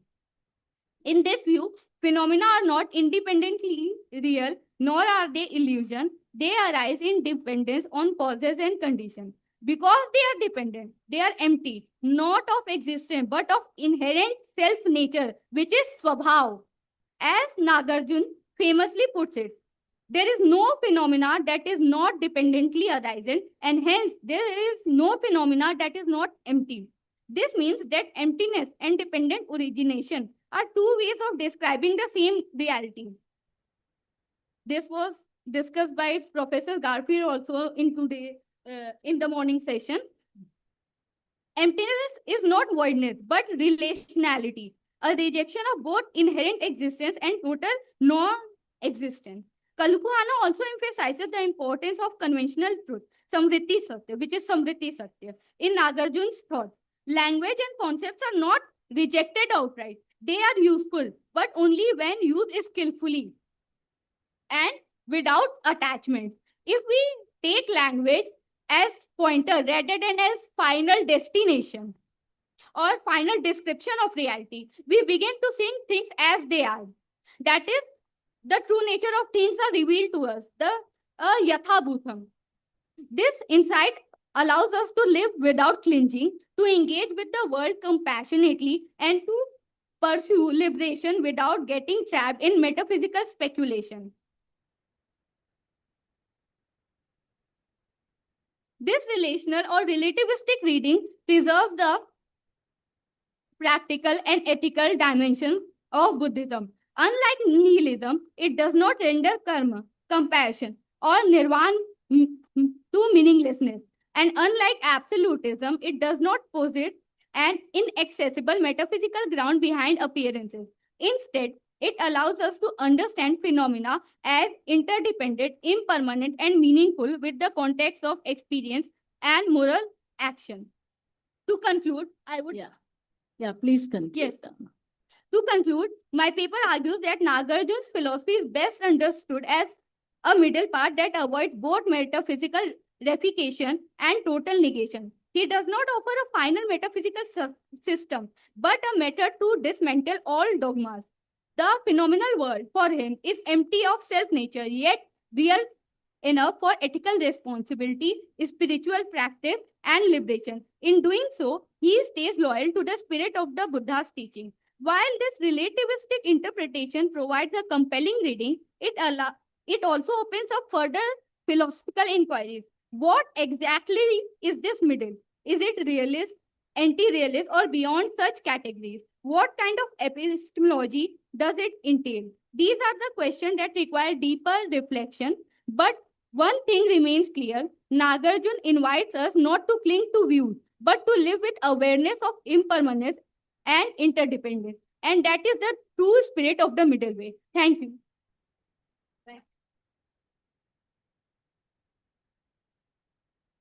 Thank you, Shikha. We can take one question. Yes, please. I'm Swaminathan, doing my license sheet in philosophy. If I summarizingly say, correct me if I'm wrong, can we say that Nagarjuna is fighting against the undue tyranny of the reality, the notion of reality? He doesn't want to take extremes, whether real or not real, but he's fighting against an undue tyranny of the notion of reality or self.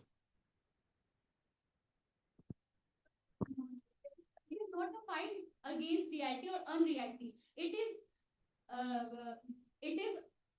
a concept which encourage us to see the things in their true nature. Like it does not say that things are real or unreal. It just encourages us to see that things are dependently arising. And if we are going to see this, we can really understand that it is not a fight against reality or unreality. It is just about realizing the true nature of thing, that is their dependent status. I hope that I have been able to give an answer to your question. Yes. Dr. Sebastian. So let me tell you, I'm very Your interpretation is correct, I'm telling you. Professor Anand Mishra has taught you correctly. That is true. Both positions are wrong. But when you use the word relativist, so what happens with the philosophy students, they will take the notion as it is in the postmodern relativism. It is not. It's ya praditi samutpadam sa pashyatitam sa pashyate dukkham samudayam. That goes like that. Again, ya praditi samutpadam shunyatam tam prachakshamahe 24:18 of Madhumariya means that which is coming, even verbal constructions, even that is mutually dependently originated, that is shunyata. That it doesn't mean relativities. It is means you know East in relation to West. East apne aap mein kuch hai hi nahi hai. So this is the anything you articulate verbally, mentally, conceptually, sub mutually dependent hai. That's the meaning of it. So this deconstruction of the thought, that is what his answer, you could have answered him. Shunyata sarvadrishtinam prokthan nisranam means deconstructing of all thought patterns. That is his business. It's something like a Wittgensteinian philosophical therapeutic approach. Sorry, sir, I was not able to answer the answer so well. Thank you, Shikha, and thank you, Dr. Sebastian, for giving that clarification to the people here, listeners as well, and other scholars. Now we call upon the next scholar, Kalparna Gupta, to present a paper on relationism in Nagarjuna's Madhyamika, from ontology to ethics.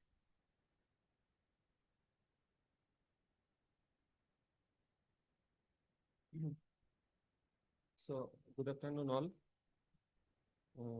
The topic of my presentation is relationalism in Nagarjuna's Madhyamika. So, again, Nagarjuna, from ontology to ethics.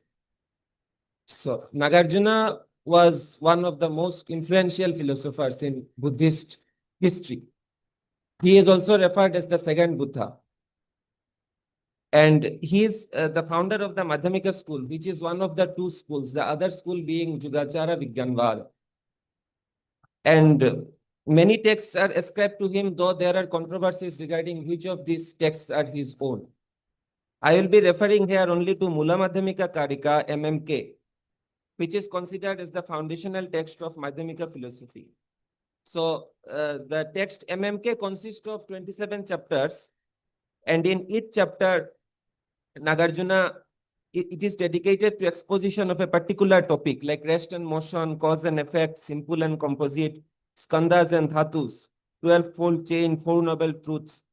And ultimately, he concludes that all of these are devoid of intrinsic nature or sabhava. So my paper will be limited to MMK only. Before understanding Nagarjuna, we have to know what the Abhidharmikas say, because Nagarjuna is basically replying to the Abhidharmikas. So for Abhidharmikas, the world at the foundational level is constituted by a set of partless entities called dharmas. So let us take anything, for example, a sheet of paper. For the Abhidharmikas, you go on reducing anything made up of parts. And ultimately, we reach a point where it is partless. So anything made up of parts can be reduced to something which is partless, and they are calling it dharmas. And these dharmas have some unique defining characteristics called sabhava. So sabhava in Western philosophy, it is like essential property.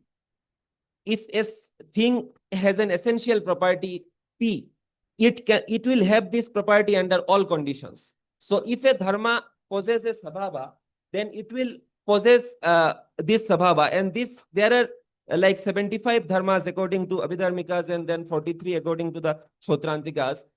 But the world is composed of these dharmas, arrangement of these dharmas, each possessing defining characteristic called sabhava. And they are bound together by this law of, related by this law of pratitta samutpada. So this is the understanding of the early Buddhists. And all whole, like self, like pen, paper, every whole is decomposed into these dharmas. So Nagarjuna is attacking this foundationalist ontology. It is foundationalist because it believes at the ultimate we get dharmas. So dharmas becomes the grounding of all phenomena. For Nagarjuna, dharma too arises because of causes and conditions. Hetu pratyaya. So he says anything which arises because of causes and conditions is an adventitious element. It will perish as it comes into existence because of causes and conditions. Hetu pratyaya. So it will perish, and hence hetu pratyaya yuktaha sabhava kritaka bhave. What is composed of causes and conditions cannot have sabhava. And if something has sabhava, then it will be an eternalist notion, because if we say that a thing has sabhava, then it will possess this sabhava under all conditions, and it will contradict the very basis of Buddhist philosophy, which is based on change and impermanence.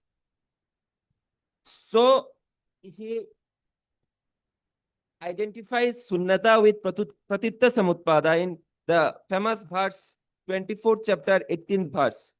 So his understanding of pratitta samutpada is different from the early Abhidharmika's understanding. So for the early Abhidharmika, it was only a pudgal sunnata. That is, the self is deconstructed into 5 skandhas, pancha skandhas, nama, rupa, vedana, vijnana, samskara, sangha. But for Nagarjuna, along with pudgal sunnata, he is speaking also of dharma sunnata, emptiness of particular reals, and also sunnata of sunnata. Even this concept of emptiness, this cannot be reified as an existent entity or a metaphysical absolute, just like many absolutist interpreters have done. So this sunnata. And in other rights, we declare that whatever is relational origination is sunnata. It is a provisional name for the mutuality of being, what we already heard.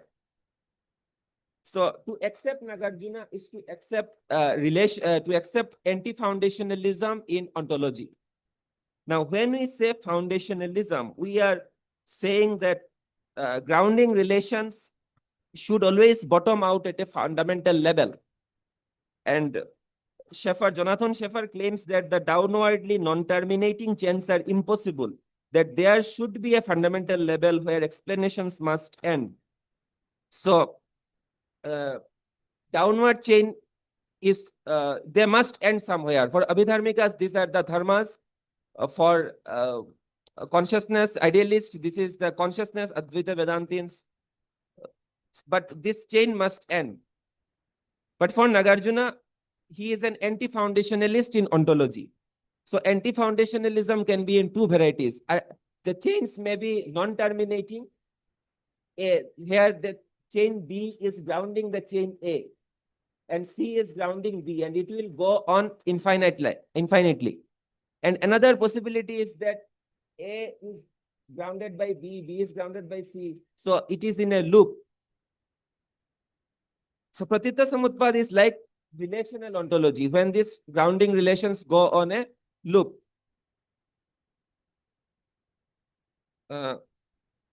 So in the Buddhist literature, metaphor of Indra's net is used. It is an infinite net extended in all directions. The net contains a jewel at every node, and the jewels are also infinite in number. if we choose any one of the jewels for inspection, we will find reflections of all other jewels. Again, the reflections themselves are reflections of other jewels. And so there is an infinite reflection. The imagery beautifully illustrates the interdependent nature of reality. Now, when we think of relations, we think that the two individuals exist and they are related, but individual is always prior and relation is derivative. But Nagarjuna is not saying that two individuals with monadic properties are related, but for him, relational ontology, relations will be ontologically prior. Relations will be ontologically prior and individuals will be derivative of these relations. So how do we understand such non-intuitive ontology?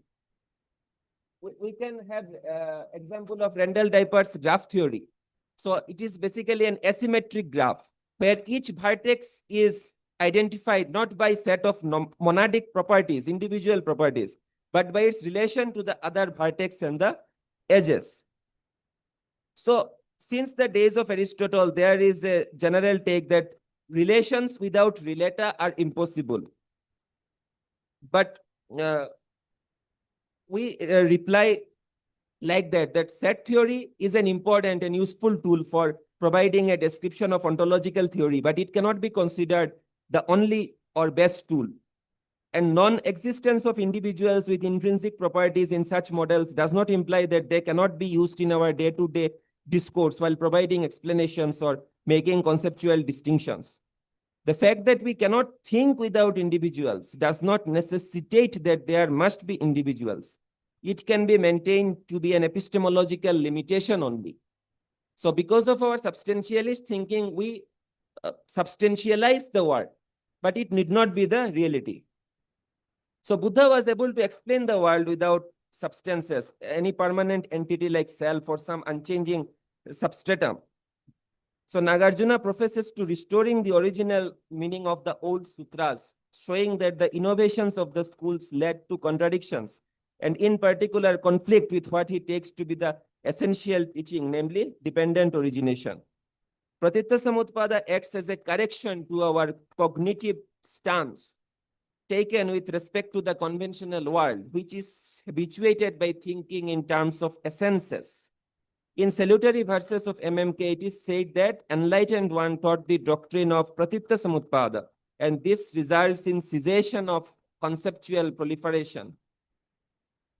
The last verse of the text also retorts the same message. Nagarjunian dialectics is not aimed at proving any absolute. The ultimate truth is the truth about the conventional realm. It highlights the interdependence and relative nature of the conventional world. Nirvana is getting rid of all essentialist thought constructions. It is perceiving the real nature of reality.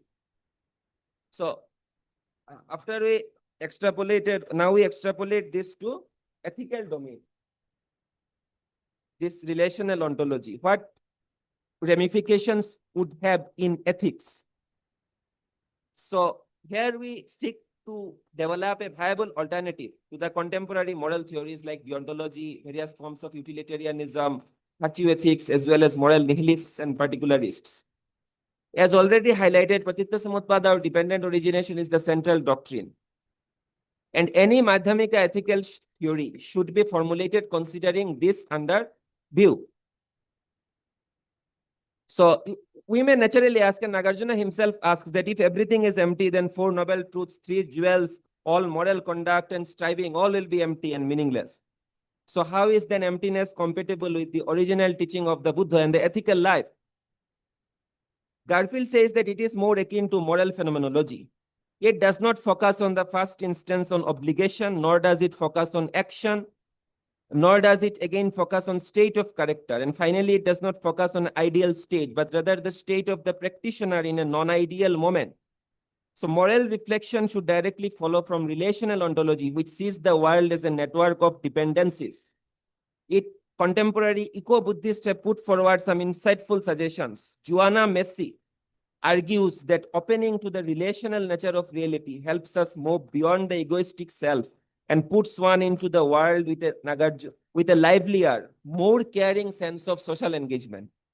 McMahon maintains that Nagarjuna's critique of the distinction between the conventional truth and the ultimate truth shifts the focus from nirvana, because he said nirvana is essentially samsara and samsara is essentially nirvana, and there is no difference between two. Understanding as transcending the realms of samsara to living in an awakened life in the midst of the world. This worldliness constitutes an important aspect of Buddha's teaching. So Shakyamuni also lived, Buddha also lived a very socially engaged life, and people from diverse sections went to him for their advice. So Nagarjuna maintained that without being acquainted with the world of conventional reality, one cannot attain nirvana. And there is not even slightest difference between samsara and nirvana. Na nirvanasya samsarat kimchit asti visheshanam. So at least 2 points should be kept in mind. First, that Buddhist ethics, the first is the absence of the permanent enduring self. Because self for a Buddhist is dependently arising succession of mental states. And Western ethical theories, they presuppose the existence of an abiding agency.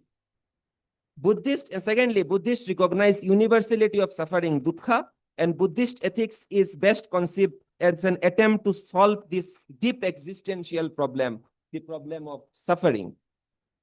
So Bodhisattvas try to elevate people from suffering without making the distinction between oneself and others.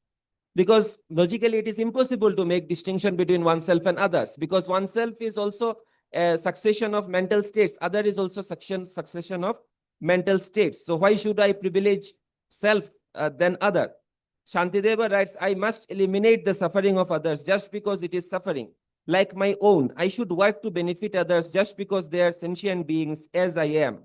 Suffering is not considered something which exists by its own nature. So if suffering existed with sabhava, then you cannot remove suffering. Every striving will be in vain because suffering exists with own nature. Only because suffering is empty, it does not exist with own nature, it does not have sabhava, we can get rid of suffering.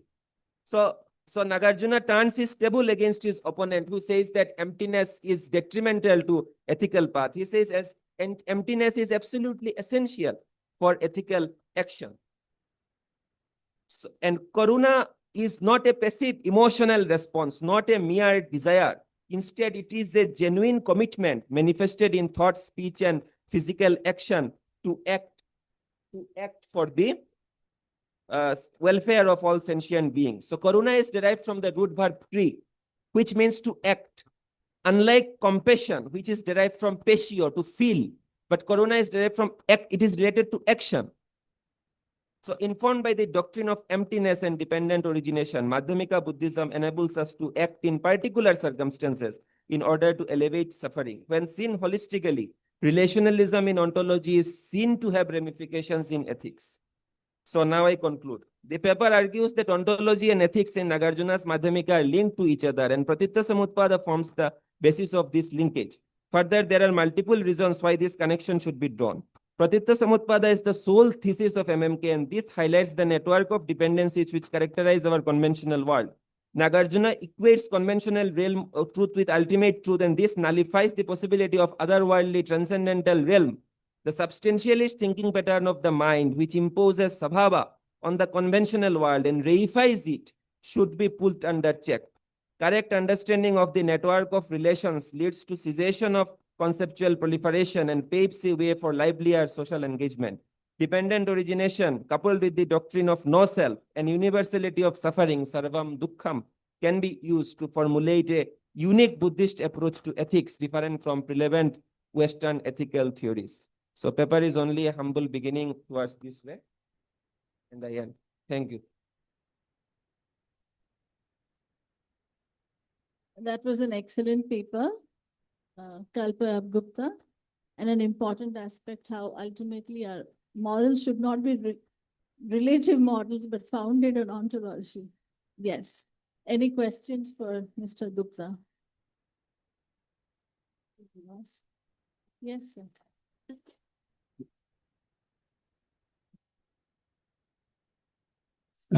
Thank you for your wonderful presentation.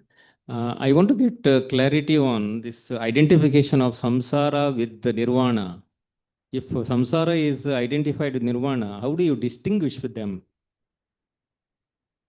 It's counterintuitive because samsara is basically this circular existence characterized by agony, suffering, and Buddhist path is supposed to lead us from samsara to nirvana, which is annihilation.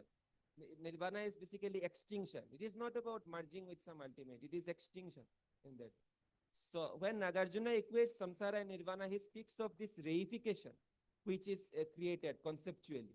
So we conceptualize what is samsara, we conceptualize what is nirvana, and then we are in this network of reifications. So he says that in that way both are same because both are empty. And with this knowledge of emptiness, we will be able to go for liberation. Yes, sir. You have a question?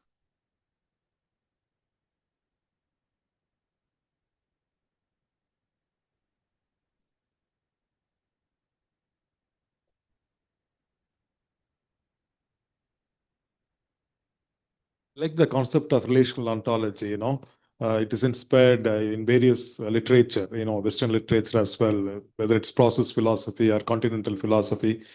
But I am also curious that in modern day quantum mechanics also it is very much used. Is there any way that Buddhism can contribute in this thinking? There is going to be a paper of something similar later. But if you have, because I hear that you have mathematics background, so that could also help you to explore. And if you have something along those lines, that would be very interesting.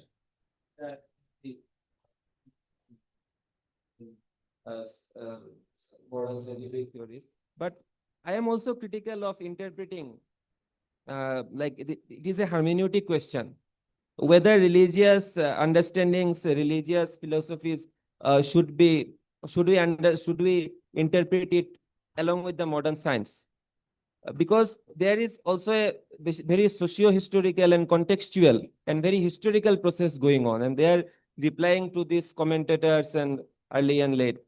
So, and it also reinforces a notion of scientism, applying this idea of science and in all parts of human inquiry. So definitely we can search for similarities, but these things should also we keep in mind. Science should be the paradigm for identifying. Yeah. Yeah, but I think here we should make distinction between private and public.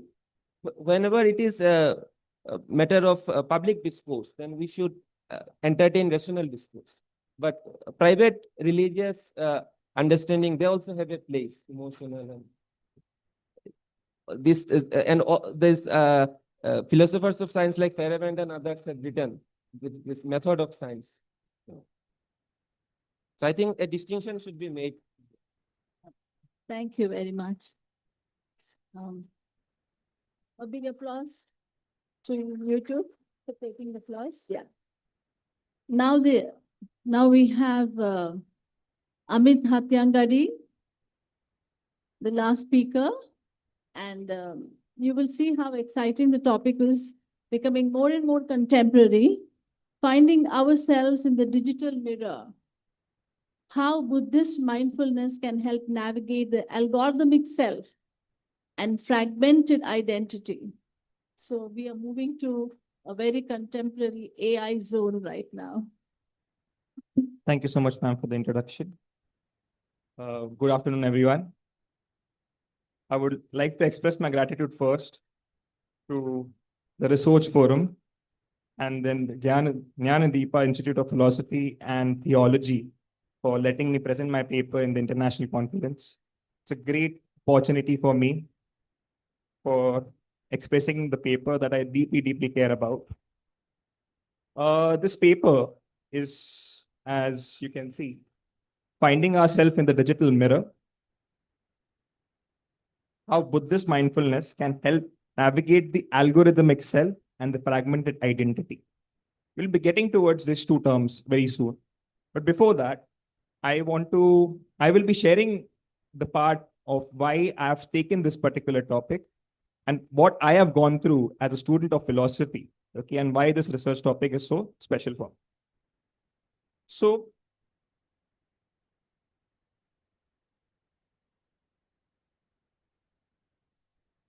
sorry. Yeah. So this entire research paper will be divided into two parts. First, we'll be looking into the problem. Okay. The first part, I'll be explaining what is algorithm itself and what is the fragmented identity. And then in the second part, I'll be mentioning about how Buddhist mindfulness can help us ease our existential crisis. Now, first part, introduction to the algorithm itself.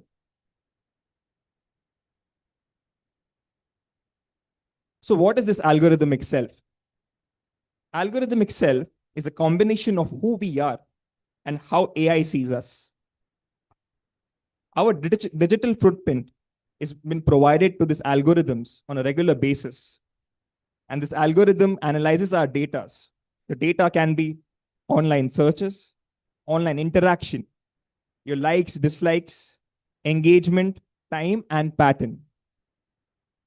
This gives the AI an understanding and gives you a personalized experience, a personalized digital experience. You might be wondering why you're always getting a targeted ad when you liked a post or a dress or a shoe, right? So this is the reason why the targeted ads have been coming and the content recommendation as well. Now, how is it impacting our self-esteem and personal values? Our sense of self has always been derived from the roles we played or the backgrounds we come from or likes or dislikes, etc. But now, in modern era, it has been derived by how we are representing ourselves on the digital platform. And that's where the algorithmic self plays a very, very important role.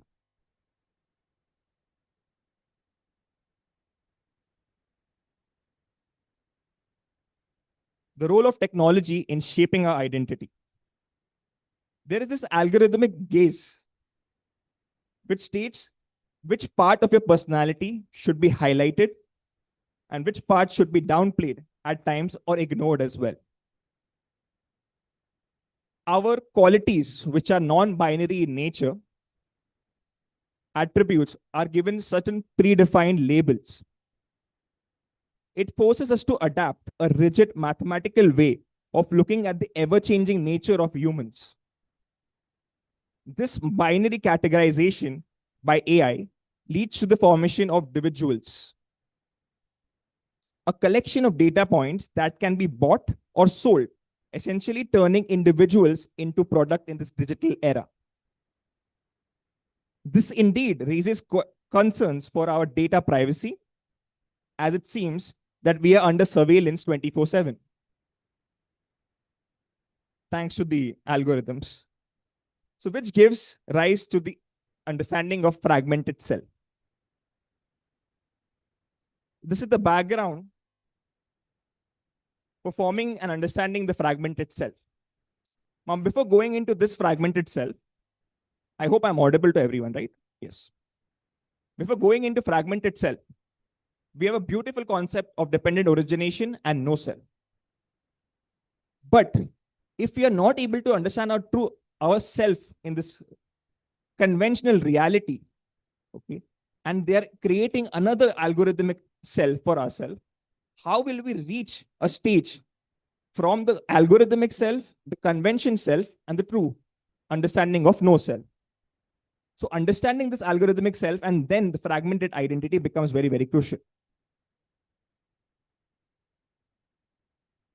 One of the most obvious pitfalls of this system that directly influences our sense of self and identity is the development of filter bubbles and echo chambers.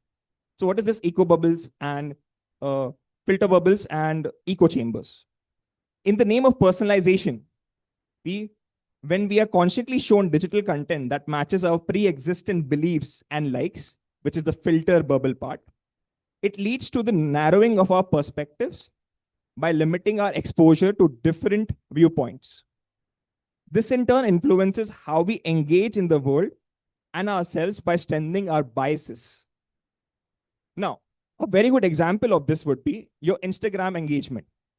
Everyone just raise their hands, whoever uses Instagram? Almost the entire room, right? Now, whenever you're liking a post, you are always recommended a post that you've always liked.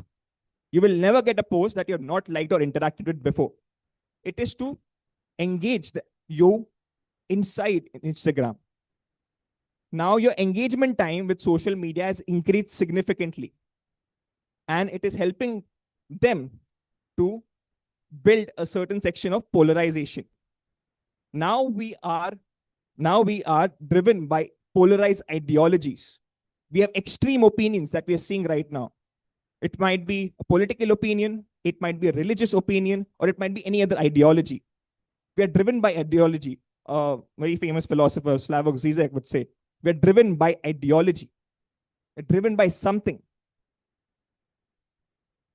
So we have begun curating and managing now digital versions of ourselves in order to fulfill the bizarre expectations posed by each platform. Let's take an example.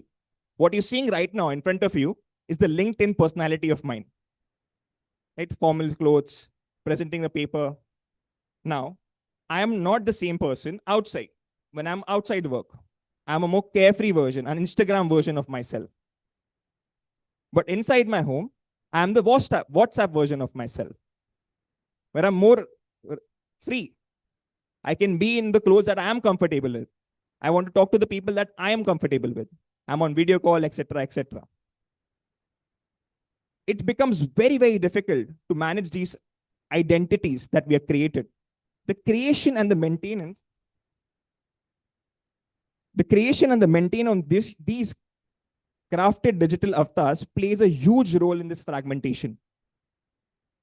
When we are receiving a constant flow of unrelated information, it makes it hard for us to put together a coherent narrative about our own lives, leaving us feeling lost, disconnected from our past, stranded in the present, and confused about the future. One way to ease this psychological toll is through a holistic integration of our identity through Buddhist mindfulness practices.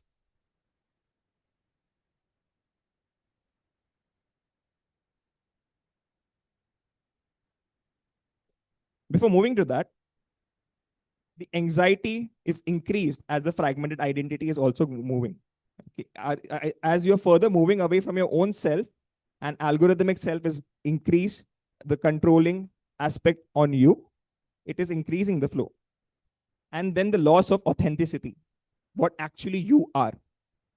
So how to tackle this problem? Buddhist mindfulness, at its core, is about paying focused attention in the present moment. It involves a disciplined practice of keeping a continuous, alert, non-judgmental awareness of our thought, feelings, and sensation. These practices help you stay grounded in the present, observe your feelings without getting caught up in them, recognize your thinking pattern, and understand that it is temporary and connected. A very simple practice. Let's bridging the mindfulness and the algorithmic self.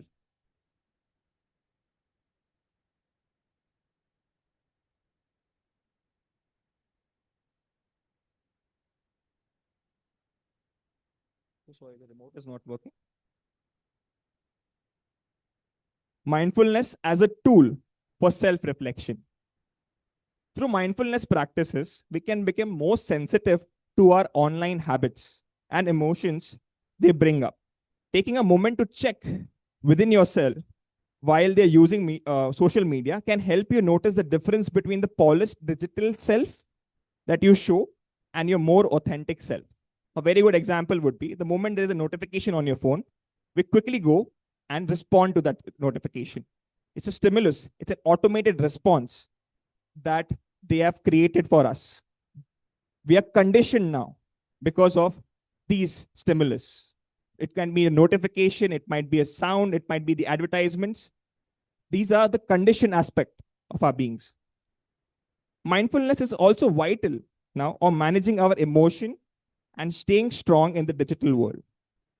It helps us react less strongly to online stress and comparisons, develops our emotional intelligence, and balances and builds resilience so we can bounce back from these digital challenges.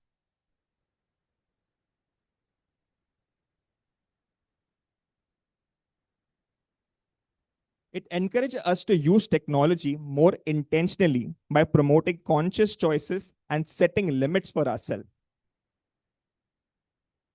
Now, looking at the practical applications and the challenges faced by mindfulness. This paper was edited by a very good friend of mine. She's done her MA in clinical psychology, and where I've used psychological evidences to back the paper.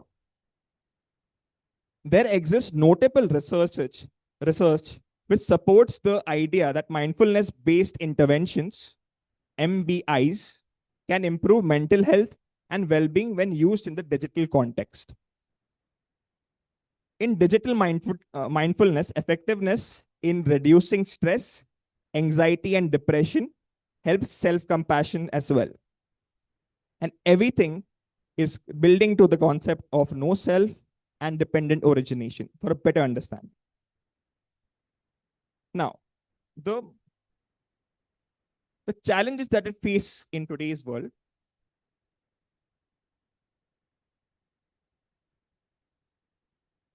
I've already covered this part. The challenges that we face in today's world is mindfulness in a mainstream and commercialized setup. People are using philosophy to exploit other people.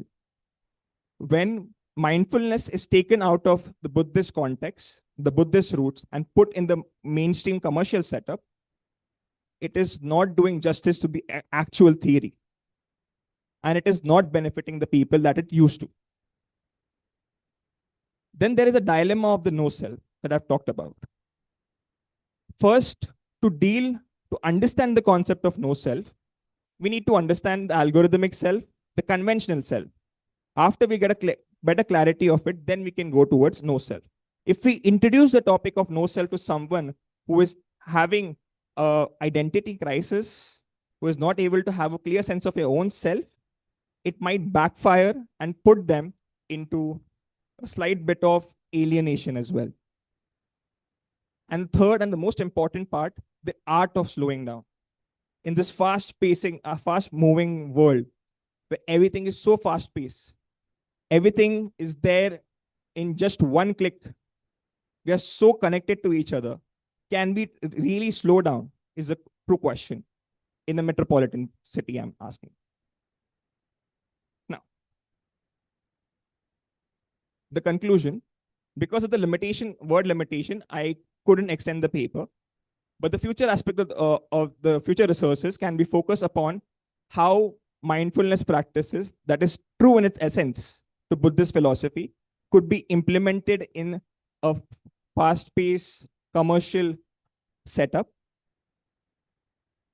The hope of integration should always be there, and the role that the mindfulness will be playing for us, where everything is so quick and new researchers should focus on a certain sense of neo-Buddhist mindfulness, how we can implement mindfulness in our daily lives. Thank you so much for your time. I would be open to questions now.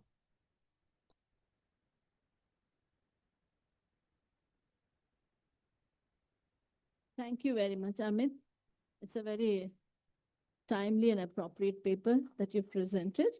So let's have some questions. Any questions? Even if you don't have any questions right now, you can take my email and we can just have. Yeah, there is. Oh, great. Okay. Hello, sir. Thank you. It's a very timely and I think very urgent issue, and you have brought your contribution. So that way, congratulations. See, my question is, now people have so much of gadget engagement, and they have discovered their inauthentic self so much, they may not be interested in the authentic self.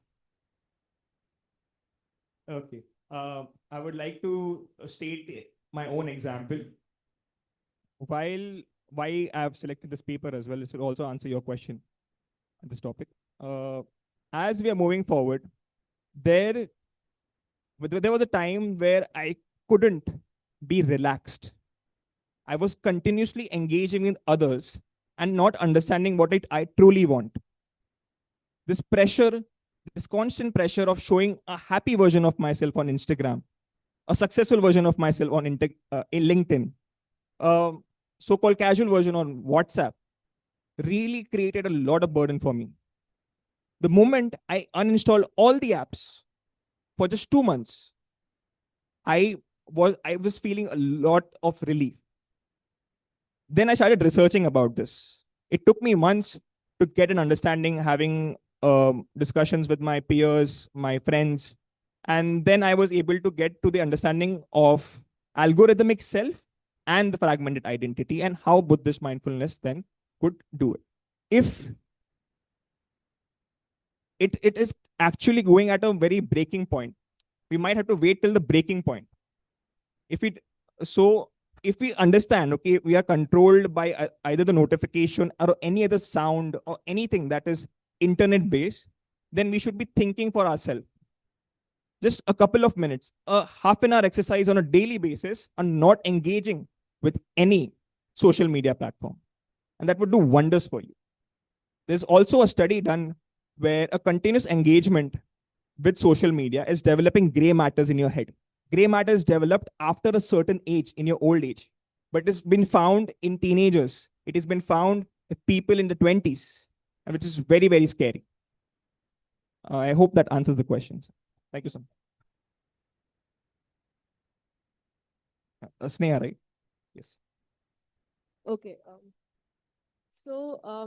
It's actually a very beautiful presentation. Thank you. I believe that a sense of self comes in dependence with our environment or the world around us. Correct? And children growing up are acquainted with AI so much that they're developing or their mental strata is developing with AI itself. So how do you suppose we can, how we can inculcate Buddhism into this state where the children are developing? And how can they develop their sense of self without it? If you have any answers to that. I do have an answer, but if I'm not sure if it is right or no, I need to do more reading and research about it. I feel that if we are presenting Buddhism, because people are lacking knowledge of what Buddhism actually is and how it is helpful, the education is more required. As we were discussing about the UGC list and Dr. Ambedkar also being removed from it, and many universities are not practicing philosophy. Philosophy is a very fundamental subject to understand ethics. And for me, it has always been a subject for problem identification. So if you're educating them, introducing philosophy at the right stages from the very beginning, and not just totally depending upon AI, we can do wonders. Because right now, AI can do everything. They can make videos, they can make, you put anything on the video, you can go to any AI website and you can ask anything. They can do anything at this moment. They can write a book, they can write anything. And we can also detect it. That's not a problem, but it is scary to see where we are going as a human race. And I don't think we'll be having control over AI of what we have only created after some years, after a decade, I believe. So I feel introduction at the very early stage and the right manner, and not from the belief system. Okay, I believe in this, I have a certain philosophy, so I'll be giving you that philosophy. No, philosophy should be studied and then preached. Thank you. Anything else? Would it be possible for your generation I mean, because you're saying that we should get more mindful and go in for slow living. With so much that we want to achieve today, like I would like my children to achieve today, do you think it's possible to really get into slow living? I have done that. It was a very difficult decision. I had 10 more years to go in my job, but I left my job after 30 years. Everybody around told me, what are you going to do? So I love my day, which goes slow paced, and I am not running anywhere. So I like it. But I have a question. Will you, I mean, your age, is it possible to really, it's very difficult to, I mean, with the world around, running around you, how do you do that? It's surely difficult. And as I said, there is a modern problem that is coming. So hence we require modern solution as well for it. Okay. Allowing yourself just, it can be half an hour, 10 minutes, or an hour in a day. Just, I'm not saying totally disengage. We always think in extremes. We need to have a balance, the middle part, Madhyamika. So, yes. I accept your answer. Lovely. Thank you. That's wonderful. End with Madhyamika. We began there and we end. Thank you very much for the wonderful session, all of you. Thank you so much, ma'am. Thank you, everyone. It was it was a very big learning experience for me listening to all of you research scholars. It began the most compassionate way by Huyen talking about empathetic existence and all through emphasizing how we need to live our life, what's the right thing to do, what's the right way to live. And then we end with Amit's paper where he sort of gives us a caution. Don't just get blown away by technology. Don't get your algorithmic self, get your right self. So thank you very much. It's been a wonderful session. I really want to thank Jnanadeepa for really encouraging these young scholars to come and present in this international forum. It's a great encouragement for original scholarship to bloom. So we really thank you from the bottom of my heart. Yes, thank you. Now,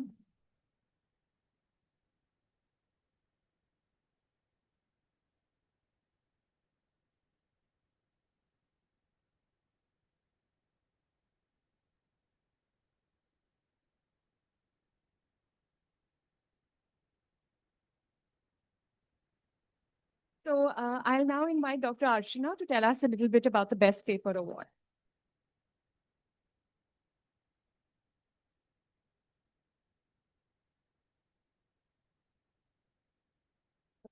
So last year, we have started this tradition to give a platform to our future of philosophy. Where our PhD research student, we are strict with the PhD research student, but now thanks to Gayatri and of course Professor Nishan, we also have a PG student presentation tomorrow. So I'm grateful to our friend Sri Lakshmi ji. She has started this award. She sponsored the award. So we have selected 6 papers, but one research scholar was not able to attend here. So I will call one a name and I request Sri Lakshmi ji to felicitate our research scholar. So the first one is, yeah.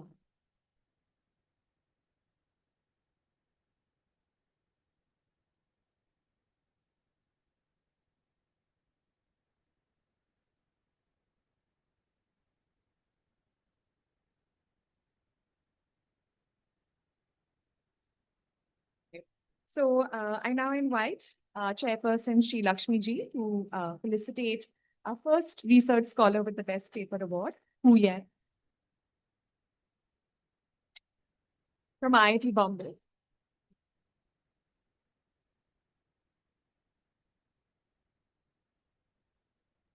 So our next scholar, Sneha Sharma, from Nagpur.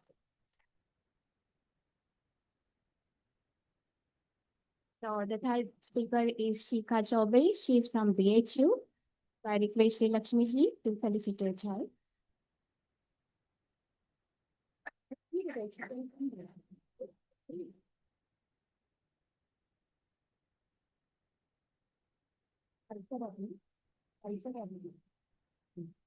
Now our next research scholar is Kalparab Gupta. He's from IIT Bombay.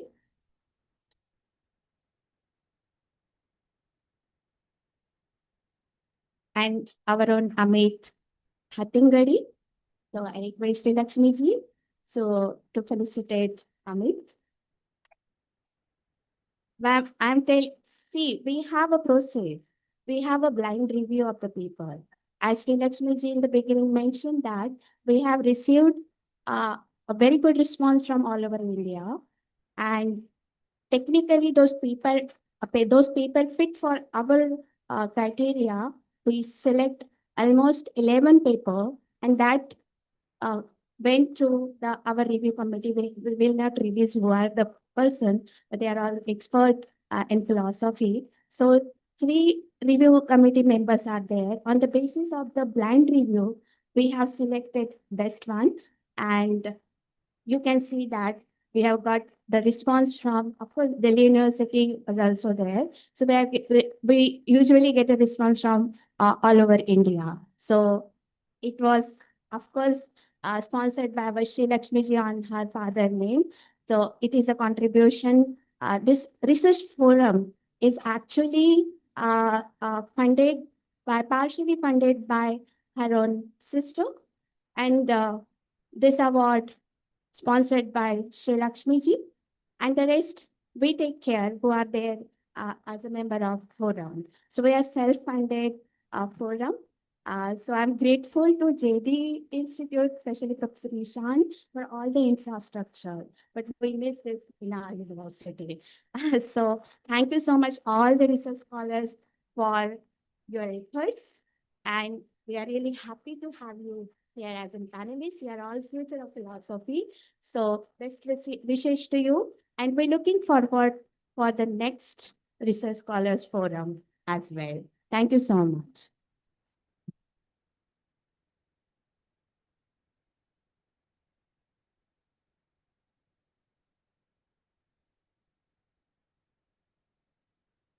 So this concludes our afternoon session.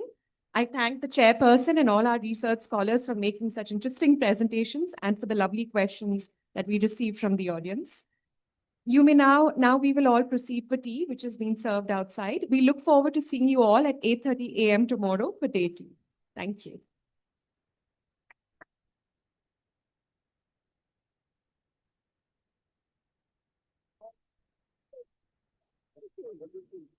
Okay.